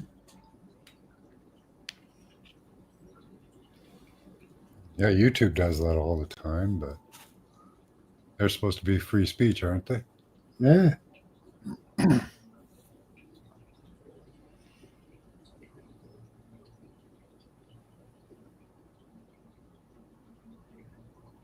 Yeah, I got another week's ban last week. You did? Yeah. Oh, God. Medical misinformation, they say.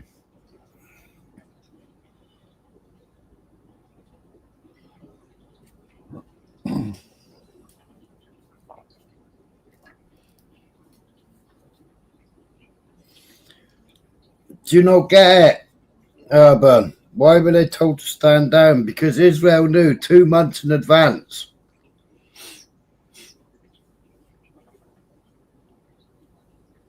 Hamas were doing the work of Israel. He didn't see it. He says he didn't see it. There was an IDF soldier telling about he got the orders at 5:30 in the morning to stand down. They were told to stand down for 4 hours.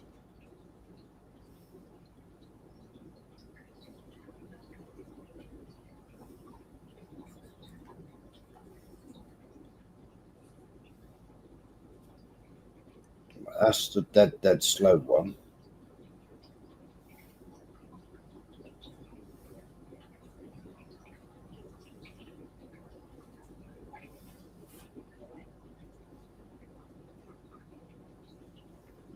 Oh, they slowed it right down because they said there was no chance it was a handoff.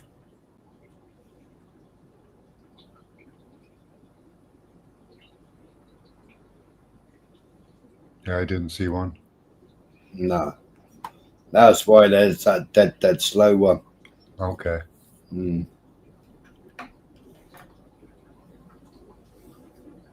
Guess that makes sense then. Yeah. Yeah.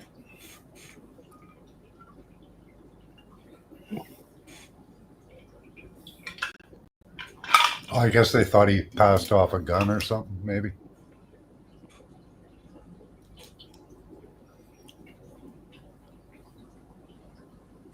Yeah, exactly, Blunt. And half of what you see on October the 7th is all AI. They've shown it on here before, twice before, maybe 3 times before.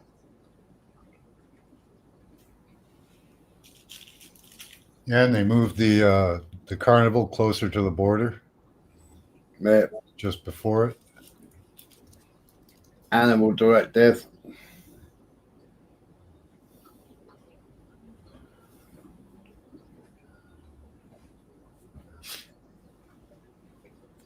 Isn't it? Yeah, Hamas didn't want to kill any Jews. They wanted to take them prisoner. Yeah. Get their people back.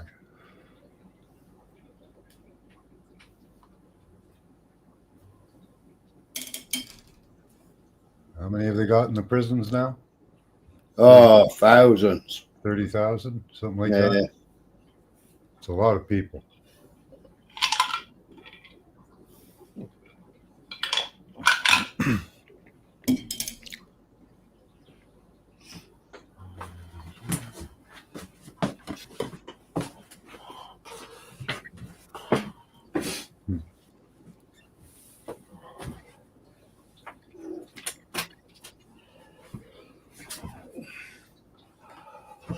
Oh, we pretty much pay for everything, right?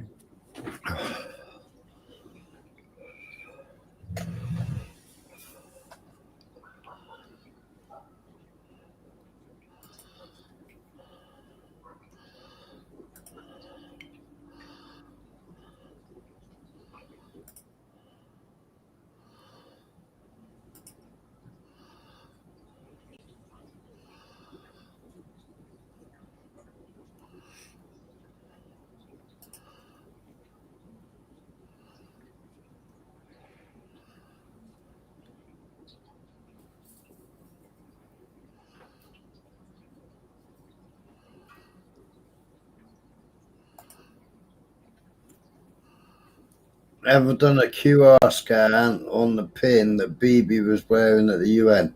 No.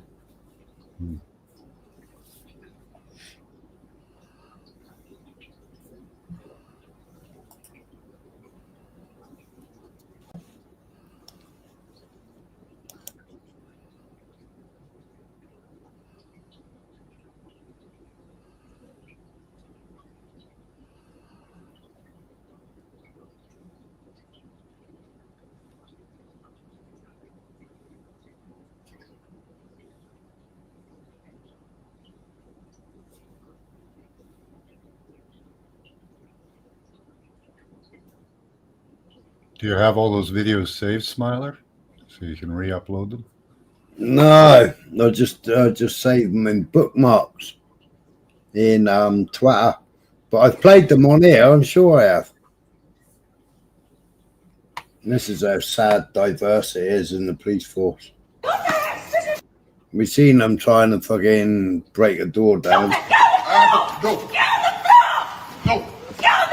No. Done nothing to you. What did I do? What did I do? Tell me what I did. Tell me what I did. Leave me alone. No. No. No. Done nothing to you.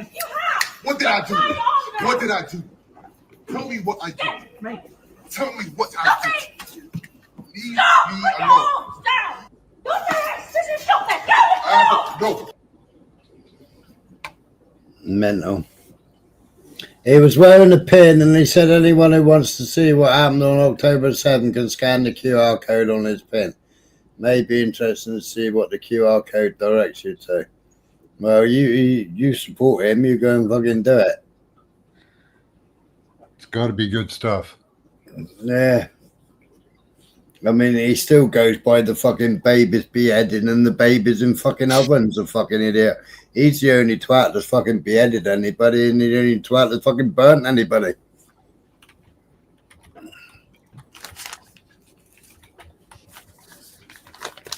Even day 2, day 3, the fucking woman tank in Kibitz Buri, even she came out and said, I was ordered to go in there with my tank crew, all women tank crew, and light the place up.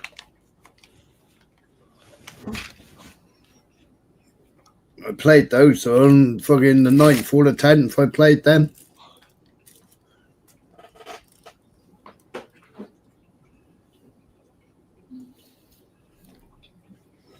Oh, I don't call Jupiter stupid.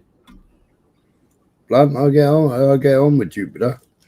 We just have different opinions.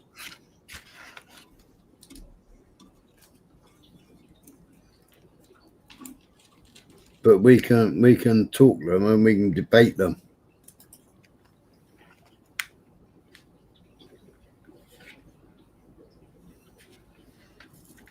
What's interesting about it? We know it's all propaganda.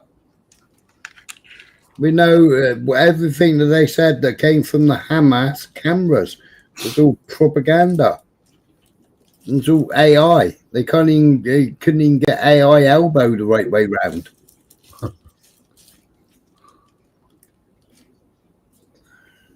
Yeah.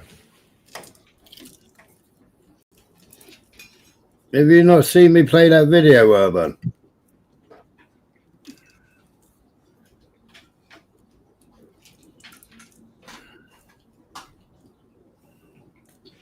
The motorbike wheels don't even go round and round. They ain't got no spokes. Well, the morphing cars are good too behind Yeah. the stuff. Yeah. Cars that bend like bananas. And split screen trucks. Mhm. I mean, when did you last see a split screen truck?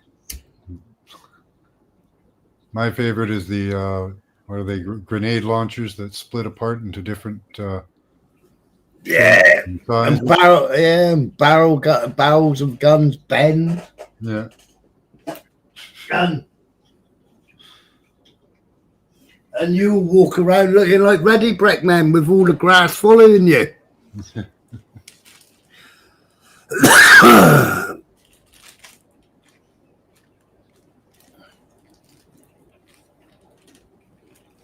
Oh, Urban.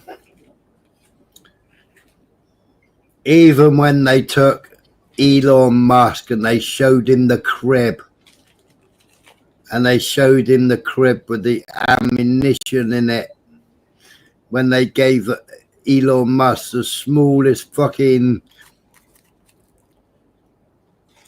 body plate you ever did see.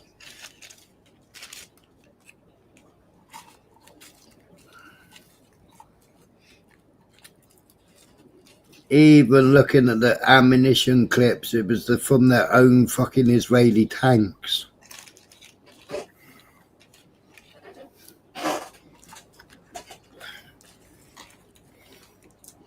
Hamas had fucking AKs.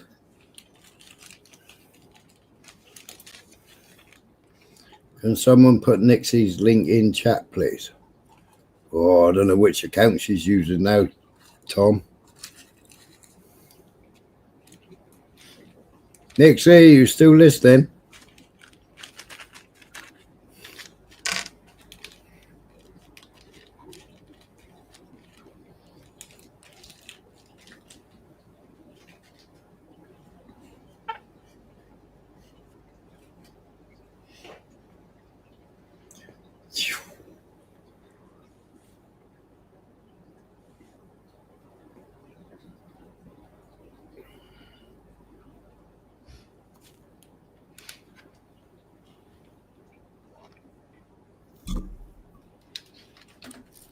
Try that one.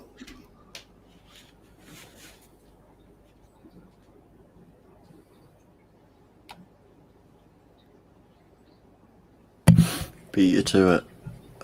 Oh, did you?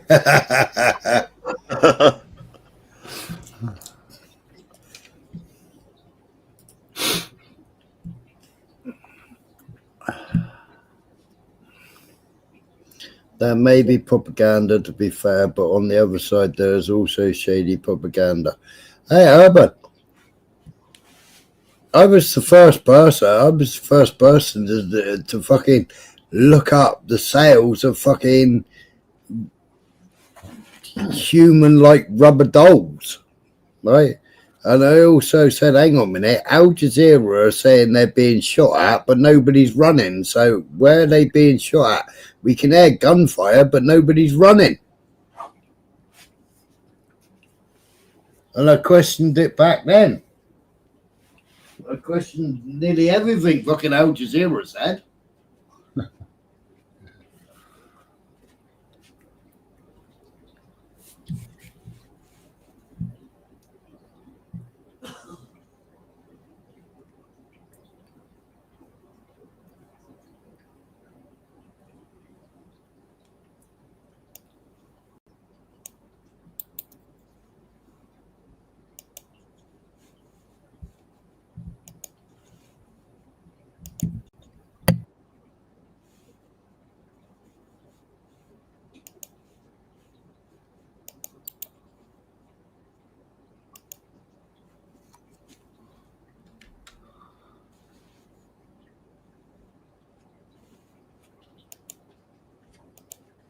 Sorry, I had to have a slash. And also, I played the video where the bloke is sitting there fucking crying his eyes out, and the fucking news reporter's going, and he's got his baby, he's got his fucking 2 or 3-year-old in his arms, and he's saying that it's been fucking shot or fucking caught in the explosion or something, and it's dead, and how sad it is and all that lot, and they were filming it and the tears were running down his face, and then the next minute the baby's arms and legs started fucking moving around. It was like, fuck me, a miraculous recovery. And then I showed them where all the women were all dressed up in their fucking hijabs. And they were all crying and making all the wailing noises and everything else. And then it was like, right, cut. And then they all started smiling and laughing. So I played all that, debunking both sides. Not just one side, debunking both sides. I got a question about the Cornish. All right, go on then.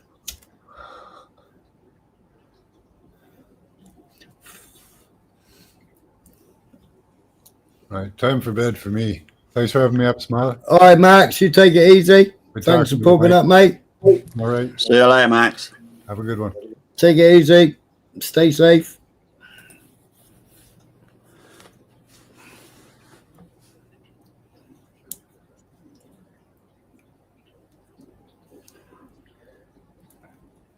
Got a question about the Cornish.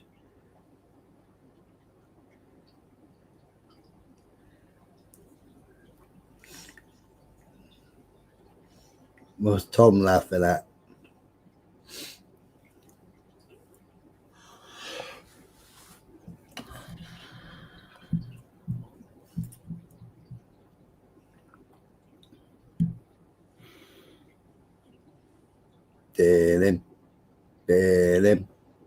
Did him.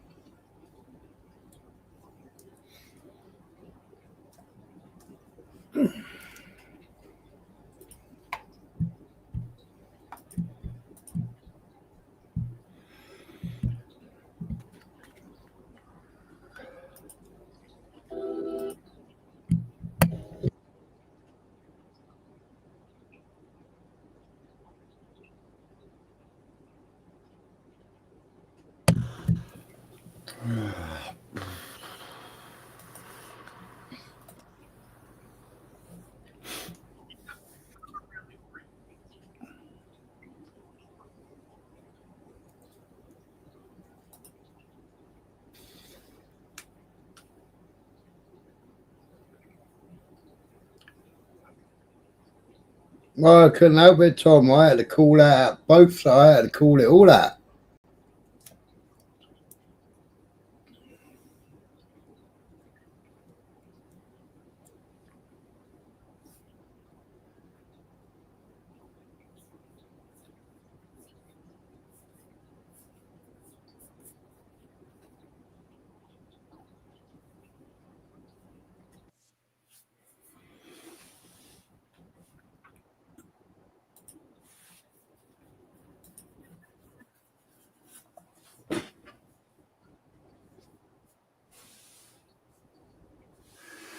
Would you say the Cornish suffer with the same animosity towards the Brits as the Irish do? What? Would you say the Cornish suffer with the same animosity towards the Brits as the Irish do?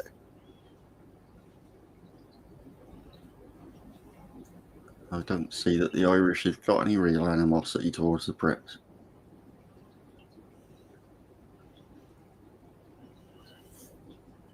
We ain't got no animosity towards the Brits neither. Only if they're coming in here to try and fuck us over.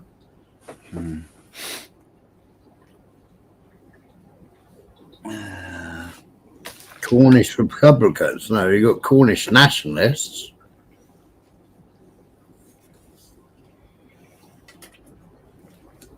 Well, no, it's Cornish nationalist.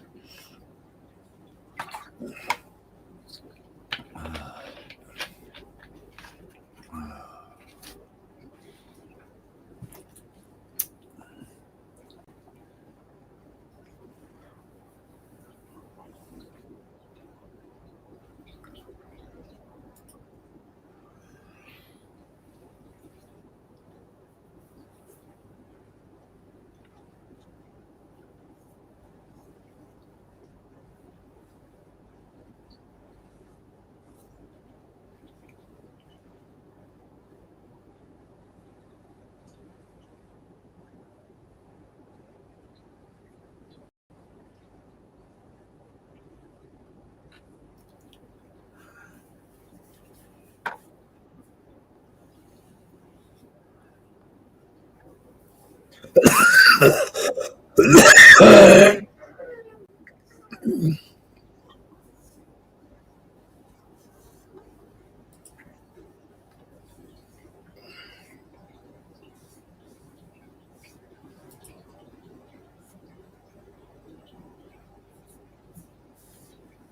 exactly, Blunt. I mean, you should, instead of saying British, you should be saying English.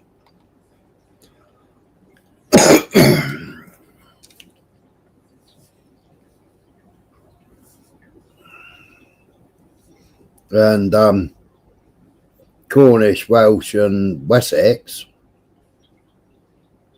was all part of Cornwall originally. Well, Cornwall was part of Wales originally, whichever way round you want to look at it.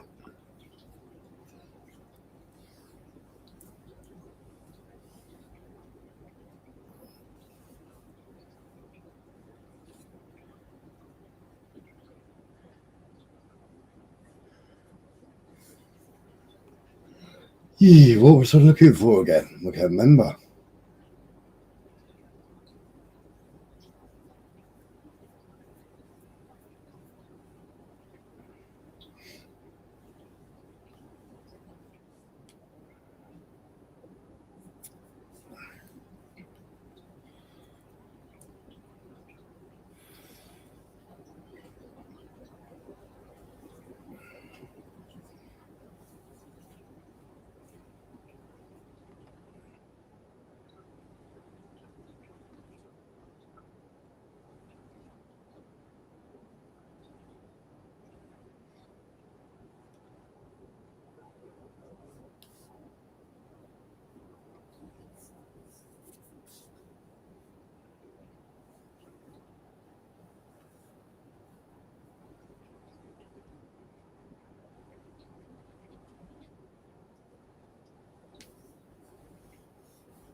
Like, as a Cornish nationalist, if you are one, would you hold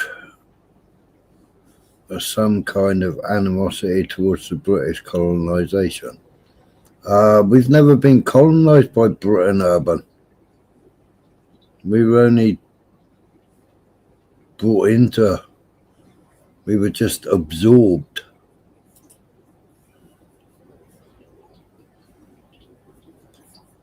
But why should I have animosity towards English people? I ain't got any animosity towards the English.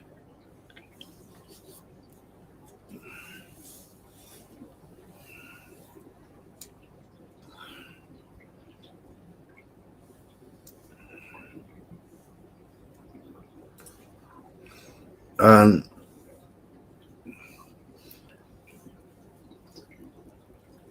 with Ireland, with Northern Ireland, it's a lot more deep-seated than anything else. I mean, Cornwall's never been colonised, so I don't know what that's about.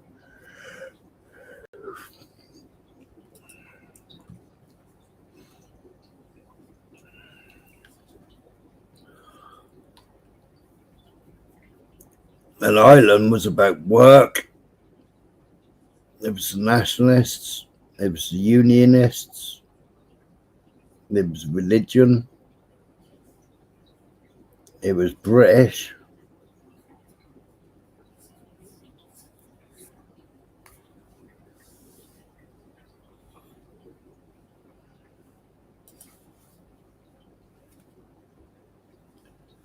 And a lot of the things that the IRA were blamed on was actually the British, MI6.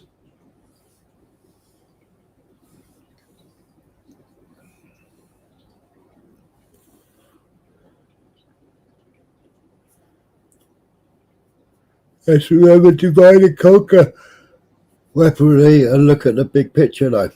Well, here's a big picture of divide and conquer, and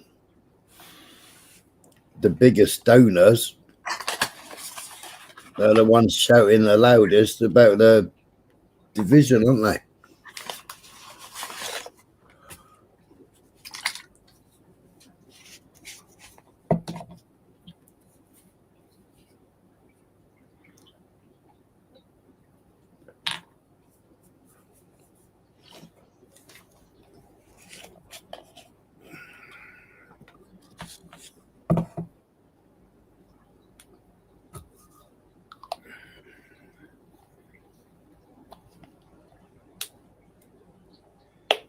Ken O'Keefe, Hewlett, yeah.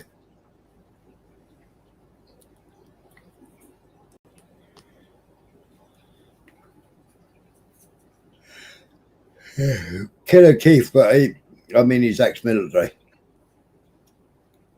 Whether he disarmed for them, I don't know. He was a badass Marine, I think.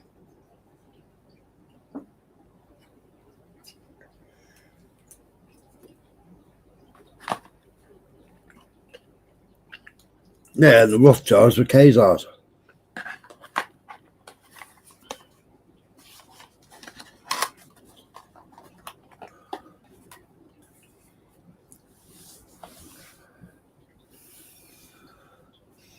Well, Cornwall and Ireland, I mean, there's totally different scenarios, totally different stories.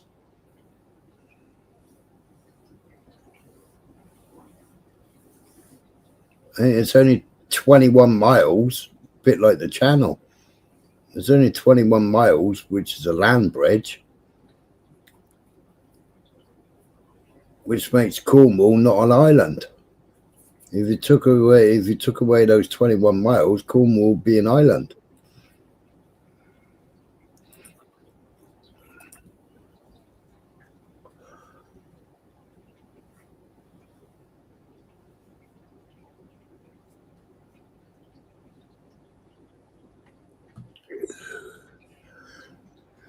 When UKIP came to Cornwall, came to Truro, what's he called? Carl Benjamin.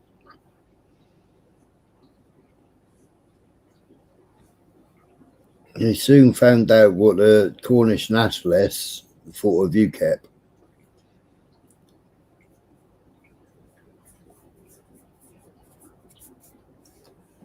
And if you know Reverend Simon Sideways, he'll tell you, because he was there. He was Carl Benjamin's security.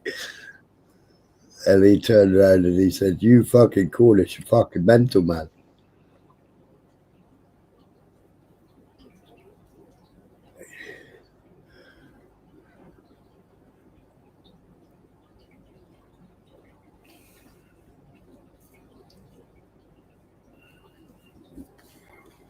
What's that video you lit?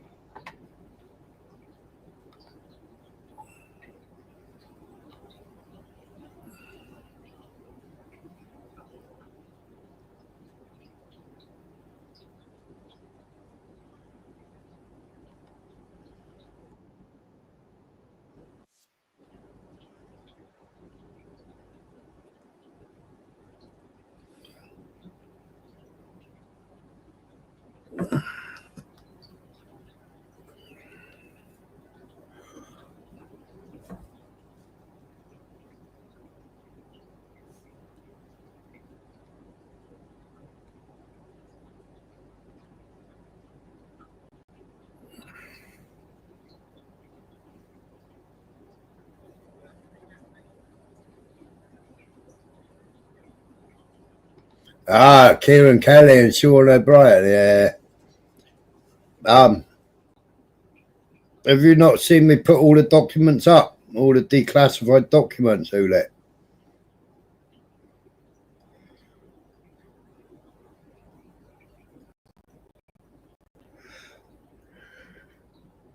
Put loads of declassified documents up in some of my live streams before. And all the questions. The same as the Lee Rigby case. I put loads of declassified documents up about Lee Rigby case. And people involved in Lee Rigby.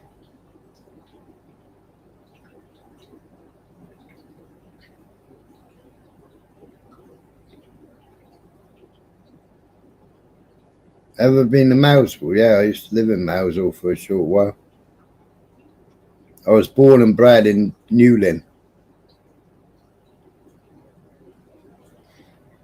I was a Blytho baby, which is equivalent to like London and the Bow Bells, I suppose. Because all babies are born in Truro now. Whereas Blytho in Newlyn used to be a maternity hospital.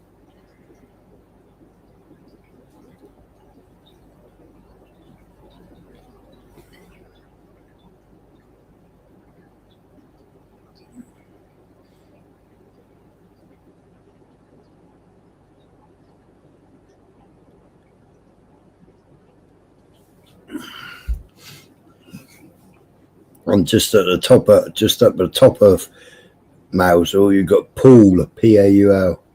I was confirmed there.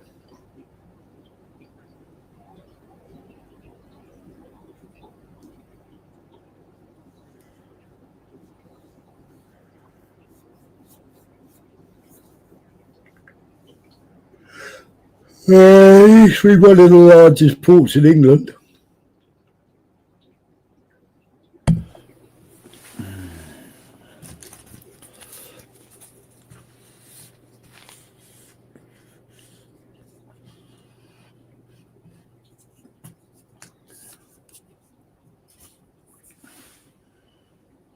I've been all over. My mum was a banker in London and moved to the coast and married a fisherman. Lobster potter.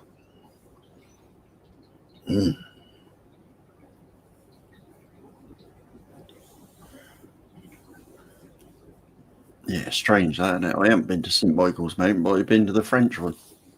Oh, yeah. Yeah. My best mate used to live on St Michael's, mate. Yeah. Yeah. Confirm what? Smiler, that's the question. Confirmed. Oh, when you take confirmation.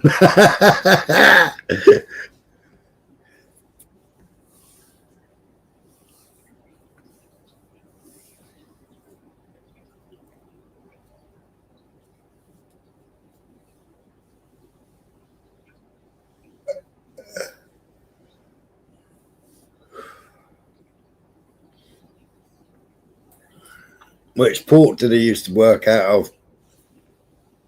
With his lobster boat.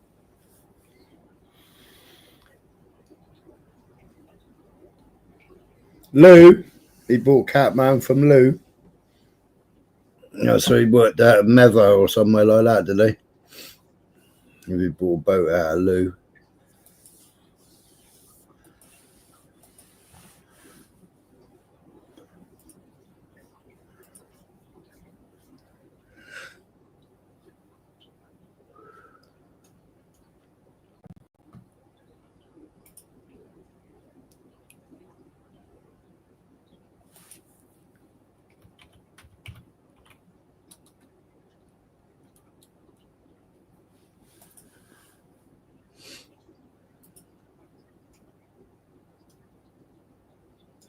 Worked out of Margate.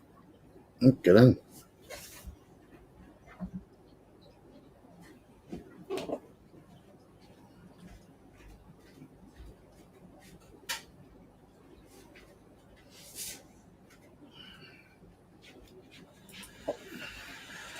But if he bought the boat off out of Port Isaac, then I would have known the boat builder. I'd probably know the boat builder out of Lou as well.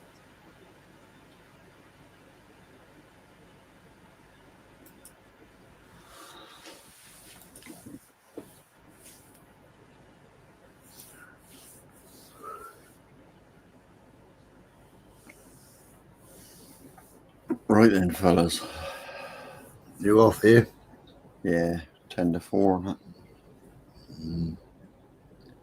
Better try and get some sleep, otherwise you shan't be up till fucking 5 o'clock tomorrow night. Way things is going. Did you ever do any taxi runs for Vicky Marks? Vicky Marks? I never did taxis. Vicky Marks.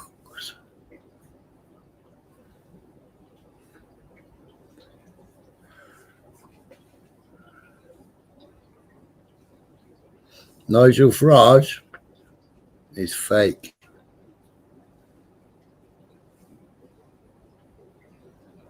Yeah, Gemini Marine.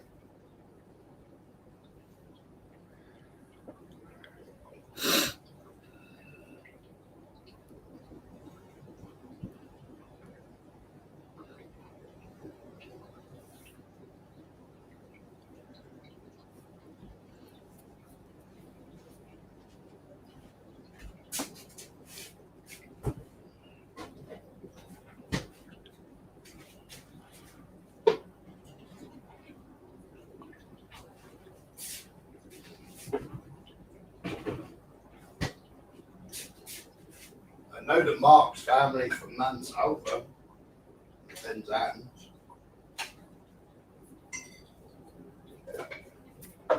It was a big family. I can't remember what the sisters were called. If he's gone a bit quiet, he's making himself a coffee. I am. Oh, is it not picking me up so well, is it not? No, you're a little bit quiet now. Oh, I turned the mic down the other day, didn't I? Because people were saying I was shouting. Yeah.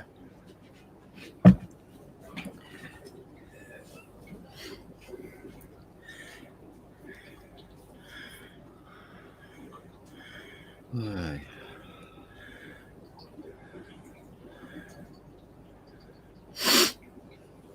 Yeah, Lou's up the river.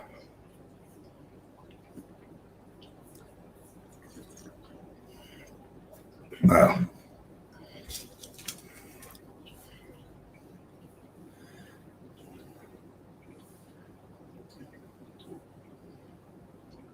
Hi, good night, Tom.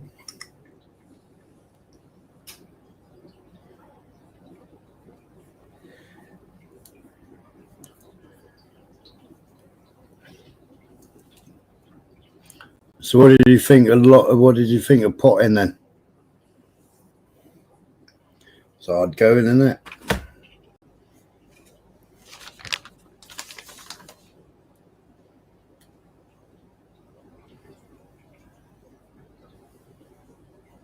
Did you remember that guy who was the biggest smuggler of weed into Britain back in the day? Remember the Coke? The Coke yachts?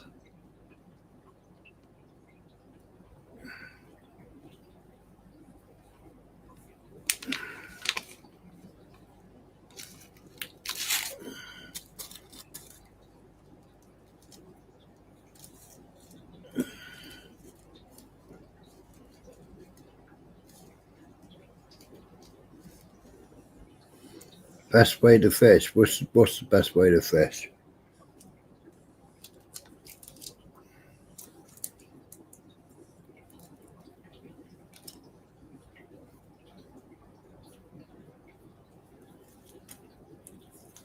Was it into Newlyn, Hewlett? I mean, there's been loads into Newlyn.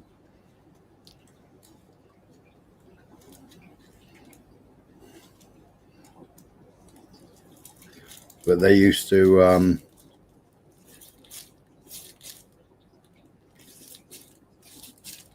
The safest ones were when they used to have the bales, and they used to dam the bales off, and then the fishing boats would go out and pick the bales up.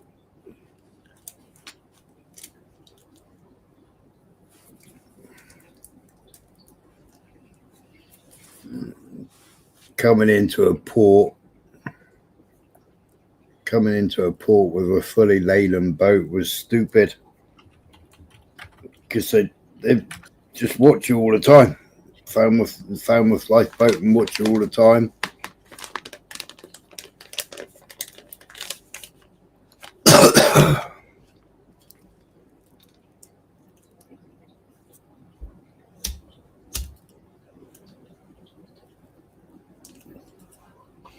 Boulogne, they were never worried about size, were they? Whereas if you land in the UK, you have to worry about size. It ain't bad when they're just touching the size, and you can put them in a store pot for a couple of weeks.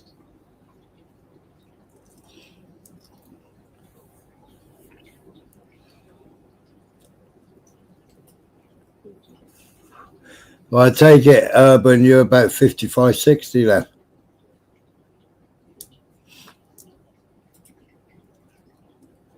All right, whose scallop did you work on?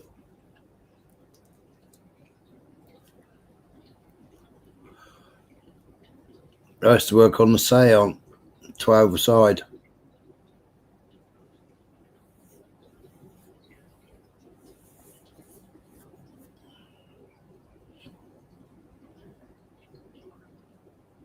My mate started the tuna industry in Newlyn.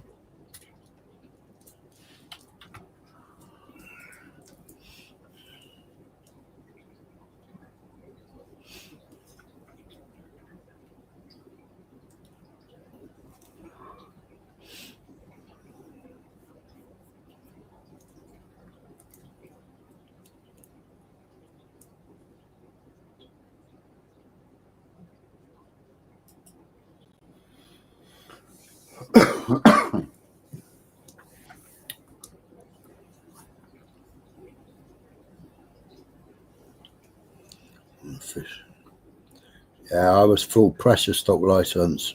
I'm a fully licensed skipper.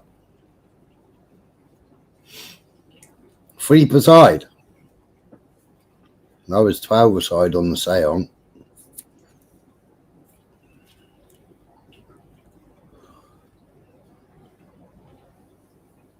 $40.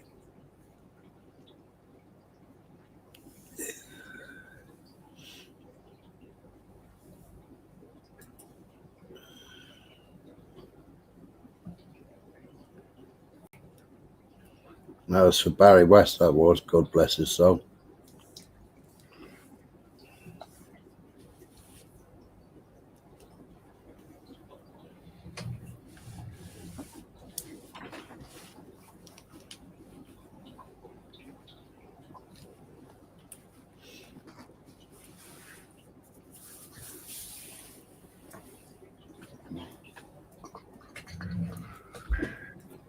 That was that.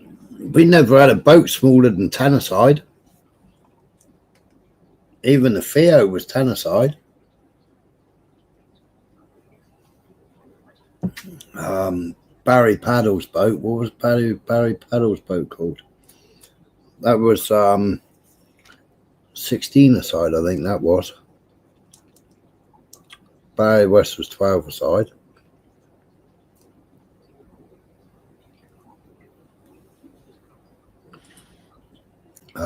Theo. No, not the Theo. The Moral Marg. She was 12 a side. That's Marth's boat. And then we went over to Tooling. No.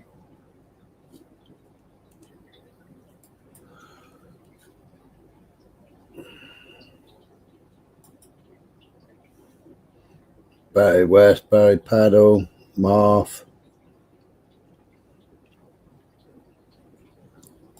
Vinegar, he'll know the Vinicums. Vinicums are world famous. George Vinnecombe's world famous. George Vinnecombe is supposed to be during the war effort, and what he didn't know about fishing, he forgot more than new people learn.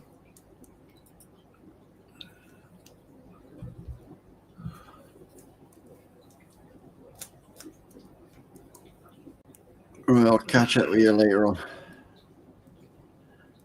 All right, you take it easy, mate. Cheers for coming up. All right. See you later, chat. All right. Did you go to Booley? Where's Booley?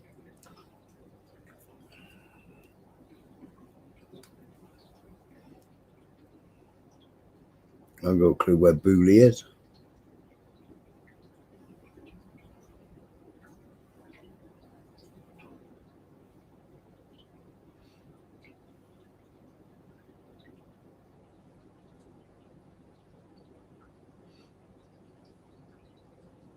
Oh, Bewley. Bewley Steam Fair, you mean?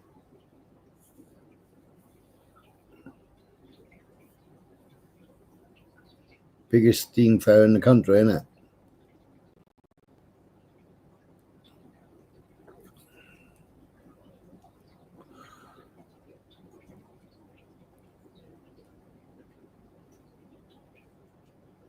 I've been twice to the steam fair, but you need like 2 days to get around it all.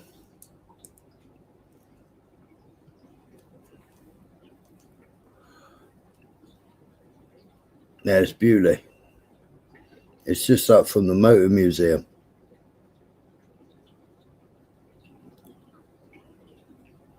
Absolutely massive. It's in the big valley. Got all the steam engines and everything there. Just walking around all the stalls will take you a day without seeing anything else.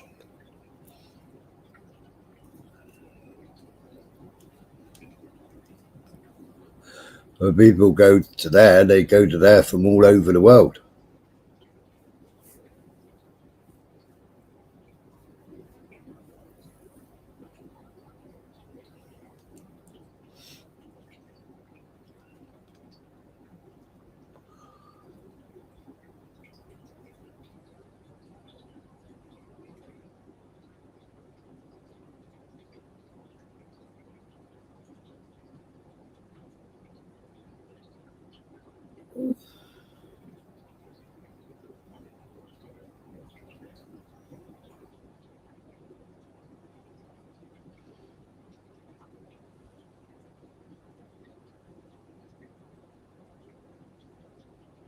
I wouldn't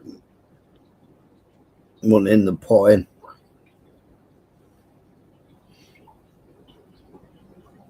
Most precious stock license.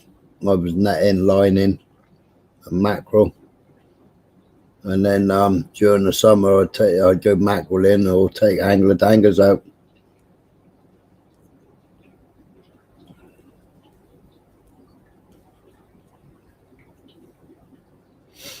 Well, you probably netted the fucking inshore nets, inshore wrecks, didn't you?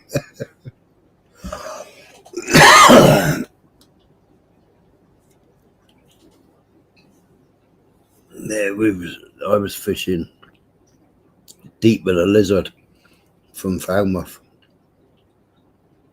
And depending on the weather, I'd either land in Peter Turner's or land in Newlyn to Steve-O. I have done.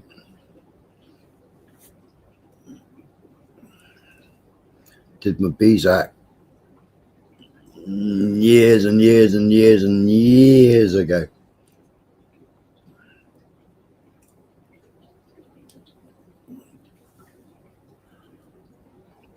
I used to fish monk gear.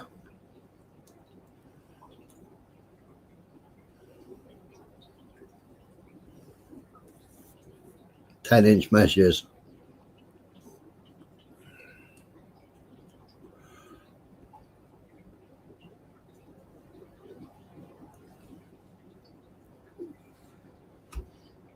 monk gear and long lines, and then hurdy-gurdies for the mackerel.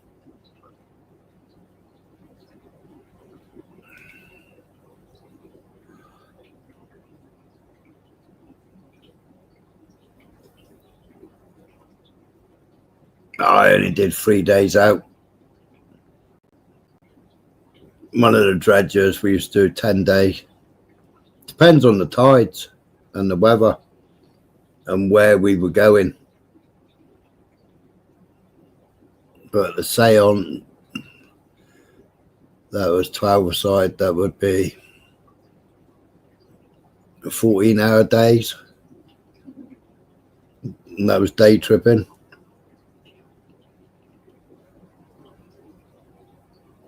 But when we were doing that, it was 3-day laydown, but we would be doing lines during it. Long lining for conger and ling.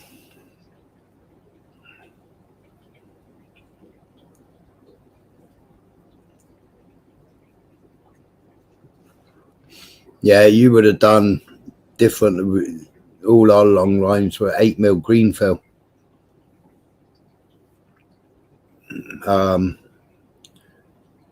With tied snoods before the quick release snoods came out.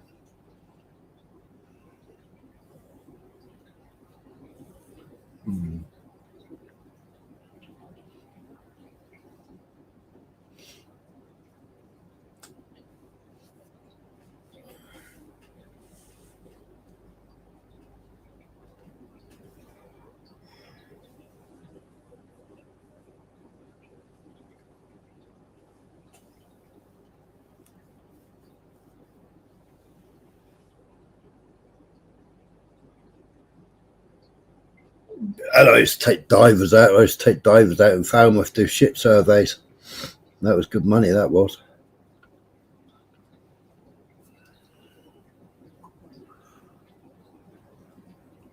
Then I had a couple of divers I used to take out scalloping. They used to dive for scallops.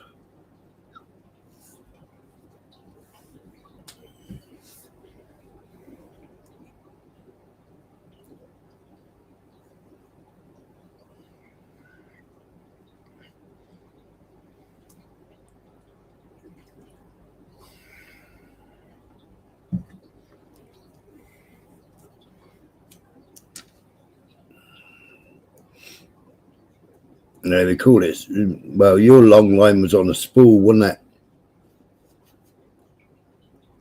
it? 200-pound breaking strain, and then you just clip the snoods on, wasn't it? And it comes on a reel, and then all your hooks are baited on swivel hooks, and you just quick clip them on, didn't you? Whereas mine was like,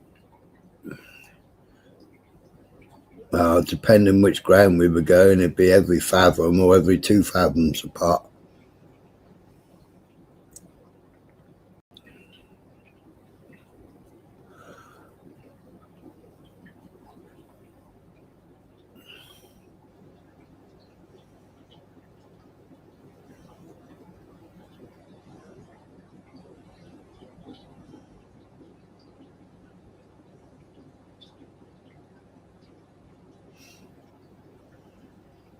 It's bad that we still measure everything in fathoms.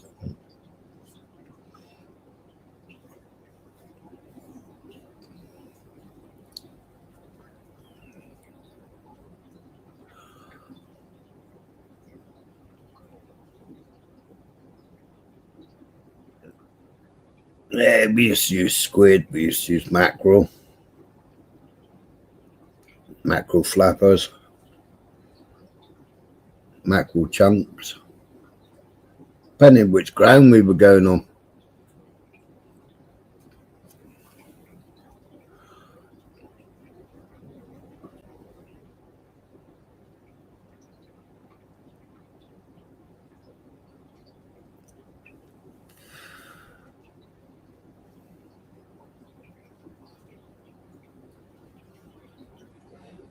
Split personality. I think all skippers have got a split personality.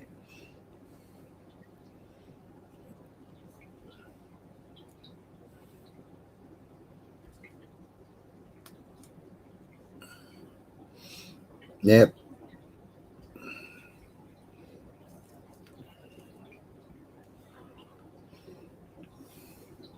I'm still waiting to see Vega. Vega eggs his yacht master.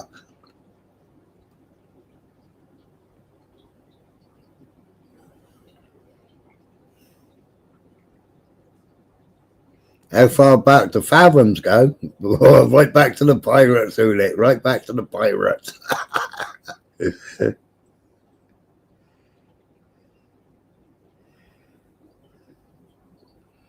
I bet that's a good experience, though.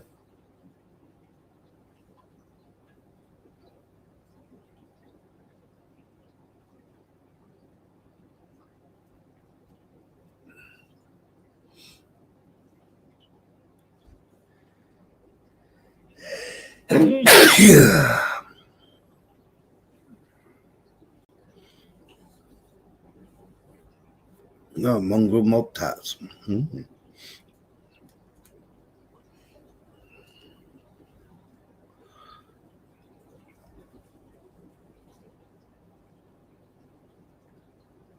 I was watching a video earlier on of I can't remember what fucking biker gang he was in now, but he's converted. But he's sergeant at arms. He's sergeant at arms for a biker gang, but he converted to fucking Islam. And he's been converted for 2 years. He's still a biker. Been converted 2 years. But it took him a year to pluck up courage to go to a mosque.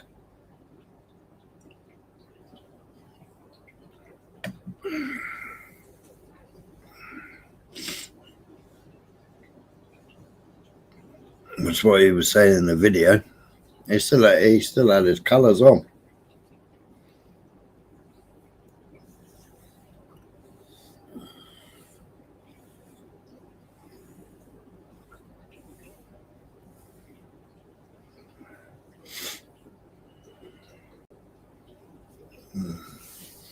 Marth was like, I think Marth was the worst person I ever worked for. Fuck me, man, he was an animal.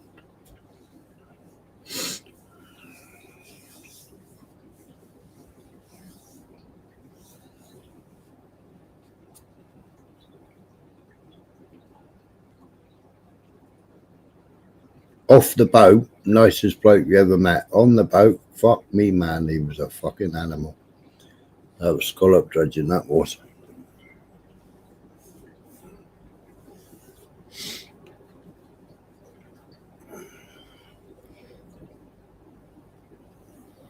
It didn't matter what the weather was. Me and Arnie, lad that worked with me on the boat, Arnie, we'd meet up in the morning, we'd jump in Mar's fucking Land Rover, we'd drive from coastline, drive down to Falmouth Coast Guard Point, look at the white waves, look at the white tops, and they go, right lads, we'll go out to Dogman then. And we were like going out Black Rock, be punching the fucking seas. You had green water going over the wheelhouse. And then you go round Dogman Point and it'd be flat calm around there.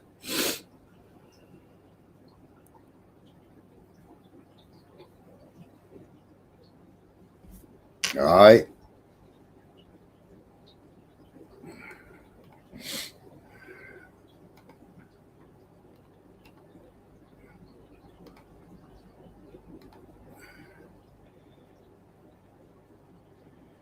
There you go.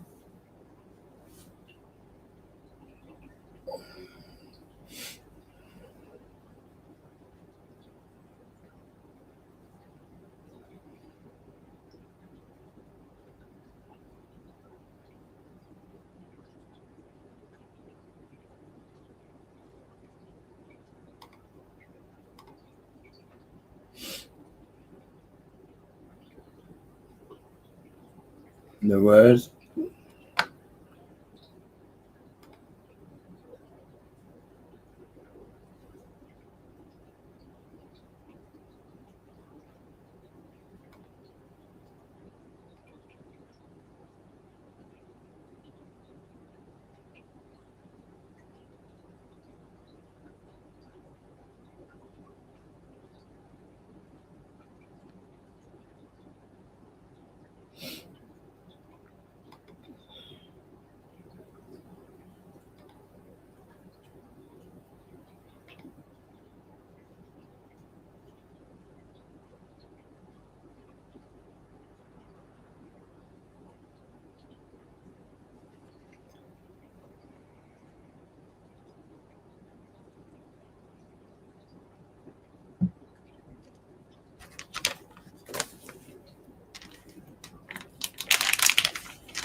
2 seconds. Hello. Yo, Smiler. Right, mate. How you doing? Good, you? Yeah, good, man. Good. Yeah, I knew you was a fisherman. How did you know I was a fisherman? You're from Cornwall. I've heard you say it as well. Let me tell you this story about when I was working on a tuna boat, man. Like, I have to tell you it because only a fisherman would understand this story and find the funny side of it. Yeah. Okay, right. So I was living in Australia. I was doing like a one year working visa. Yeah. Yeah, and I thought I was looking for work, so I looked up this. There was an ad, and it was advertising for a deckhand on a longlining boat. So I went. So I did it. I got the job, and I went out with them, and it was for this fucking Maori dude, mate. And so basically we went out for like a month, and every 2 weeks we would land. But this guy was a fucking nutcase, mate, an absolute fucking nutter. Like what you were saying about that scalloper skipper, right? Yeah. But the problem was 2 weeks at sea, you couldn't fucking get off this boat, right? So basically we're out there, right? And at one point, like my job, whenever there's a tuna on, they would unclip the line and then clip it onto like a piece of rope that was attached to the boat. Yeah. It was attached to the hauler, so it couldn't escape. And it was pretty long to give the tuna a bit of run if it was to bolt. So my job was to stand behind the skipper. He was the only one who would fight the fish. And basically, if the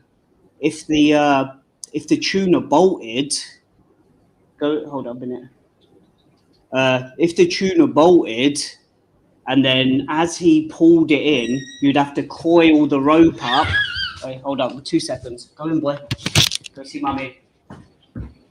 Honey, can you grab him a minute? I'm just speaking to Smiler. Right, listen to this, Smiler, right? So you'd have to coil the bolt rope behind him as he fought the fish. And if the fish bolted, like, you just let the rope run out. But my instinct on the first fish that we ever see was to grab the rope and stop it from fucking flying out, right? So I grabbed it, and he shouted to me, "Let it go." So I let it go, and the fucking clip flicked out of my hand and like hit him in the side of the head. So he had this massive fucking lump on the side of his head. This nutty fucking skipper came up to me, grabbed me round the throat, put me up against the He said, he looked at me and he said, "You fucking go and pull that fish in, man." So I was like, "What the fuck do I do here?" So I went over and I started pulling this fucking fish in. It was massive, mate. It was bolting everywhere, and I pulled it in, and they gaffed it in the head and pulled it on. It must have been about a 76 fucking kilo, like, yellowfin tuna. Yeah. And they all came up to me, all the crew came up to me and like was slapping me on the arse and going, "That was fucking amazing, man. I've never seen anyone do something like that in my life." But anyway, that's not the crazy part of this story, right?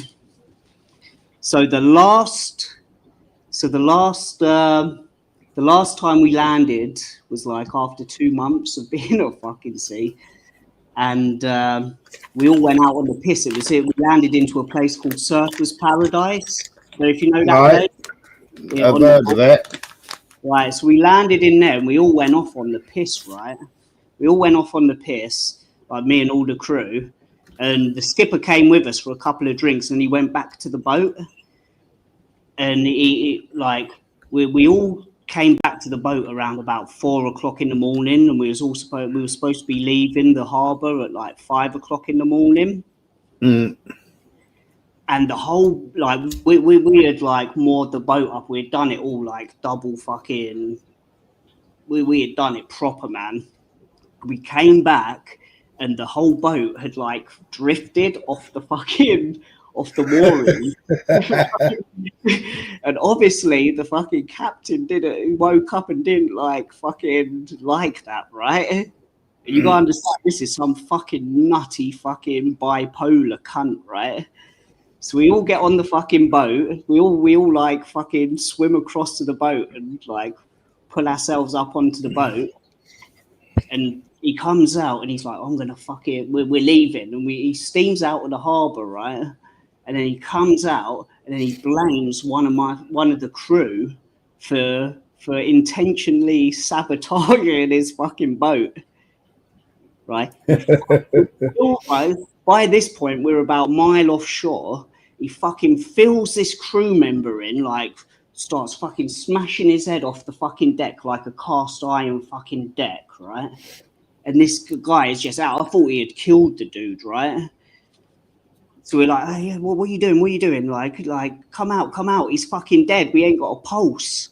So he comes out with a kettle of water, pours it over this fucking deckhand's face. This deckhand like wakes up instantly, and jumps over the side of the boat and fucking swims for shore, right?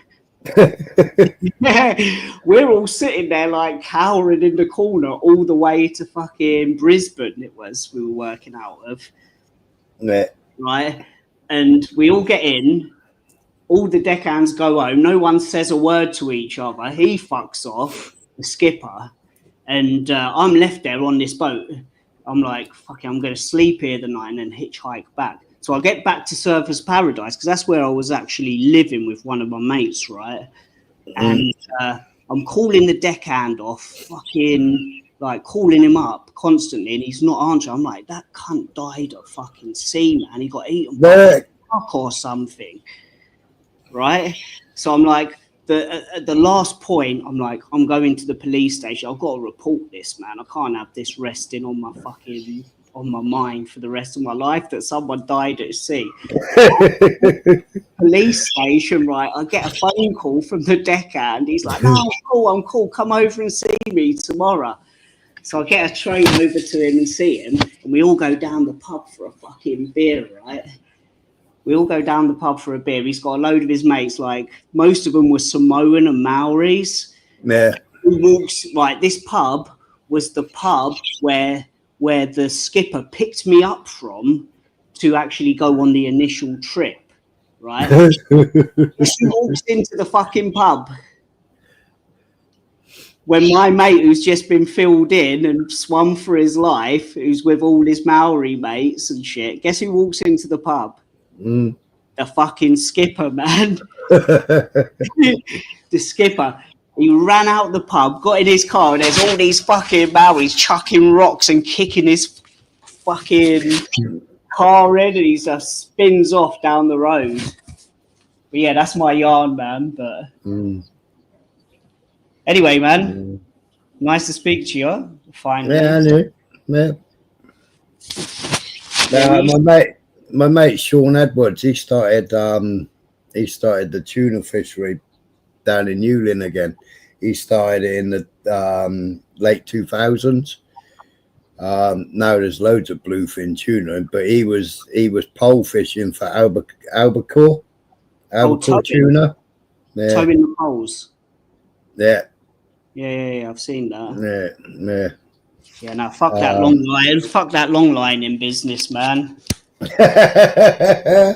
the other thing with this skipper, right? Where like I wasn't like that experienced. So when we were laying the lines out, it's fucking dangerous, man. Got these massive hooks, all this tangled line that can just get tangled in an instant. Hooks flying past your head. This fucking skipper wanted to lay lines like twice the speed of any normal fucking human being. Yeah, you got to work with the tides. You got to go with the tide. You can't go against the tide. Yeah.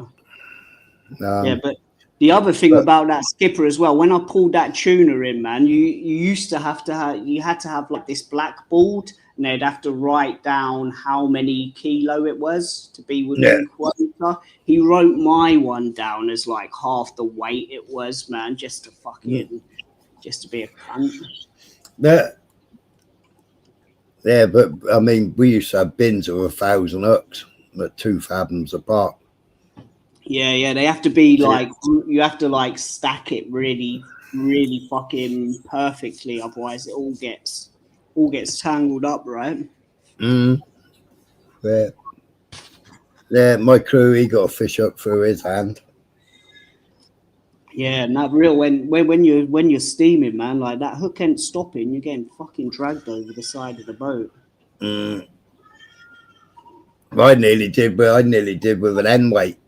We used to use like the railway, so you got railway sleepers, and on the railway sleepers, you got the bit that the track sits into. It's like the cup that the track sits into, and then it's stapled to the sleeper. Do you know what I mean? We used to use them as end weights. They're about £56 there. See, our ones, you'd take the clip off of the long line, you'd have these bins with like 5 or 6 rows of wire, and you'd clip them onto the wire, and then like pull the end weight in, and then pull the rest of the line in. Yeah. And it'd have to be stacked perfectly, otherwise it would just fucking tangle up. Yeah. But no, I worked on scalloping boats as well. Well, under 10 meter scalloping boat, not a real scalloping boat. That was dangerous, man. I remember once we were pulling them up, the dredges up, and I hung over the side of the boat to pull out a couple put the hook in. No, put the hook in, but then I would also grab a couple of the Dover soles out. Yeah. At it. And once the rope snapped, and I don't know how it managed not to fall on straight on top of my fucking head and neck, decapitate me. Well, we was out in. It was pushing 8s and 9s with a big deep swell big deep ground swell in the sea, right? And this was on the sail, and this was with Barry. Well, the wheelhouse had a wheelhouse operated winch, so everything was operated from the wheelhouse, and there was only me on deck. So it was only me and Barry, two-handed, 12 aside. So I was clearing 24 baskets. Or 24 dredges. I was doing 24, so we were doing hour tows. And we do 14 tows a day. It was a fucking wanker, it was. Anyway, the fucking sea was running. And aft wheelhouse boat, or midships wheelhouse boat. And I'm standing there now with the hook, ready to put the rope round the nigger head. Yeah. No, it's not racist, people. That's actually what it's called. Or the davit, if you want to call it by its real name. And I'm like, Barry, head to wind. And it's like sitting there, and the winch is reeling in. And I'm like, what's the fucking asshole doing, like, you know? And he wouldn't look in, and we'd gone broadside on, and the waves were crashing over the fucking side of the boat, over the gunnel. And I'm like, you absolute prick. And then he starts shouting, okay. I went to run as the boat fucking went down. So the boat went down, scooped up a load of fucking water as I put the hook in, and the bobbin bar hit me clean in the middle of the fucking head. Sent me flying across the deck, flat on my back, fractured my skull, put me in hospital. Yeah, he wasn't happy bunny, he wasn't. I had fucking 2 black eyes, broken nose. Oh, my forehead was all fucking black and blue. My nose was gone. My eyes were gone. Yeah, he put me in hospital. Have you ever worked on the trawlers? Yeah, beam trawling. Yeah, see, the boat I worked on, it was like a trawler during the summer for sole and flat. But then in the winter, it kind of like had a setup where you could convert it to a scalloper. It was only 3 a side. Yeah. But I remember when I first started working on it, I smoked a fucking really strong weed joint, right?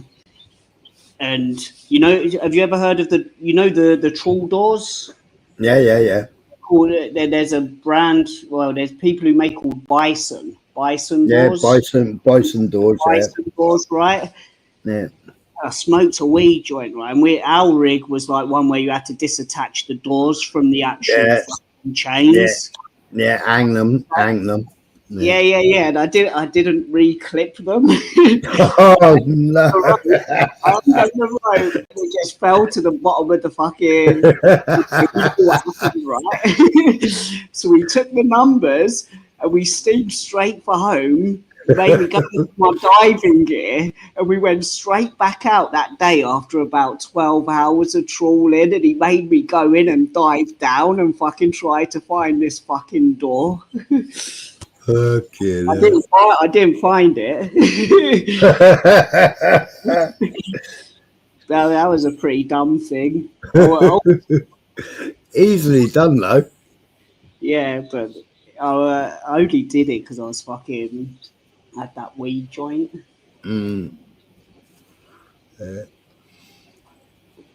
My mate forgot to tie the fucking what's it called knot? Oh really? What's it called? The yeah, I know what you mean. Oh fucking hell! Oh. Yeah, on the cod end, he forgot to tie the cod end that. Fucking forgot. We were towing for an hour and a half on clean ground, good clean ground as well. What's the name of the knot that they do on that? You can cod do end like the cod end knot, and then you got like the repeated one where you pull it over itself, which is the easiest one. But then you got the cod end knot where they tie it around and then go back through itself. Yeah, and then just loop it. Yeah, half it, just loads of half hitches. Yeah, half hitches. That's the one I use. Yeah, you just pull out the first half hitch and then give it a quick pull, and that's it. Gone. Let's go.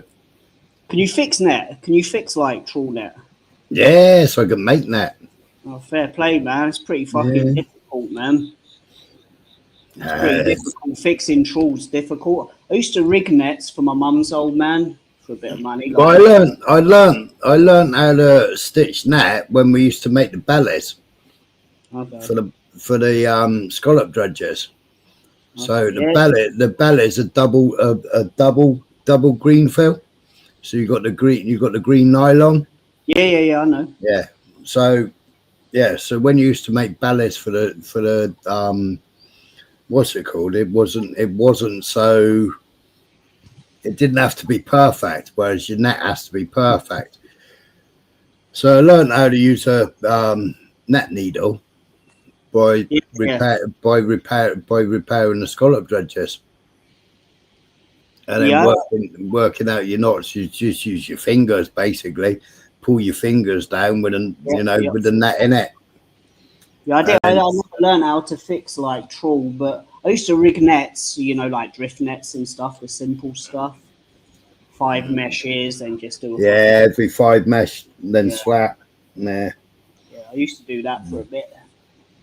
Yeah, that was when I was like 17 years old, man. I did it till I was about 19, then everything went to shit. Like you couldn't catch skate, you couldn't catch Dover soles. Well, you could, but I used to enjoy fishing, man. That's when we got sold down the fucking river by Maggie, wasn't it? Yep. I know, Maggie. It was when was it? Let me see. I was 17, so about 23 years ago. Best thing I ever did was get out of fishing because it all went to shit, didn't it? I probably would have still been in fishing if I didn't get a divorce. Yeah, no, we used to drift. You know the Goodwin Sands.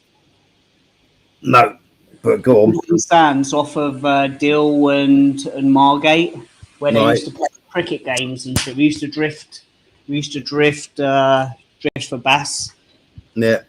Off there, that was pretty lucrative for a while. But then, yeah, quotas came in and fucked it up. until they fucked up the quotas. It wasn't just that. It was like we were throwing 90% of our fucking fish away, man. Yeah. But I got told the thing that really fucked it was when the French introduced the trammel net. Yeah. Yeah, it just kind of completely fucking caught everything that was there. Yeah, but they you know, they could go back and land in France. They had no problem at all, you know. I mean, obviously, you know, we all did it. I mean, we landed hake as fucking pollock. You know, when they shut the hake fishery. But it was like, well, you got all this fucking hake in the net. And it's like, well, they've shut the fucking fishery, but there's fucking hake everywhere, Matt. It didn't matter where you drop the fucking net, you'd be in hake. Well, the amount of skate that people were catching, like where we used to fish, and then they just put a complete ban on skate, and it just made no sense whatsoever. But anyway, I'm away from that. I moved to China after that, and well, I went to Australia for a year or so. Then I moved to China. So you're well travelled, then. Did a bit of teaching for 10 years. Yeah, man. I live in Chicago now, innit? But I'm actually born and raised in southeast London. Mad, I was born in Lewisham Hospital. Yeah. Right.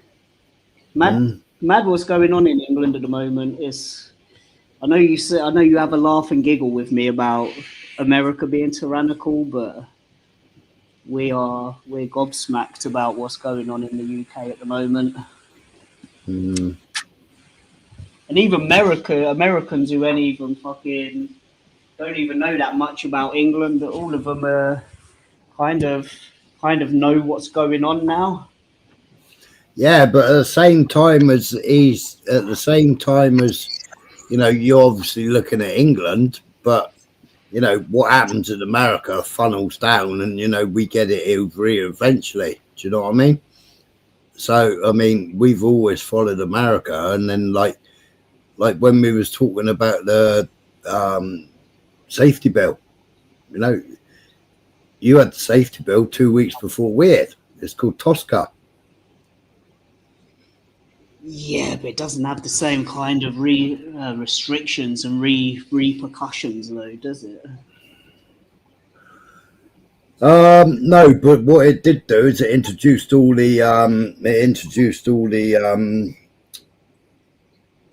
the worst is going to happen to me. Camera recognitions. The worst that's going to happen to me is some of my comments might get deleted. What happens to the people over there is they're getting knocks at the door, aren't they? Oh yeah, at midnight you're getting your fucking door kicked down. I played videos of it earlier on, how sad it is and how it's getting.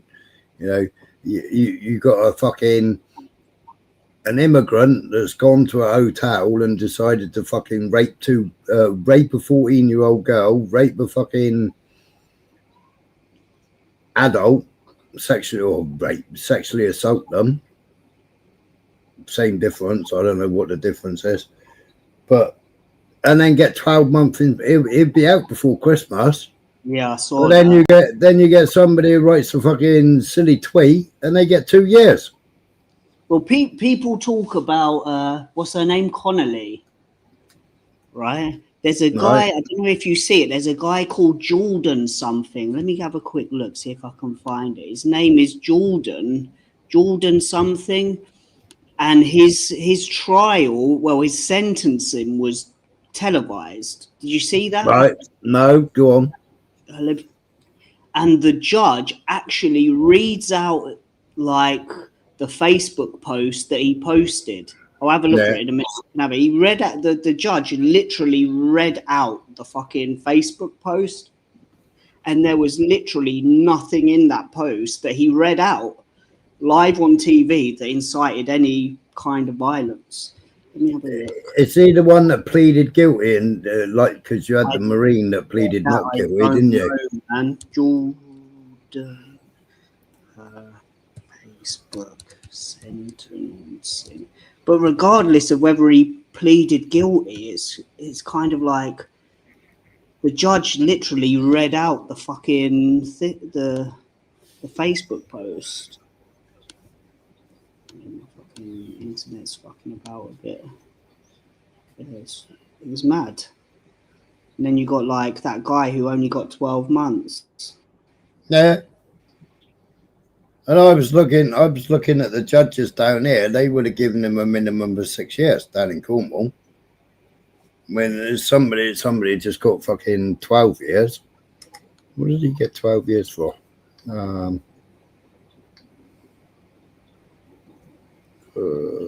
Cornwall.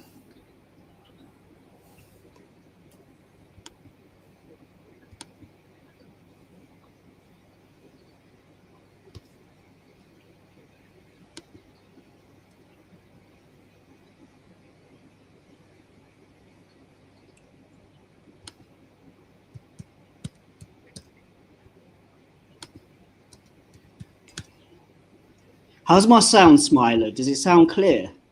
Yeah, perfect. I can hear your fan in the background. Oh yeah, that's what I was gonna ask. Is my fan like kind of loud? I need to get a new one. Ah, that's right. Right, let me have a quick look. So I've got a question for you, Smiler. Right? Yeah. So with all this tyranny going on, and fucking regardless of how you feel about Trump, how would you actually feel if he did put pressure on the UK in ways of like sanctions and shit like that to try and stop what's going on there?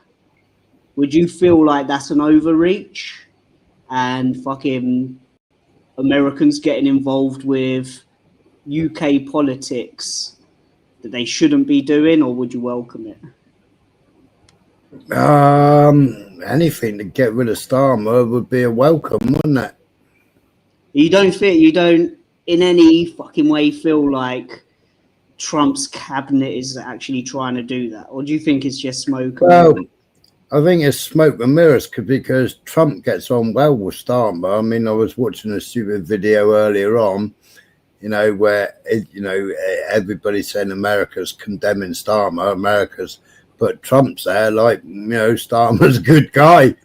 Yeah, and it's like, what the fuck? Oh, is that because he just give you 1.5 fucking billion contract, on your fucking appear like that, but I think that's just on your Palantir. I think that's just like diplomacy. I don't know, man. Yeah, it was a bit bizarre. I've got it up in front of me, but I can't think of his name. Man jailed for riot Facebook posts. I put in Facebook post sentence in UK. They literally sentenced him live on air, and they read out the fucking Facebook post, and it was like basically the dude was just saying he don't want his taxes going on fucking on hotels, and basically that if you come to England illegally, you get given everything, which, I mean, it's not really untrue, is it?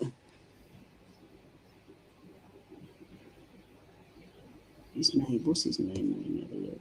See if I click on it. His name's Jordan. I've forgotten his surname, man. They said he was inciting burning down mosques, but he fucking weren't.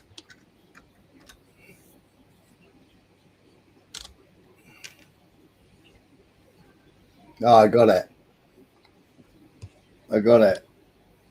Yeah. Yeah, have a look at that when you get off, man. I'll play it. Yeah, see if you could find anything that incites violence on that.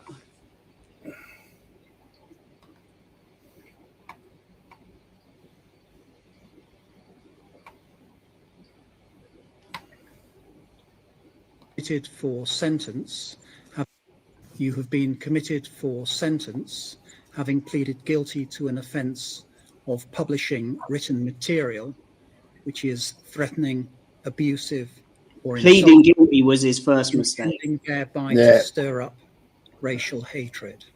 On the night of the 2nd and 3rd of August, the Britannia Hotel in Leeds was attacked by people who threw missiles which damaged windows. It's not his fault.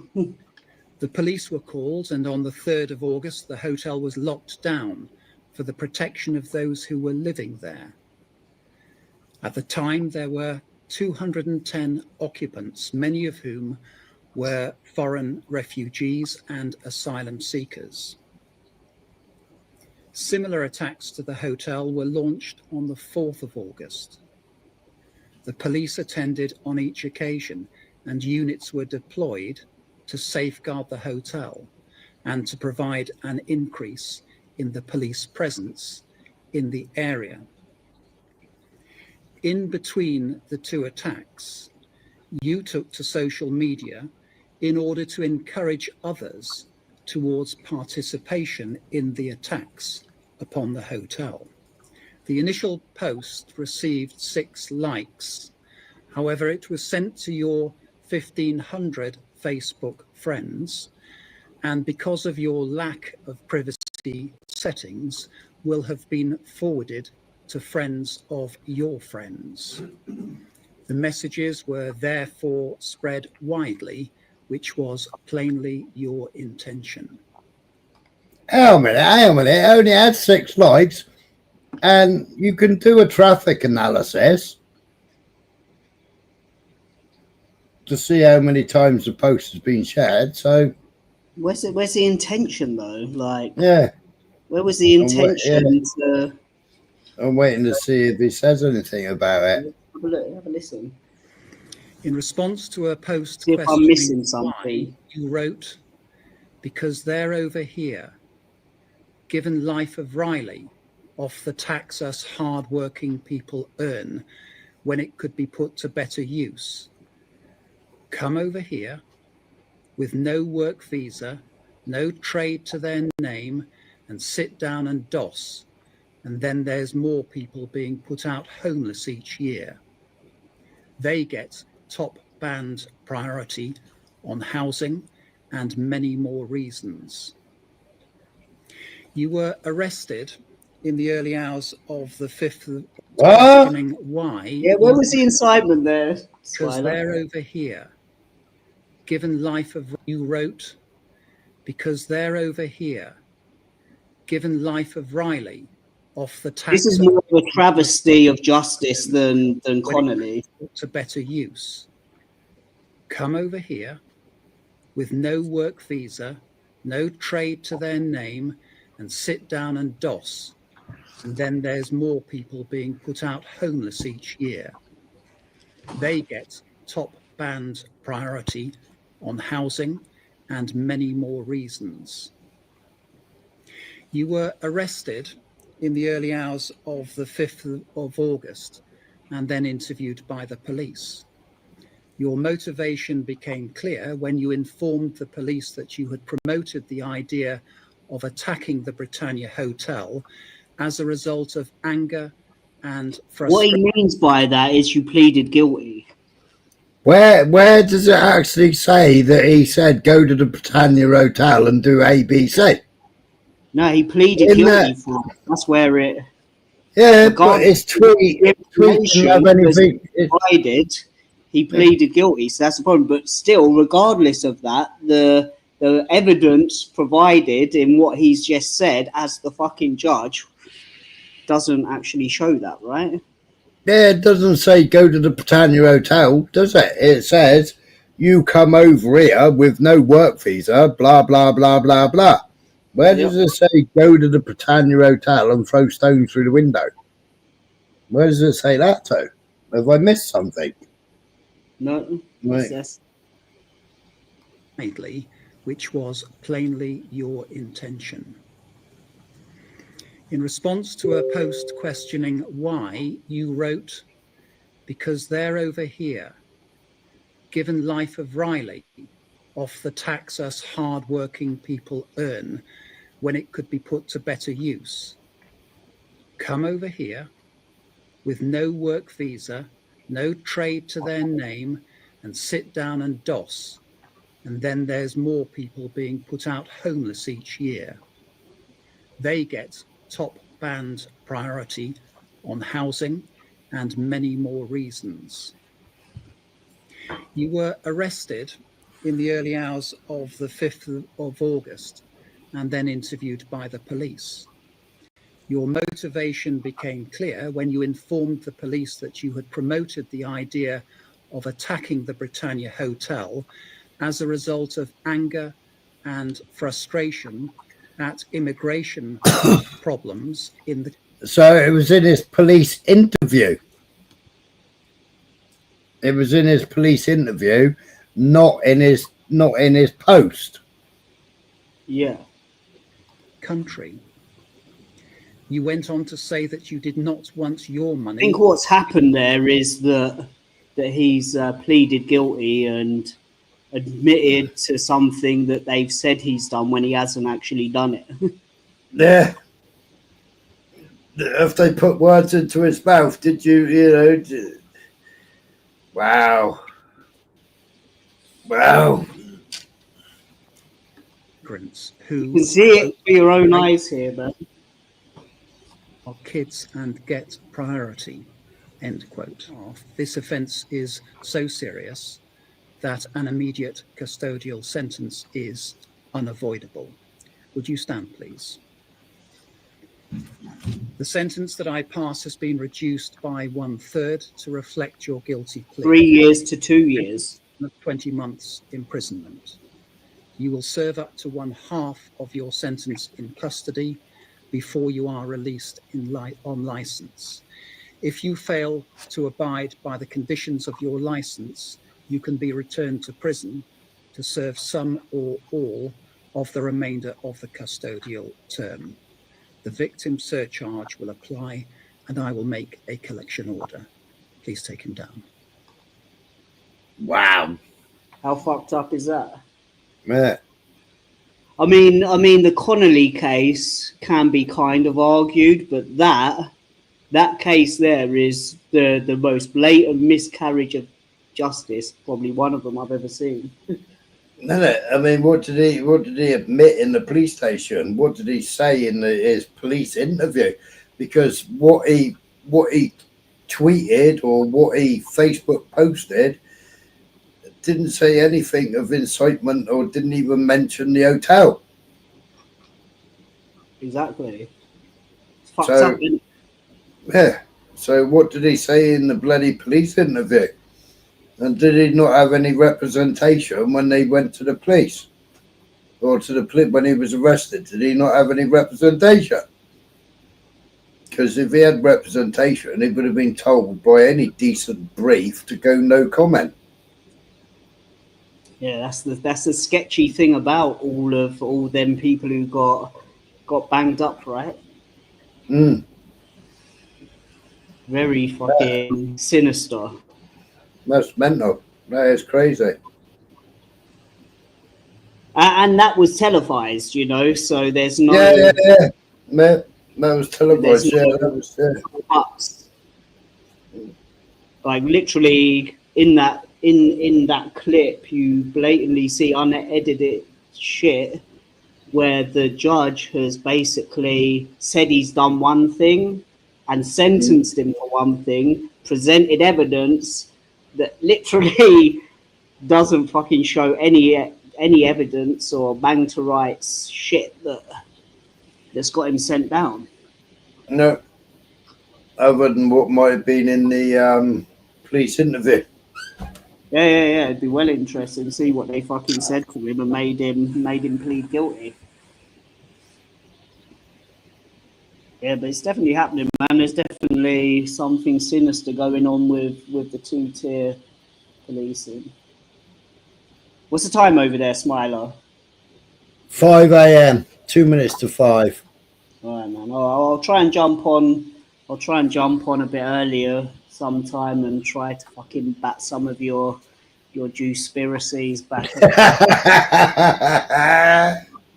And I think we agree on a lot more than we like to think. It's just I see it as coming from a different direction.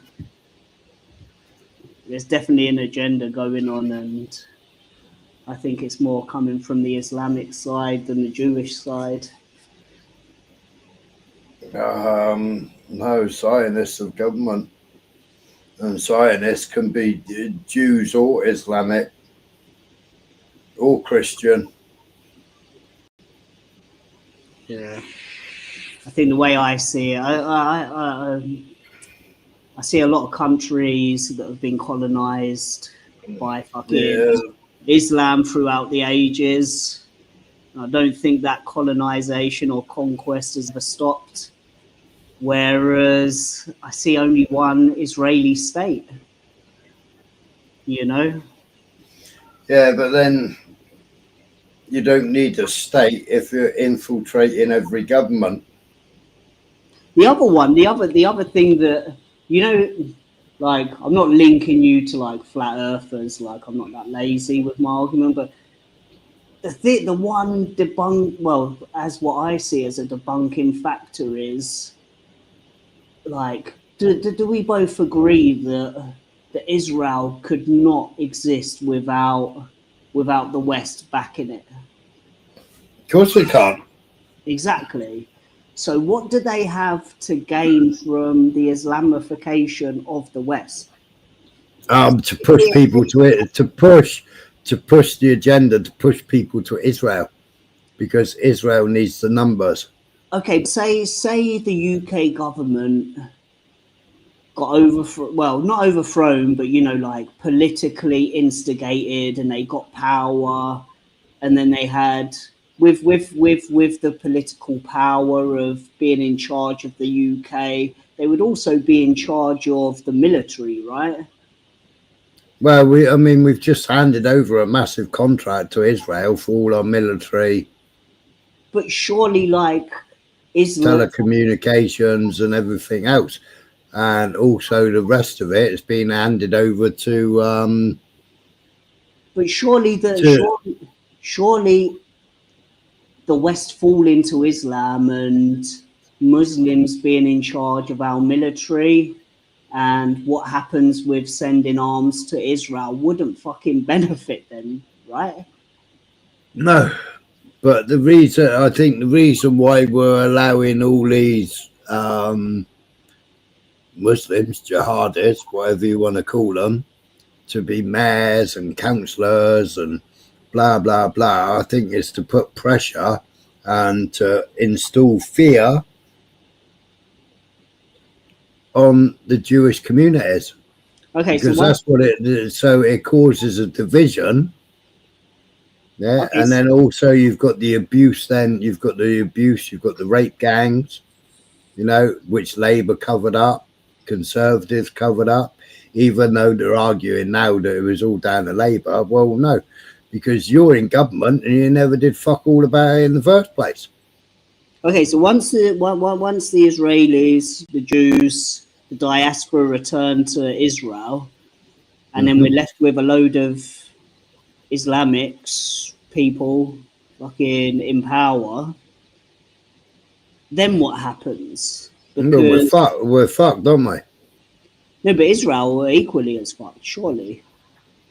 Because then the people in power, Muslims who are in power, will stop all funding towards Israel to protect themselves, and then they can't defend themselves, and then they'll just be swallowed up by the surrounding Muslim countries, right?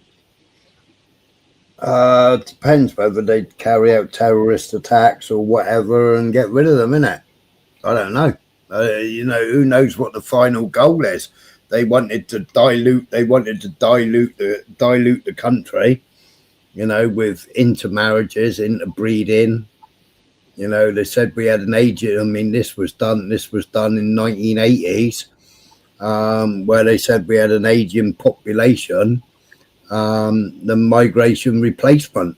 You know? Yeah, that's all bollocks, man. Do you know like the population collapse theory is like absolute bullshit. That's propaganda but, just to get you to accept fucking mass migration. Like no, everything. but that's what they laid down with George Soros, United Nations, and that's what they laid down back in the 80s, and then revised it again in the 90s. And we were UK was and other countries were to accept 1 million people per annum. Yeah, but that whole thing just for me doesn't add up to the benefit of Israel to have that happen. Because then you're going to have a government that is Islamic. Why did Israel bomb Egypt, bomb Jews in Egypt, Jews bombing Jews, yeah, to push the Jews to move back to Israel or to move to Israel? Yeah. Is that why they did it, or did they just view it as collateral damage? No, that's why they did it. They wanted the Jews to be fearful and then move to Israel. Whereas they were absolutely fine living in Egypt. Okay, but my other debunking point is aside from that, like, what do they have to gain from the Islamification of the UK? Because we both just agreed upon the point that well, I don't know because they're going to get survive. I don't know what the bigger picture is because they're going to get more enemies, aren't they? They're going to have more, exactly, and they ain't going to get no support. Okay, so we've got two scenarios here. We've got your scenario, the greater replacement and the Islamification of the West, and then we've got my scenario where since the inception, the birth of Islam has been a global caliphate under the sword of Islam. Like for me, my one makes way more sense than your one. But you've also got where you say the sword of Islam where you say that, yeah. Well, you've also got Sunnis and Shias fighting Sunnis, yeah, which are the Daesh, yeah. So you've got Sunnis versus Shia, yeah, and then the Daesh have taken over the Quran, basically rewritten the Quran in different language, yeah, and that's their doctrine, which has nothing to do with the real Sunnis and the real Shias.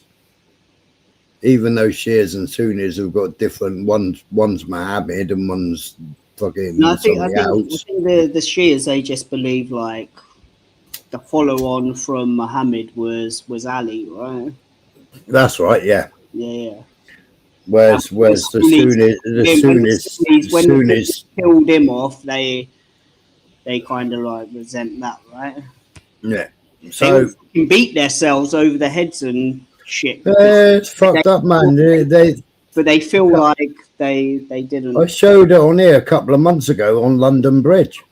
Bridge, and they're fucking chopping themselves to pieces. And in Luton, I think it was Luton Town, they was all there with those whatever their knives are called, and they're fucking swinging knives into their backs and into their heads, and it's like, are you fucking for real or what? Like the Union Jack, right? Eh? Yeah. They can go on the streets with fucking knives and fucking go chippy choppy into their backs and their heads, and that's fine. But a 16-year-old girl can't fly a fucking Union Jack. Yeah, I don't know what the end game is, man, but I think everyone with fucking half a brain can see something's going on because it's happening all over the world, all Western. Morning, PP.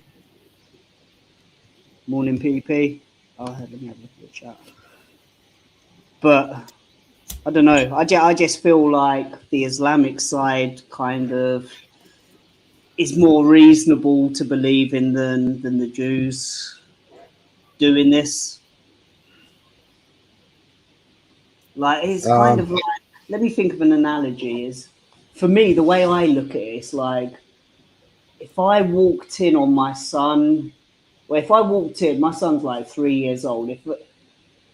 If I see a red pen marks all over my fucking nicely newly painted white walls, with a heart sign, say with like a heart sign, he loves hearts. His favorite color is red. I see a pen that's like a Crayola pen. I know he's got Crayola pens. Kind of like feels like sometimes the argument from, I don't know what to call it, like the anti-Jew side of things, not anti-Jew side, but people who have got concerns and actually think about arguments that can pin things on Jews. It's kind of like, would be like me walking in. Yeah, but you forgetting all the things that I just explained and then trying to pin it on my next door neighbor and saying like a Crayola pen is an Israeli. Yeah, but what you got to remember, it isn't the red heifer's head. Yeah, but what you got to remember, it isn't the Jews. Netanyahu isn't a Jew. He's a Zionist. He's a fucking megalomaniac. If he's anything, he's Ashkenazi. He was Polish. Yeah, he's called Milolowski. He's not called Netanyahu. Right? Okay, but what about nearly every single leader of Israel has always been Polish. Okay, so do we just forget about the third of the world's population who follow a doctrine that clearly states that a global caliphate is kind of ideal, and that have been on conquests and conquered many Christian lands and shit like that? Yes, big up, JY. I think we're kind of overlooking all the things that could possibly point towards a global caliphate to pin it on the Jews. I don't know what the fucking outcome is, like why Westerners are like Western governments are basically inviting it, but they're doing it for some reason. The villain that Khazars fear kinetic war with the Saxons and unity from the Muslims. They villainize the Middle East. They balkanize the Middle East. Yeah. I mean, I can show you evidence of Israel aid. I can show you evidence of JAIS. I can show you evidence of, Yeah, but we okay, I'm not here to convince you, man, but I'm just going to give my way of thinking across because I'm always talking to you in the chat and it doesn't come across. Do you know your problem, Smiler? I don't know. Do all messages come through in the chat? No. I was going to say, because sometimes I write like four messages that kind of like back up one message, and then you read one and you're like perplexed. You're like, what are you going on about? I'm like, he's just fucking slow on reading the comments. No, YouTube blocks a lot of comments. What you need to do is when you're in the chat, is switch from top chat to live chat and see if your message is there. I had this earlier on in Gypsy Dave's chat where 3 or 4 of my messages just wouldn't go through. Yeah. Wouldn't go through at all. They were just being blocked by YouTube. One came up telling me that they thought it was spam, and the rest of them just didn't appear. Yeah, it's probably better for me just to jump on panel innit when I've got time. But what was I going to say? Fuck, what was he talking about before? I had a really deep point to make. Islamophobia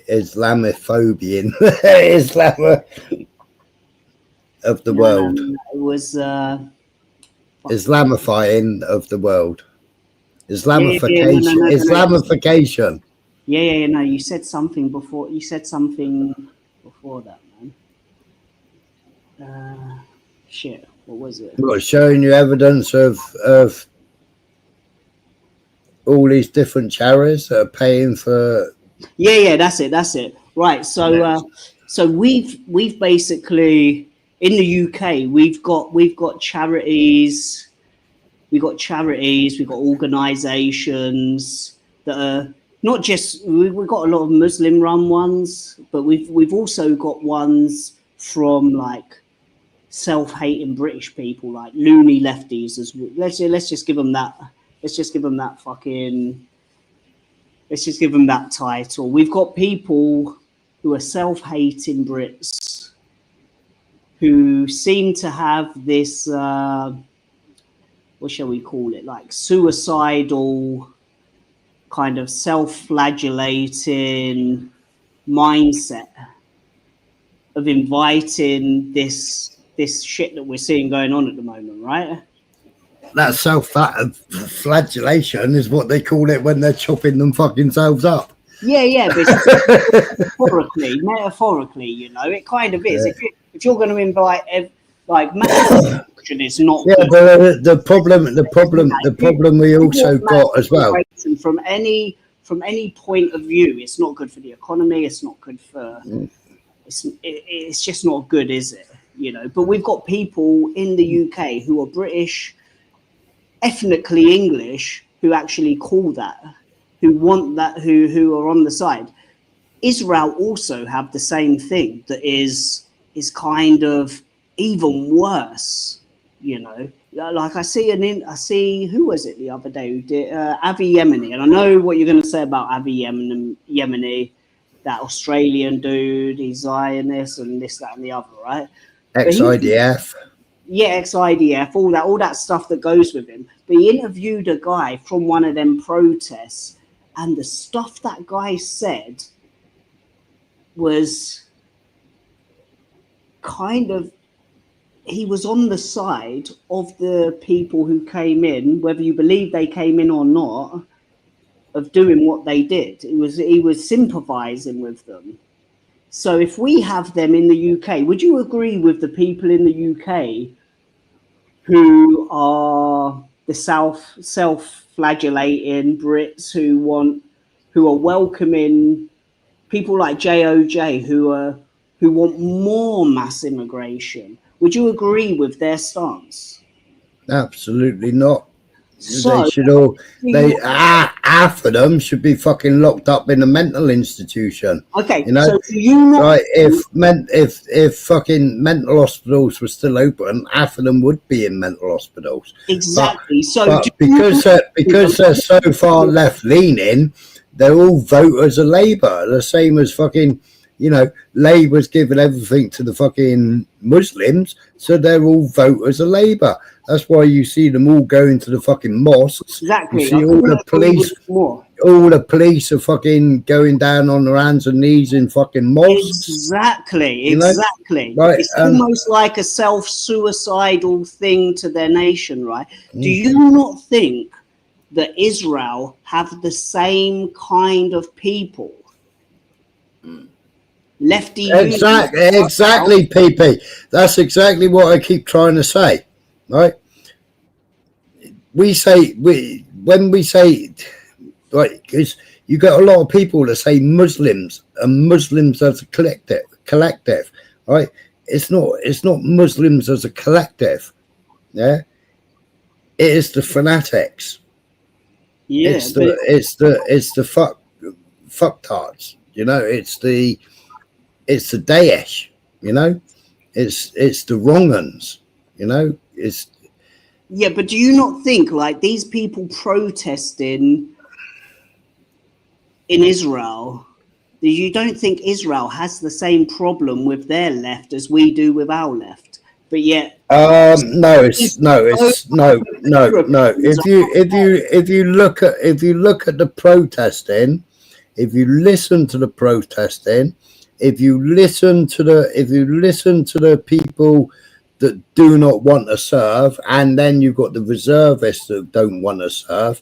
You listen to why they don't want to serve, yeah, and you listen to their stories, and you listen to their reasoning, right? Yeah, right. they're melts though, right? They're melts. They're they're not melts, because what they're saying is factual, right? Now, you've got a lovely 3-year-old child there, yeah, right? Yep. God forbid it ever happen, but if you imagine somebody coming into your home, taking the life of your child, yeah, you would fucking hate, and you would want to hunt that person down and kill it, wouldn't you?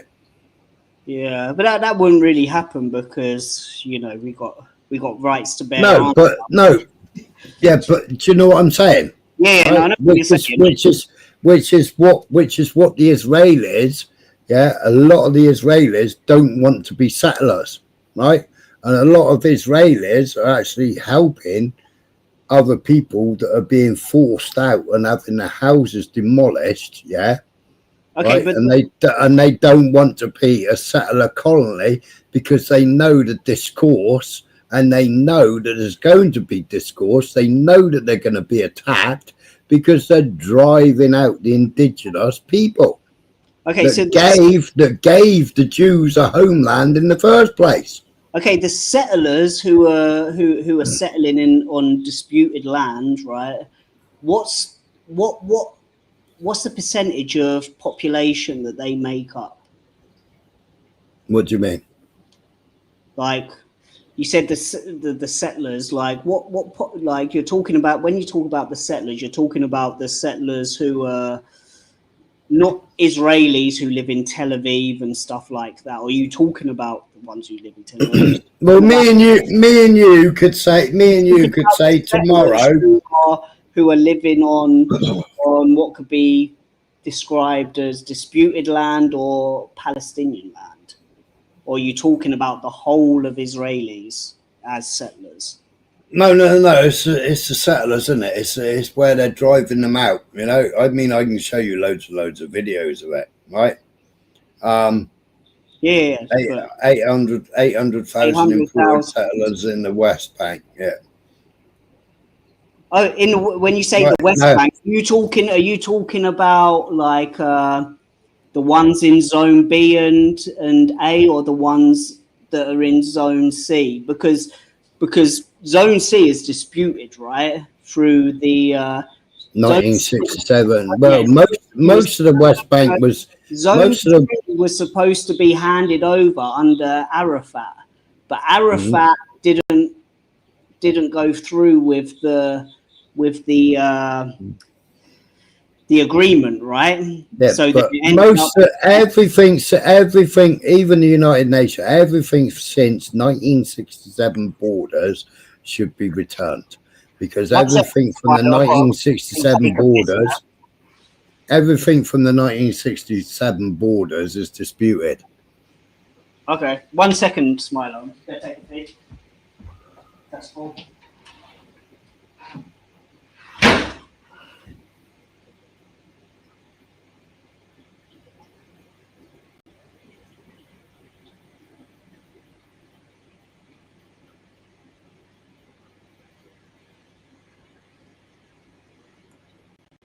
Which stuff, PP?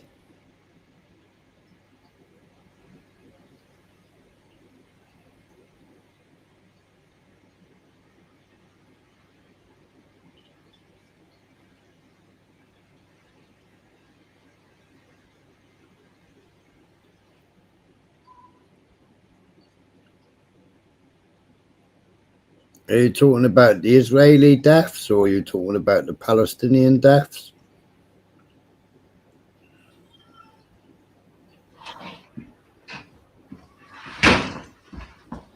I'm back.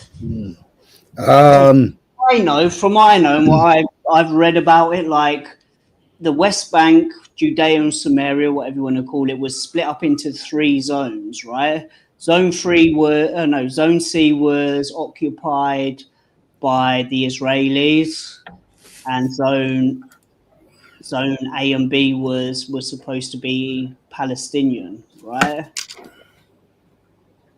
And then under Arafat's agreement, what was it? What was Arafat's agreement? The Oslo Accords or the Camp David Accords? Well, Arafat didn't want to sign it. Yeah, he didn't. He didn't. But it was written up. The agreement was written up under with Arafat. Who was in power at the time for Israel?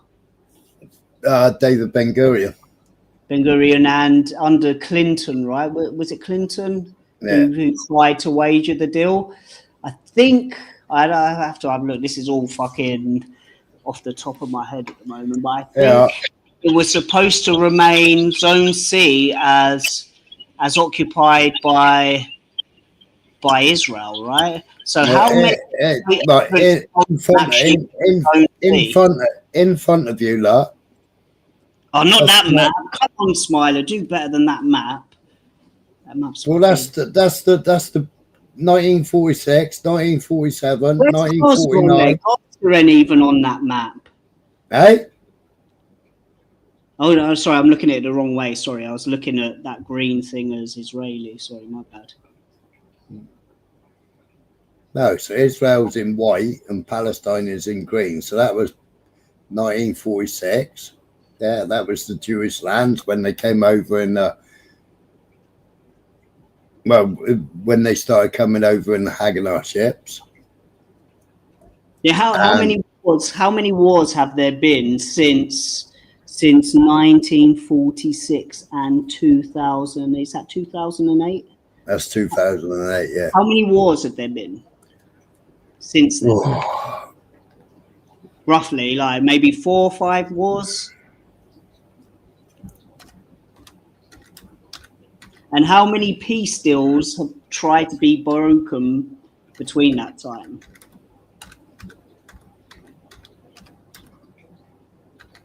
You can't wage war after war and then expect buffer zones and safety buffer zones to not be applied. And then when the land is offered back to you and rejected, for it to remain the same as you were 50 years ago. 1948, 1949, 1956, 1967, 1973, 1982, 2006, and 2023 to present. So how many is that? 7 wars. 7 wars. How many were instigated by the Arab coalition, shall we say?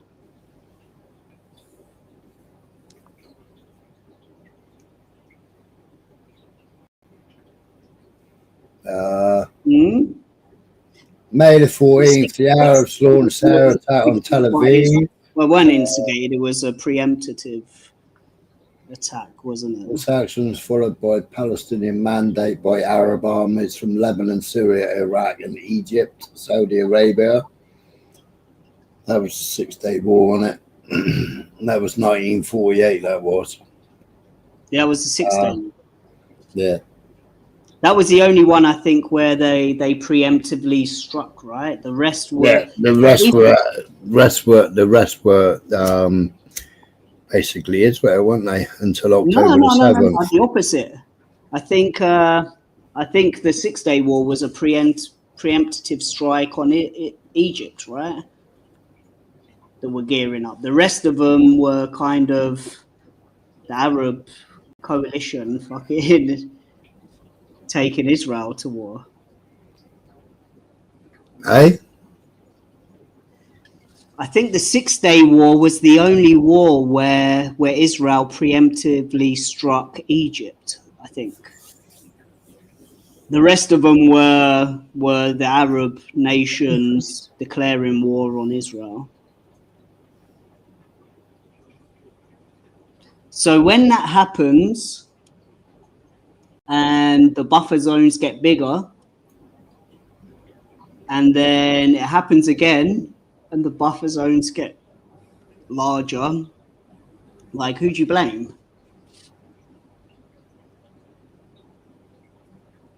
the only argument you can have against Israel is if you don't believe like the state of Israel actually deserves to exist, because all of them wars were started by the Arab coalitions, right?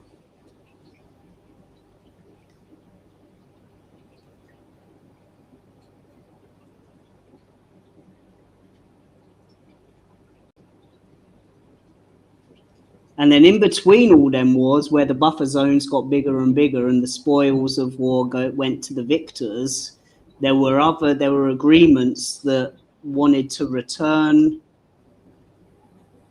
land to the invaders, right? 1948, 1949.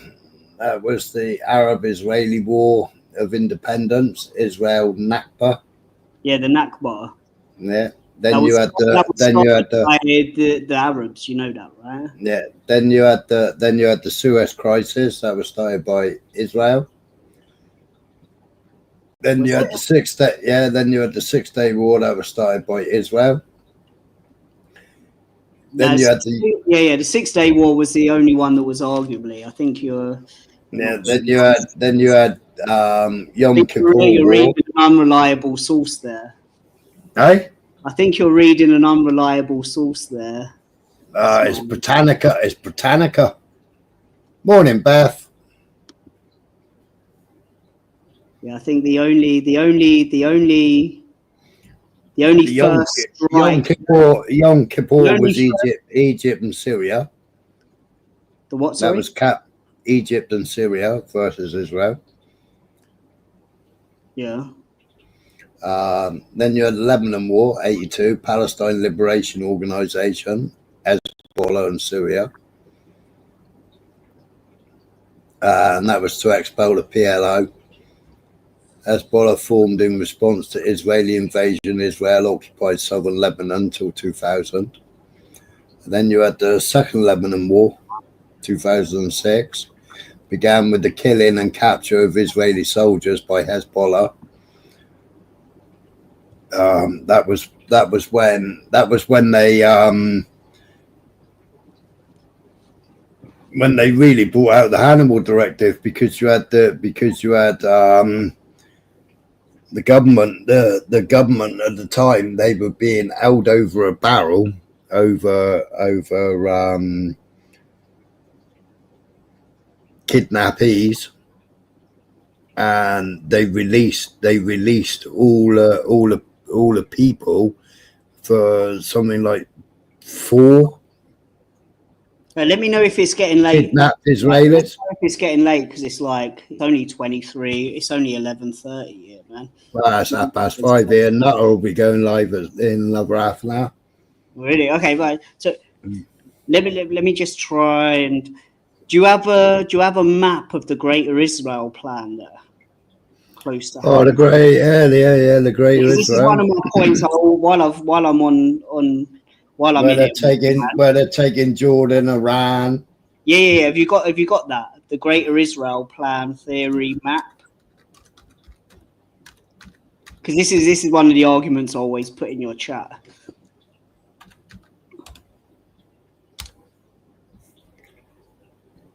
This is one that Netanyahu always holds up. When did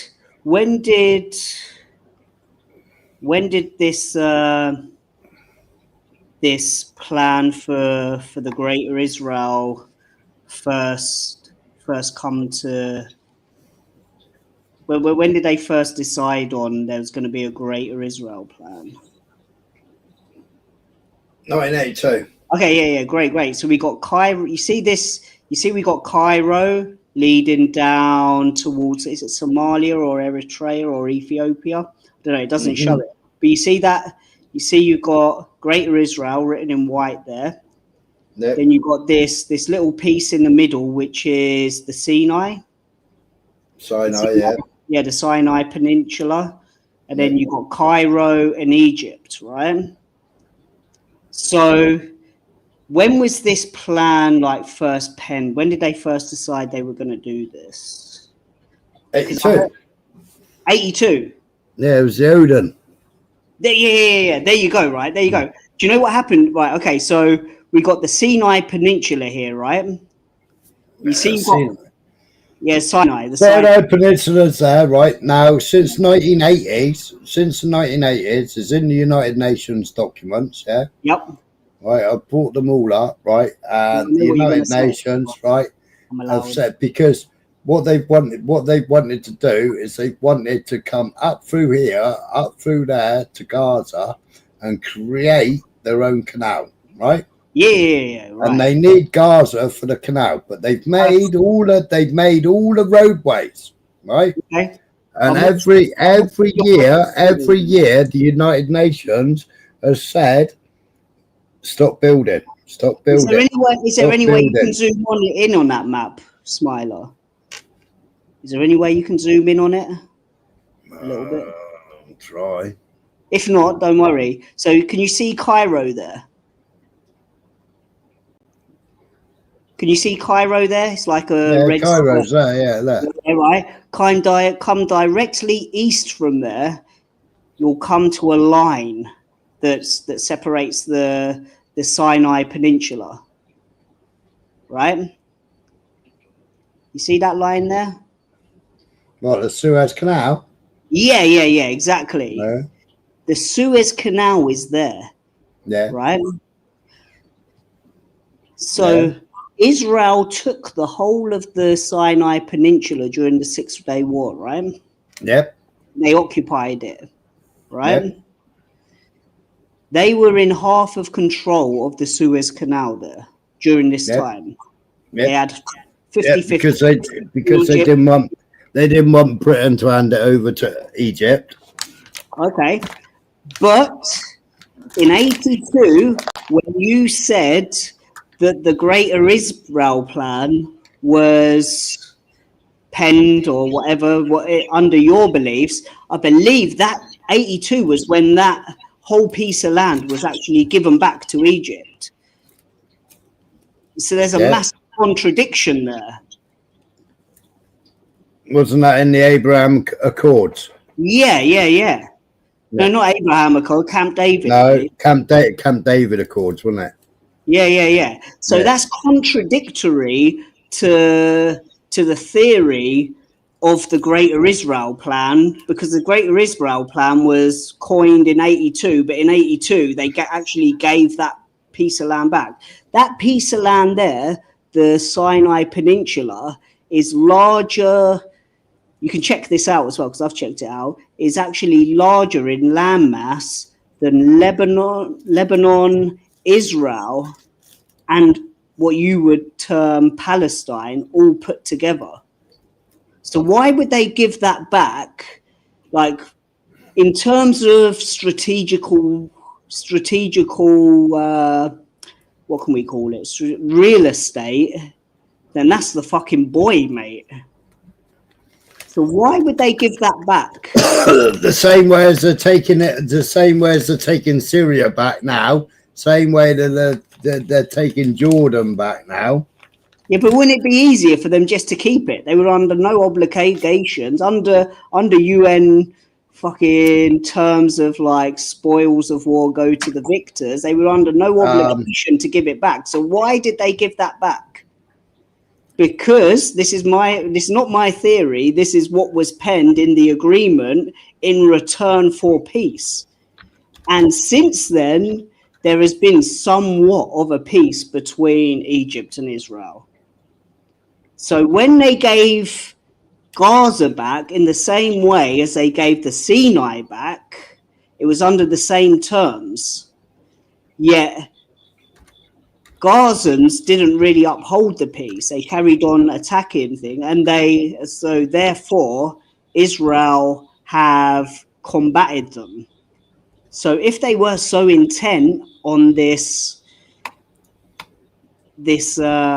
colonization of the Greater Israel, why did they give that back? There you go. What do you think? What do you think of that, then? What's that? That's the Greater Israel Plan on patches of IDF soldiers. Yeah, that could be some fucked up fucking thing. That could be AI'd or whatever. We got to talk about the actual facts of history and what has actually happened, was it AI? which is contradictory to a greater Israel plan. See, for me, the global caliphate that has never changed since the day 1400 years ago has never changed. And look at the whole of Northern Africa. Used to be fucking African. Now it's Arabs. Israel promised land. That's what it says. Yeah, okay. But that aside, why would they have given back the Sinai Peninsula, like one of the most strategical things that controls all trade from the east into the Mediterranean? Why would they have given that back? You tell me. Exactly. It don't make no sense. Whereas a global caliphate that's actually in the scriptures and the ideology about Islam makes way more sense to me. That's why I come into your chat and think the way I do. Not only was it given back, it was given back in 82, the exact year where apparently this plan, this Greater Israel plan was. I see two situations here that are almost identically the same. I see Gaza being given back in return for peace. I see fucking the Sinai Peninsula getting given back in the return for peace. The Egypt, there's been a lasting somewhat of a peace since it was given back, whereas Gaza, it wasn't. Hey, uptight. See what I'm saying? Like, there is a little bit of method between my supporting of the fucking Jews and why I think the way I do.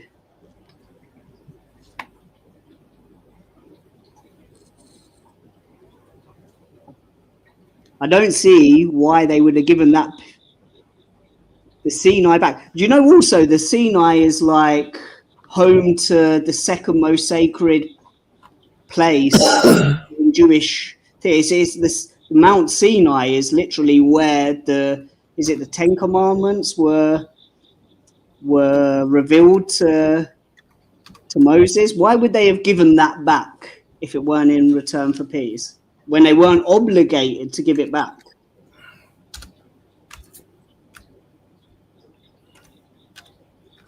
Fill up the chat anyway. You might disagree with me, but it's my opinion, and I like going in Smiler's chat because it gives me I want to be proven wrong.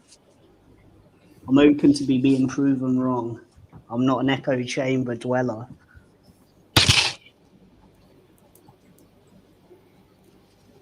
Right, it was 1978, Camp David Accords.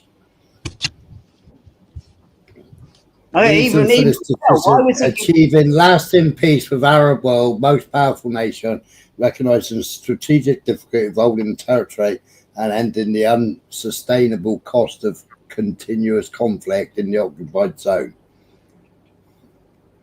Camp David Accords, the framework for peace treaty, was established by Camp David Accords, brokered by Jimmy Carter. Desire for peace.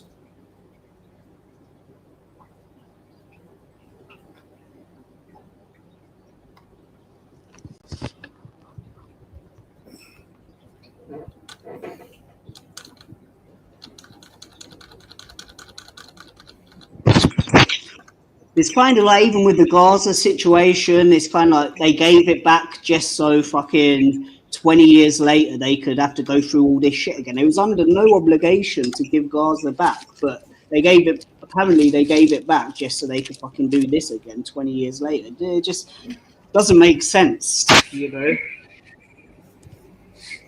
Like, I'm not taking the piss, Smiler, but, you know, I listen to a lot of flat earth shit, and they almost convince me sometimes. It's like, fucking hell, how does that happen? You know, like, how the fuck is the horizon lower than the fucking the oil rig?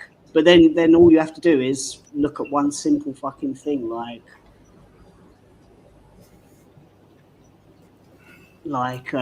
GPS wouldn't work unless the world was round.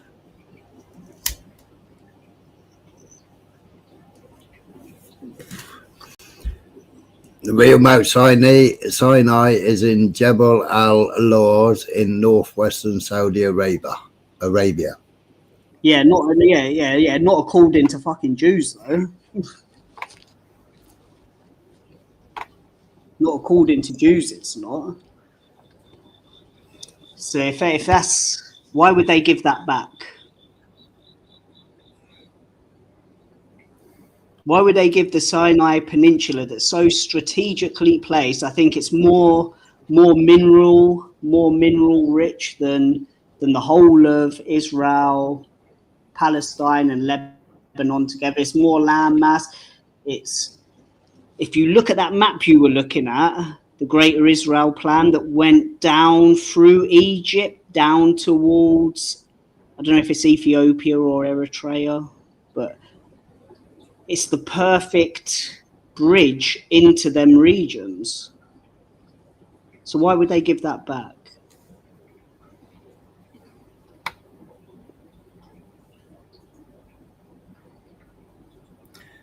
Because they couldn't sustain the battles. What do you mean? They were literally in full occupation of it. I know they was in full occupation. They were in full occupation of it against a fucking country that they fucking completely destroyed out of that region within 6 days. What the fuck were they going to do? Like 20 years later, do you think Egypt advanced that much? Israel advanced 20 times as much as the Egyptians did in that amount of time, from when they took it to when they gave it back. Of course they could fucking hold off. They returned it because the international fucking community were putting pressure on them to do it in return for peace. And ever since then, they've held on to it, Egypt. Gaza is a different story. They did the same thing and under the same conditions, and Gaza didn't really live fucking peacefully, did they?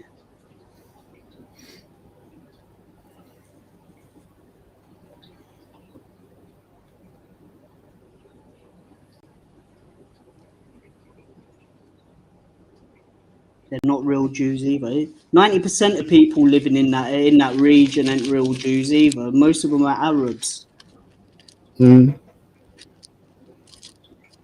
637, there was a conquest that just fucking annihilated most of the people who lived in that region. Then went on to Egypt, Tunisia, fucking Morocco, and even into Spain. I see way more conquest coming from the Arab/Muslim fraternity than the Israeli fraternity. Like Tuxum.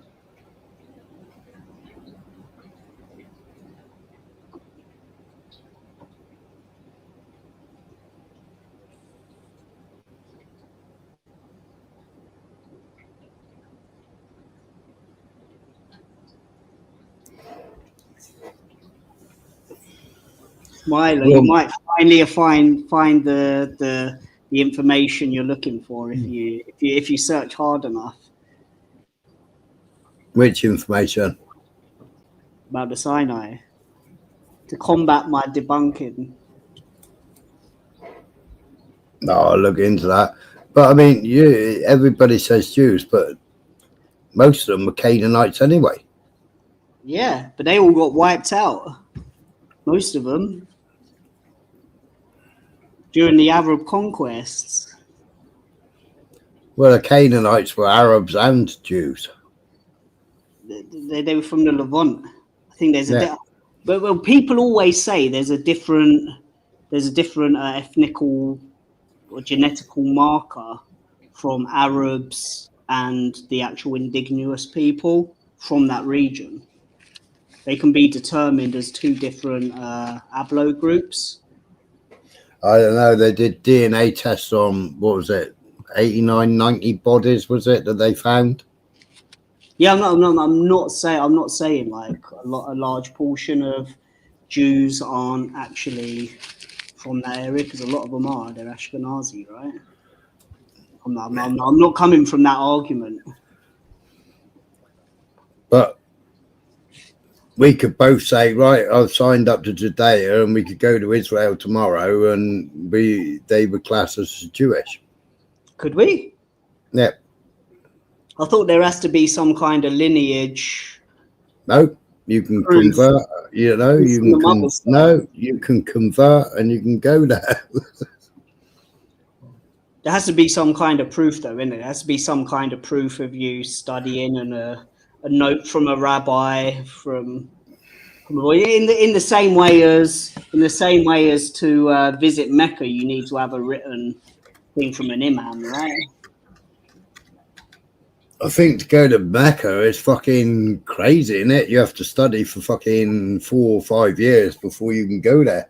Yeah, exactly. I think it's roughly the same. I think it's roughly, well, not roughly the same, but I believe you do have to. You can't just say I'm a Jew and rock up and say, give me a visa. You can convert to Judaism and emigrate to Israel, but the process requires a sincere commitment to the Jewish faith and culture, not just a desire to move to Israel. You undergo a lengthy conversion process for a recognized Jewish community and a Beit Din, rabbinic court, typically involving a year or more of study and active participation in community. Yeah. So after a year of like doing studies, after declaring that you want to be a fucking Judean, become an Israeli citizen. You become an Israeli citizen. Fair study some Talmud. That's why when you listen to the IDF, you know, you got British over there, you got American over there, you got African over there, you got all kinds in the IDF that have all converted to Judaism. Yeah, I heard there's a lot of Thai over there for some reason. A lot of Thai. You know, it's not just birthrights that are going. Yeah, but that actually comes with some things attached to it, right? Stipulations. You have to serve in the IDF.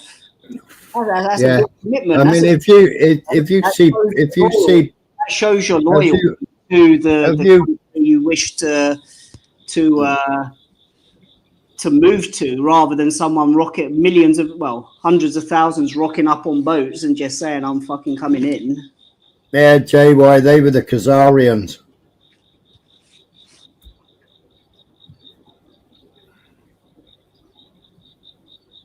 I mean, that's what they planned. That's what they planned for. I mean, Israel was going to be little Israel, and Ukraine's going to be greater Israel. Then the Israelis are going to get 2 free flights a year to go to Ukraine.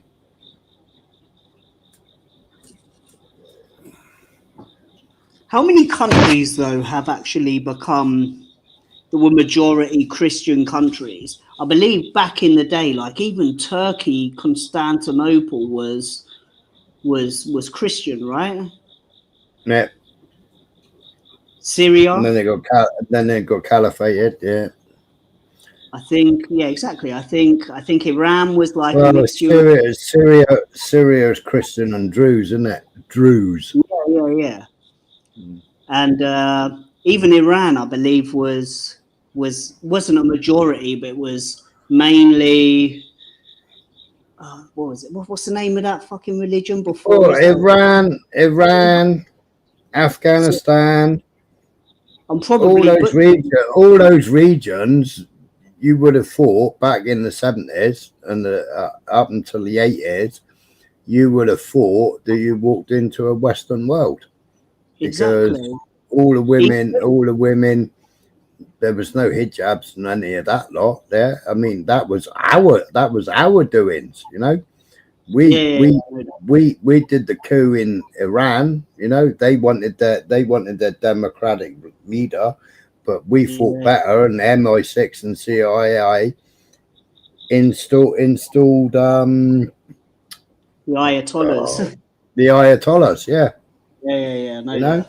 I know that point of history, but apart from them instances, like Syria, Iraq, Turkey, Egypt, Tunisia, Lebanon, Morocco. What's the other one? Where was Gaddafi from? Fucking hell. Yeah, I know. It's early edit for you. But you know what? All of them countries were not. Gaddafi was what the fucking Cuba? Yeah, he was Cuba, wasn't he? Libya. Yeah. All them countries post 637 weren't Muslim countries. So where's the proof? Where does the proof lie of conquest with Israel or fucking the Islamic ideology?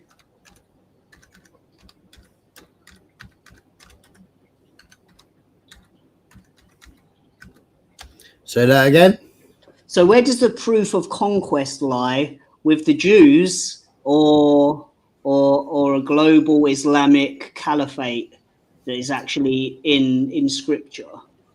I don't know, but I mean the Middle East is the Middle East is the Middle East. That was down to the UK, right? No, not all the Middle East. Not all. The UK. Only Afghanistan. No, the UK put in the fucking Middle Eastern borders after World War One. No, I'm talking way before that. I'm talking about like. That's right, JY Sykes-Picot. I'm talking about before that. I'm talking about like 637, like when the Arab conquest / Islamic conquest first started. Like, I'm not talking about modern history. I'm talking about the conquest of Northern Africa. It's too early in the morning for my fucking brain to think about that. Yeah, I know, but all I'm saying is like there is definitely more of proof of an Islamic conquest since the inception that people still believe in to this day and follow, compared to a Jewish world, fucking whatever the Jewish term or conspiracy term for a Jewish caliphate would be.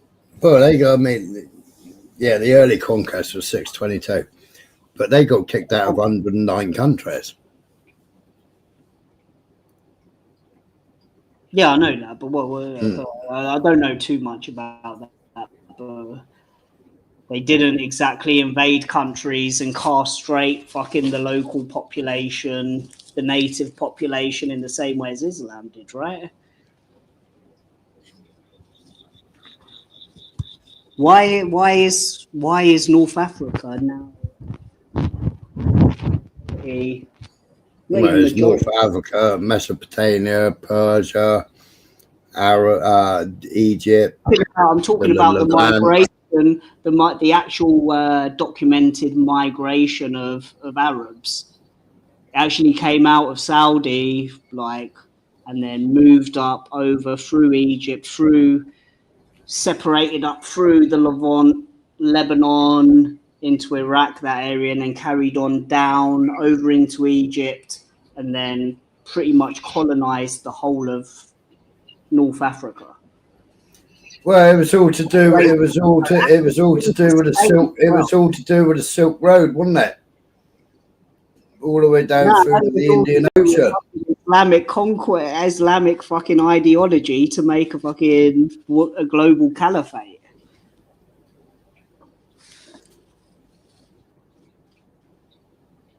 Well, no, it was to do with the Muslim traders, wasn't it?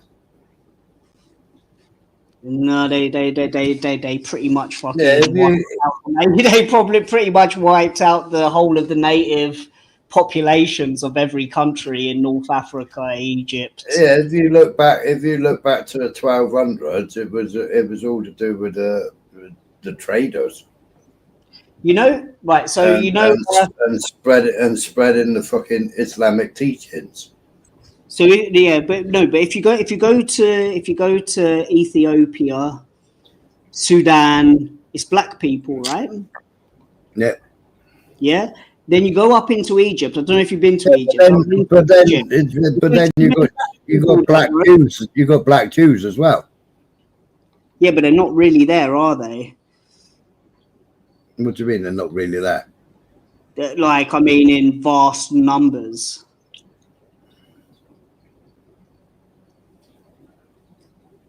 The Jews were expelled from Israel, and the Arabs came in. And the Arabs carried on across. Egypt should be a black country, should be black people, the same ethnicity as the Ethiopians. But they're not. It's an Arab country. They speak Arabic. The people are the same ethnicity as Arabs in Saudi. Why is that? They conquered it. So one group seems to be intent on conquering, whereas one group seems to be intent on giving prime strategical real estate back to these Arab colonized countries. Like I don't really see like where the argument for Israel being more colonizers versus Muslims with. So Ethiopia was the Semians. Was the Simeon kingdom of Beta Israel, yeah, a Jewish kingdom, which was the Semien Mountains region of northern Ethiopia from the 4th to the 14th centuries.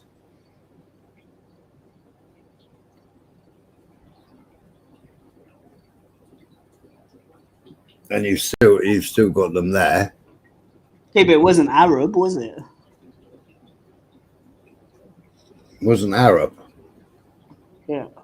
No, it's Jewish. Exactly, that's my point. Conquest seems to be way more on the mind of one group compared to the other group. Yet we kind of like push that to the side and just say the Jews are intent on conquest when actually they gave land back. That's my argument. It's in scripture that there should be a world caliphate.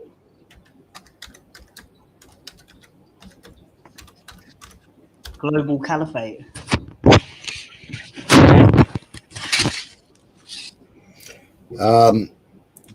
The Ethiopian Jews, they were kicked out by the Ethiopian Christians, not the Muslims. Okay, but later on, where we are now with it, now where we are today with the ethnicity, the majority of people. And then later on in the 1990s, Israeli government orchestrated massive airlifts called Operation Solomon, where they went to Ethiopia and they were airlifting all the Jews out of Ethiopia because they were being persecuted by the Christians. Yeah, okay, but what's there like other than Israel? All the surrounding countries, what is the majority ethnicity? What do you mean? What's the majority ethnicity of the surrounding every country that surrounds Israel and North Africa? They decided to fucking plonk Israel straight in the middle of a load of fucking Arabs, didn't they? Yeah. But apart from that, that was the whole fucking idea, because they wanted Israel in the middle of them all. Yeah, well, but that's and all it's going to be is fucking trouble from day one, all the way through until the end of Israel. Yeah, I'm not saying it was a stupid idea. It weren't a stupid idea to do that, but I don't see them colonizing and their promotion of colonizing in the same way as Islam does. I think look, I mean, they've already gone over the fucking blue belt, haven't they? Of Jordan, Syria, Yemen. The Golan Heights is... Well, they've taken the Golan Heights now, haven't they? Complete. That's a buffer zone, isn't it? No, because they've taken it, and they've taken it with the overthrow of Assad, and then installing Jelani, who's ISIS terrorist, Al Qaeda. Yeah, that's killing fucking Christians left, right, and centre. Okay, the Syria situation is something that is fucking weird. That just doesn't make any sense whatsoever. I mean, so twice in our lifetime, we've seen two terrorists in the United Nations. One being Netanyahu, and the other one being fucking Al Jelani. Yeah, Al Jelani is a mad one. I ain't gonna die. I don't know what's going on there. But is Netanyahu... Al Jelani, you've had Sunnis fighting against Al Jelani since year dot. Since Al Jelani was ISIS, which was created by fucking Israel anyway. Yeah, well, it's kind of mad seeing Al Jelani and fucking... Yeah, and then you got Netanyahu doing loads of deals with Jelani, for fucking land grabs. Yeah, but then at the same time, they were bombing Syria when Al Jelani took fucking power. PP, there's never been an Israel land. There's an Israel person, but never an Israel land. Israel was a person, not a land. I think Israel was the Bible, isn't it? Like literally worded in the Bible. Yeah, but it's a person, not a land. They were promised a land if fucking Tyke was still here. They were promised a land, but they fucked up, didn't they? Because they did all their debauchery and everything else. And then they were supposed to be, in the Bible, they were supposed to be exiled. And then they when Israel released them, they fled Israel, and then they fucking converted to Judaism, didn't they? Judaism or Christian, weren't they?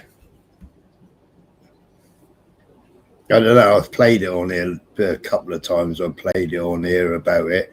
But then there's a lot of historians that say that never even fucking happened in the first place.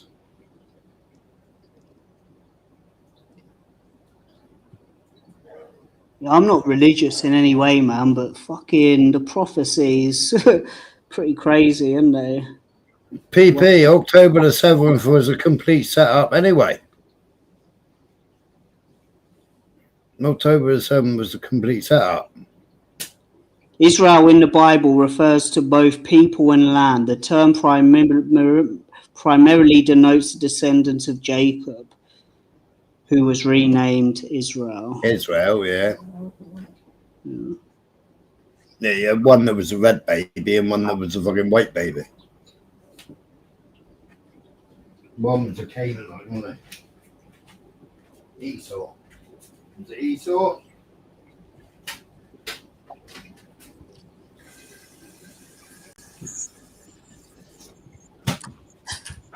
Esau was a slave, wasn't he?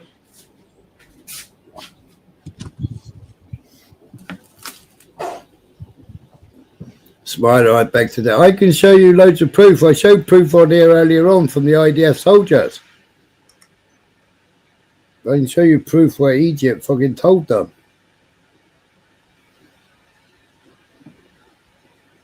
Yes, Tyke. Muhammad in his cave with his fucking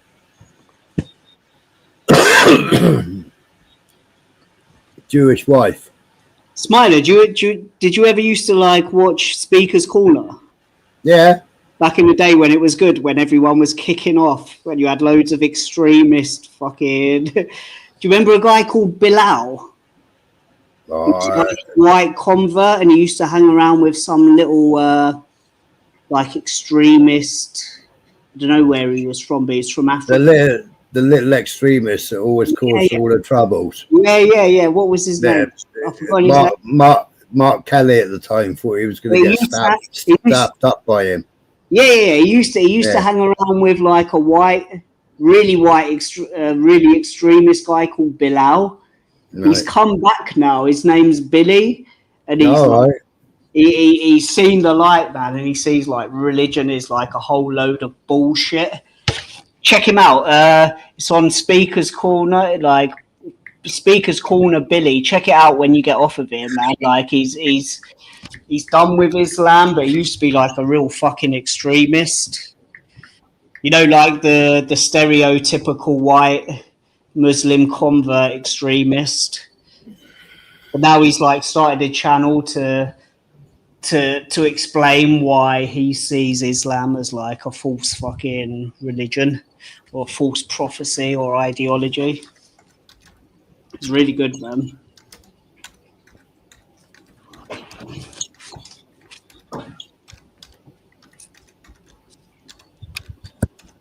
He's always down there mocking them. I'll do it in a minute. I like there's an American guy, grey hair, grey beard, wears a leather jacket, and he talks about Muhammad and how it's false. The 600, the fucking 600 AD or whatever the date was. And he goes through the whole fucking whole history. The whole history. I used to like it when people like Tam was down there. You know, that little, I think he was Singaporean or something, or Malaysian. Used to be real spicy. The best speakers I've seen down there lately is like that American dude, God Logic. I haven't watched it for ages. It's starting to get good again, but it's like if you think it was violent and repulsive back in the day, you should see it now, man. It's just a load of fucking low IQ people screaming at each other. Apparently, little Bob is now doing a fucking Charlie Kirk, and he's setting up a table to go and debunk him. Well, I think he's part of Turning Point UK. Oh, is he? Yeah, I think Nick Tenconi was as well. That's why Nick Tenconi was going so fucking ballistic.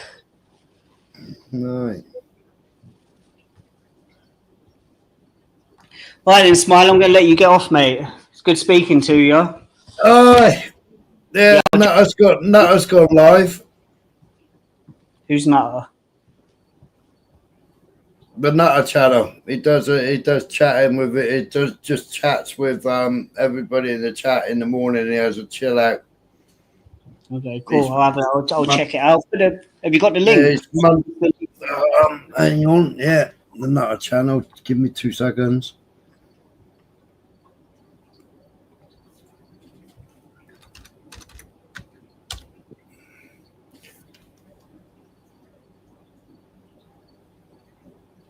Good morning, Nutter.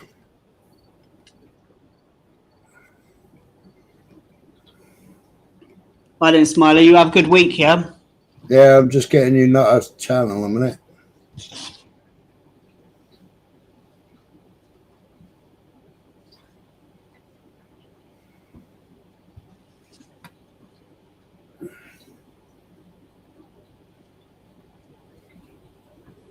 There you go. There's Nah. Nice one, mate. All right, I'll check it out. You have a good week, yeah? Yeah, and you, mate. Too. Take it easy. Yeah, you too. Have a good one, man. And you. Cheers, mate. Bye. Yeah, PP, the backup channel's always useful. They might come for me one day. They've tried many a time.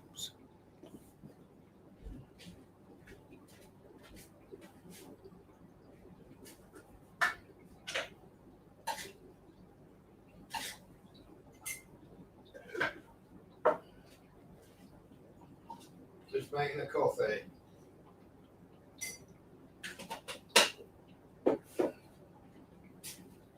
Diana first.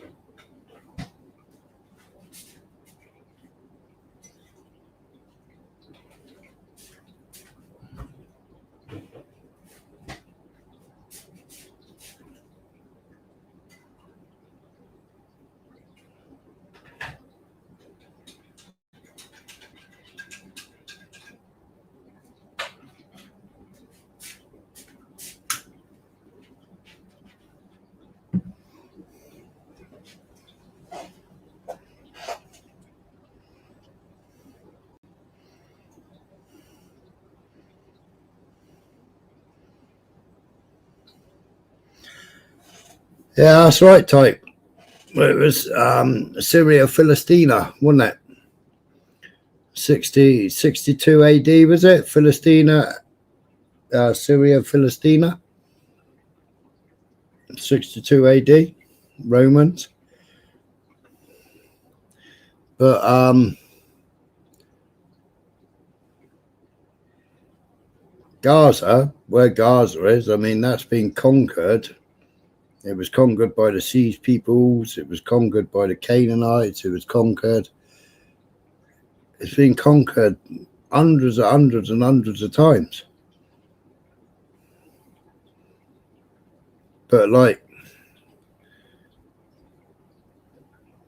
the Palestinians and the Jews, their DNA both goes back to the Canaanites. You know, the real Semites. You know, so when we talk about the Israelis, we can't call the Israelis Semitic. Just because they don't even speak ancient Hebrew. They speak their new Hebrew. You know, they changed the dictionary. They changed the Hebrew dictionary to a new Hebrew, which was easier than ancient Hebrew. Yeah, I was watching a guy, not yesterday, day before, I was watching a guy, and he speaks ancient Hebrew.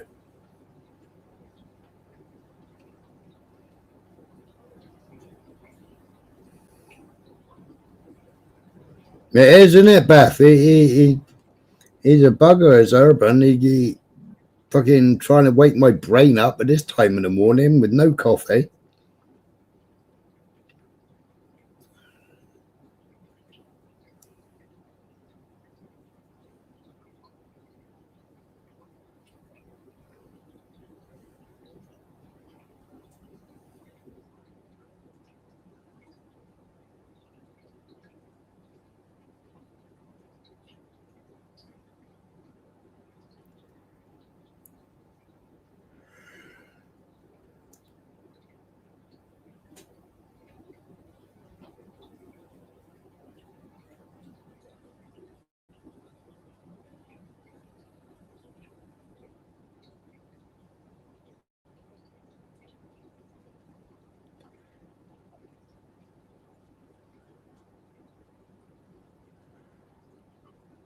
My eyes are trying to shut.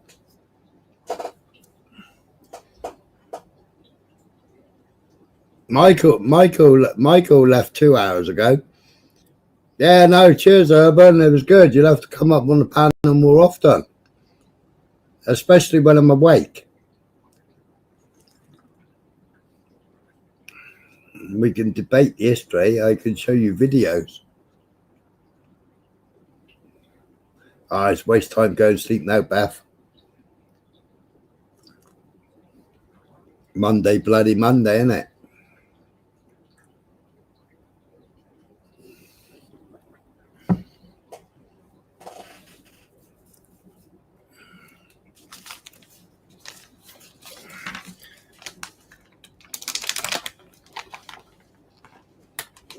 But what's going on with you, Beth? What's the situation?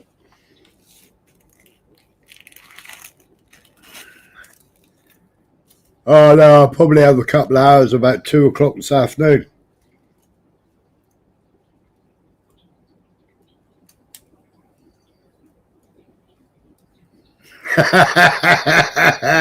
Hebrew's a Canaan language.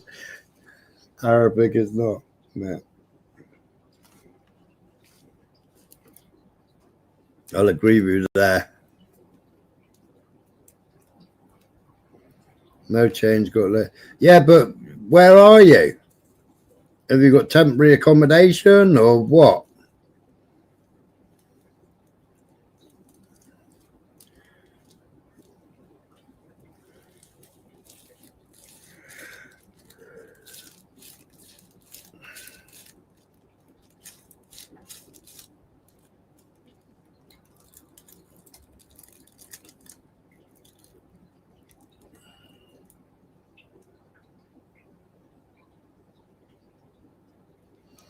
Oh, that's better. Oh, I mean, that ain't so bad, is it?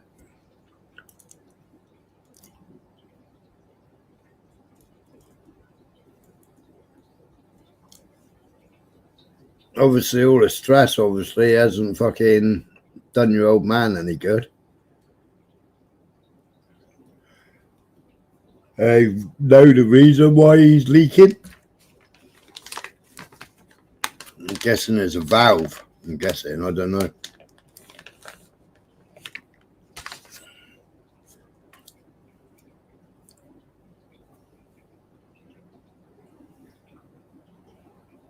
Yes, love fresh scallops, Urban, but I don't like the roe. I always used to make scallop curry, but never used the roe. But no, on the boat, yeah. 120 scallops to a sack, 10 dozen.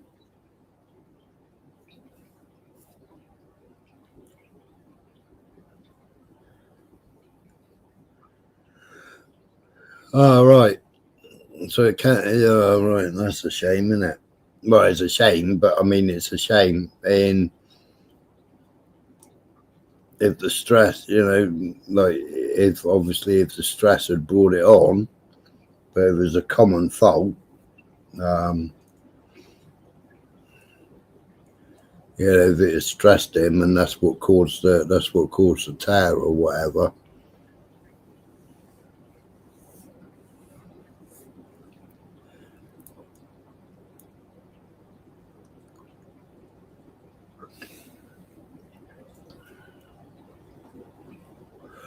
I take it you're still paying rent though, aren't you? No, I don't expect you do.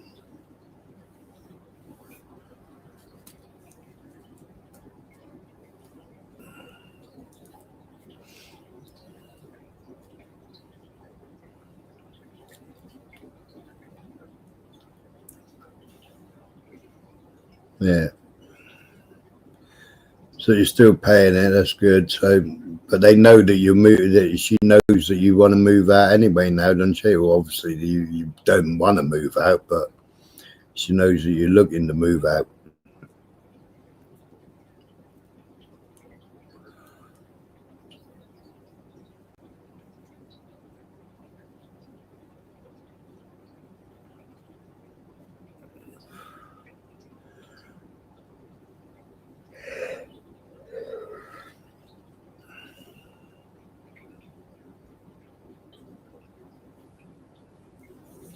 Not ideal.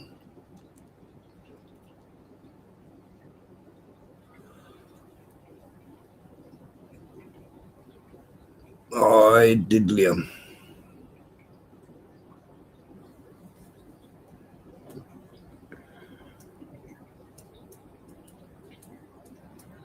Scallops and muffins. Ugh.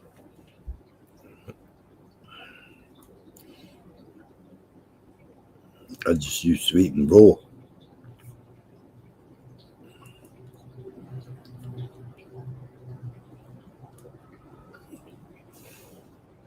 Yeah, 10 dozen sacks.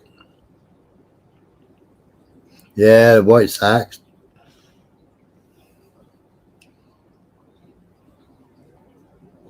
Did you have the old fucking metal tie wrap, did you? Where you go whiz, whiz, whiz, whiz, and ties the top of the sack up.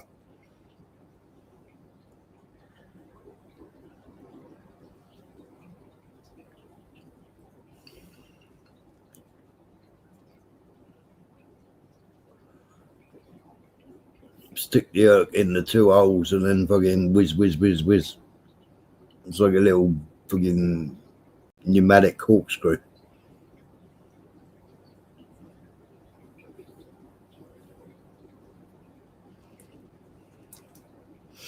We did have a like a curtain hook in a drill, but the bloody drill battery always used to go flat, so it was quicker to use the hand one.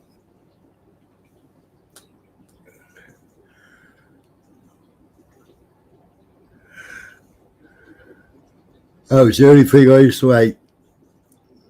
Picking them off the deck into the orange baskets, washing the baskets out, and then sitting there counting them into sacks. Oh, it used to drive me around the bend. Even worse, I worked for my mate Rupert Smart. And I used to stand in the freezer cutting scallops on price work for him when we had bad weather and wouldn't go in the sea.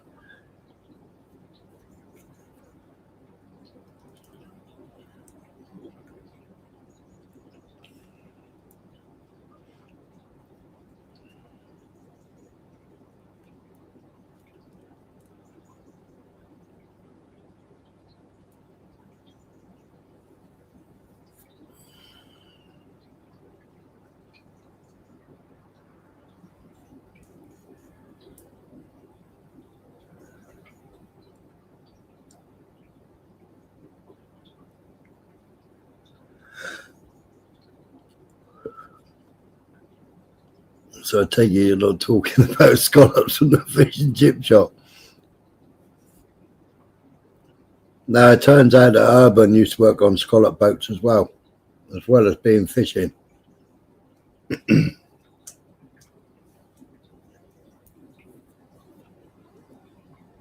He's been all over the world, jammy bugger.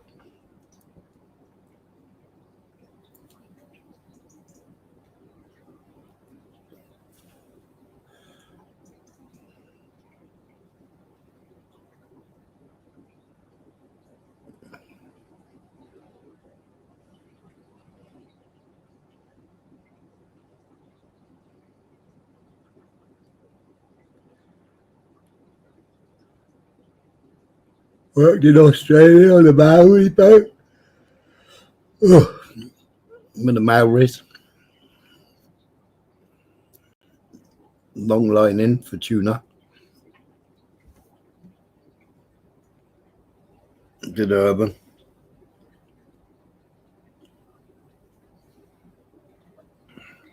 Oh, Beth, I'm a licensed skipper and I used to take seasickness tablets.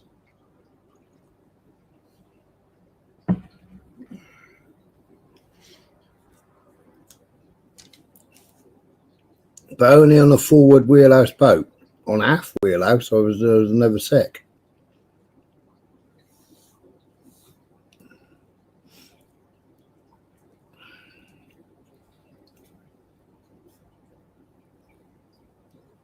As long as I was on the stern of the boat, I was never ill.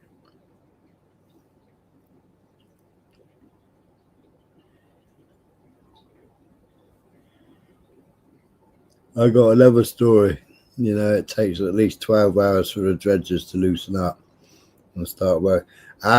See, we can set our dredges, and we had different tooth bars for different ground. And we could set the springs on our dredges, and we test them by snapback. So for sandy bottom, we would just have ordinary steel ones. For hard ground, we'd have case hardened ones, and we used to case harden them ourselves with stick welder. 24 mil bolts they were. You wind the bolts in to tighten or loosen the string, the springs for the tooth bars.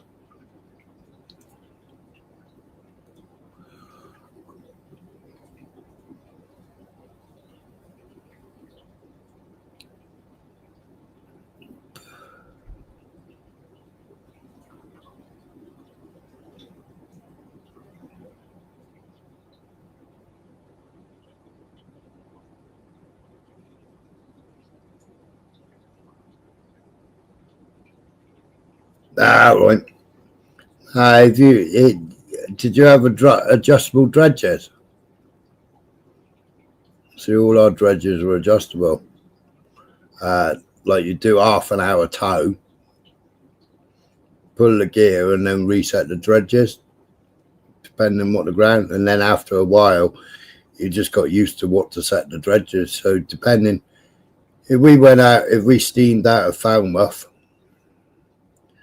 and then we rough seas or rough ground seas, then we knew we would go on different grounds. So as we were going out, we'd just reset all the dredges.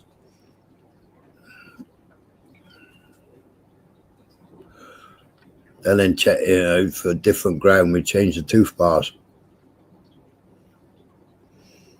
But that was one of my jobs. That was like when we was, like you do gear and everything else. Well, one of my jobs was to make the tooth bars up.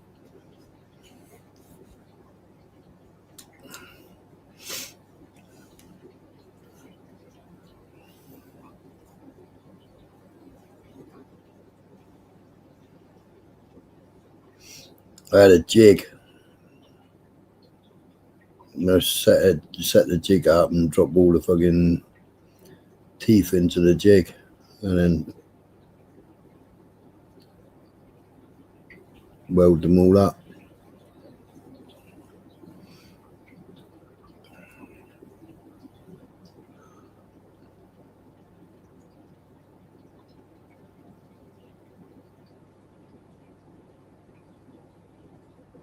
A jig to hold things in place.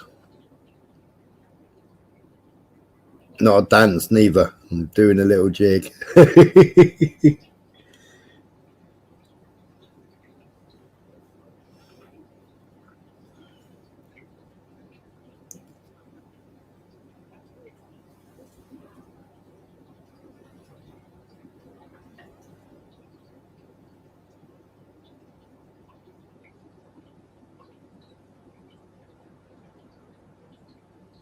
Oh, wow.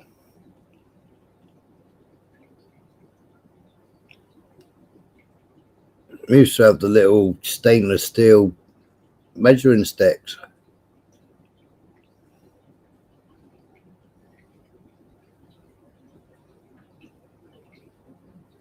Just get the massive queenies.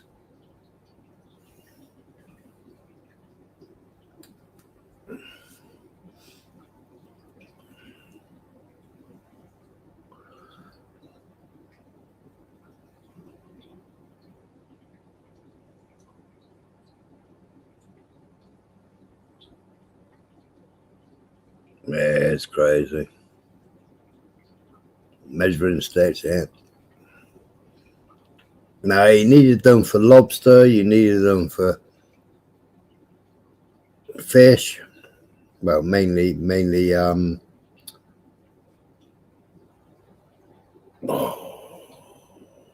bass. Measuring bass. Lobsters. Crab.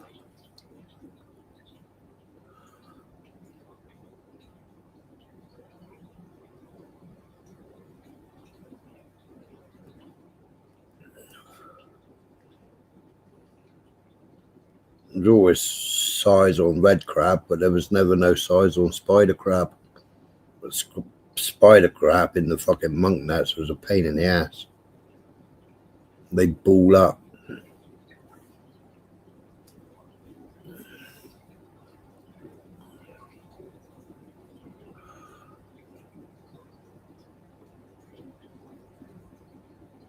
No, you got it, Beth. Obviously, you knew what was too big or what was oversized, but when it was like touch and go, then you just put it through the measure, because if you get bored in and you've got anything undersized, you're fucked.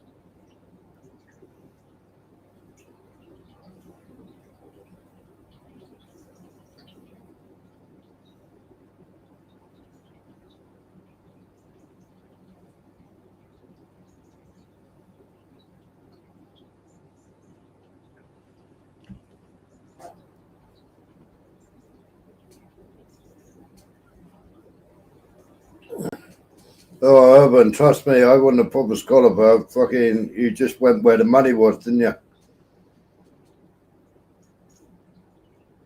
Just went where the money was. If a boat was earning good money and had a berth on it, you jumped on it.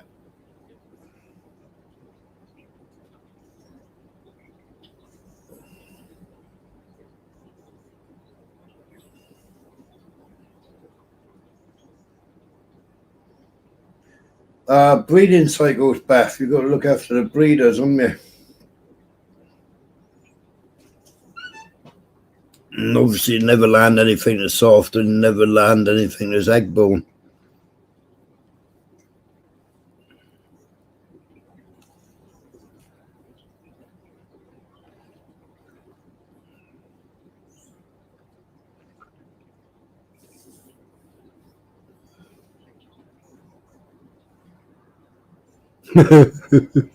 Duh.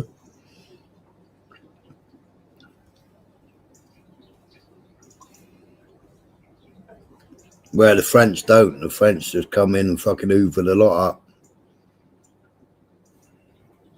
I've seen, I mean, monkfish are huge. I've seen monkfish smaller than my hand in Spain on the markets, which is criminal.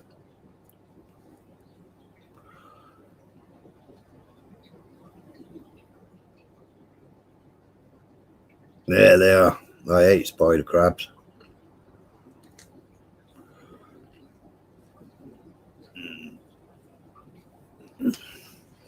Easy to whack them on the gunnel and then pull the bits out.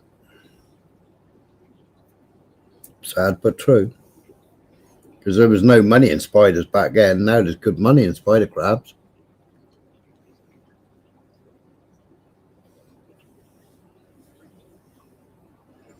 How? Because fisheries are 9 till 5.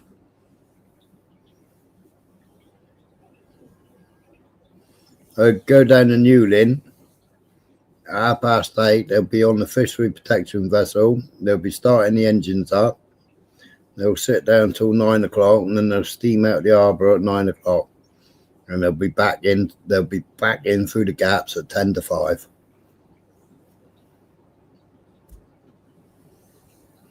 Spider crabs is a crab which has got loads of spiky legs and all spiky back.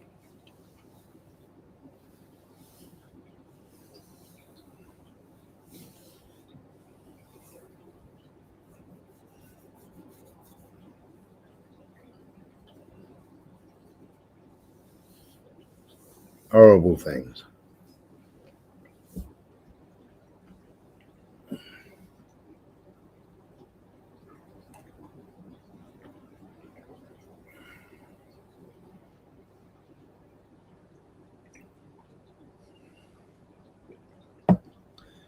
Right, people, I'm going to go and say good morning to Nutter. Thank you for tuning in.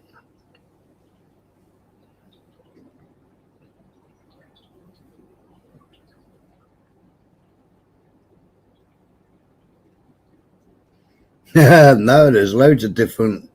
There's velvet crabs, there's peeler crabs, there's loads of different crabs.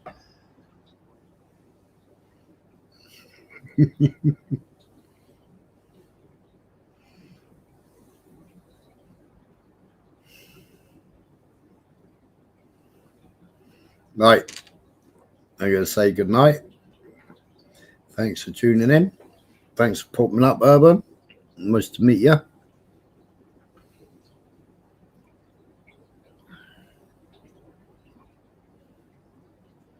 All right. Catch you later.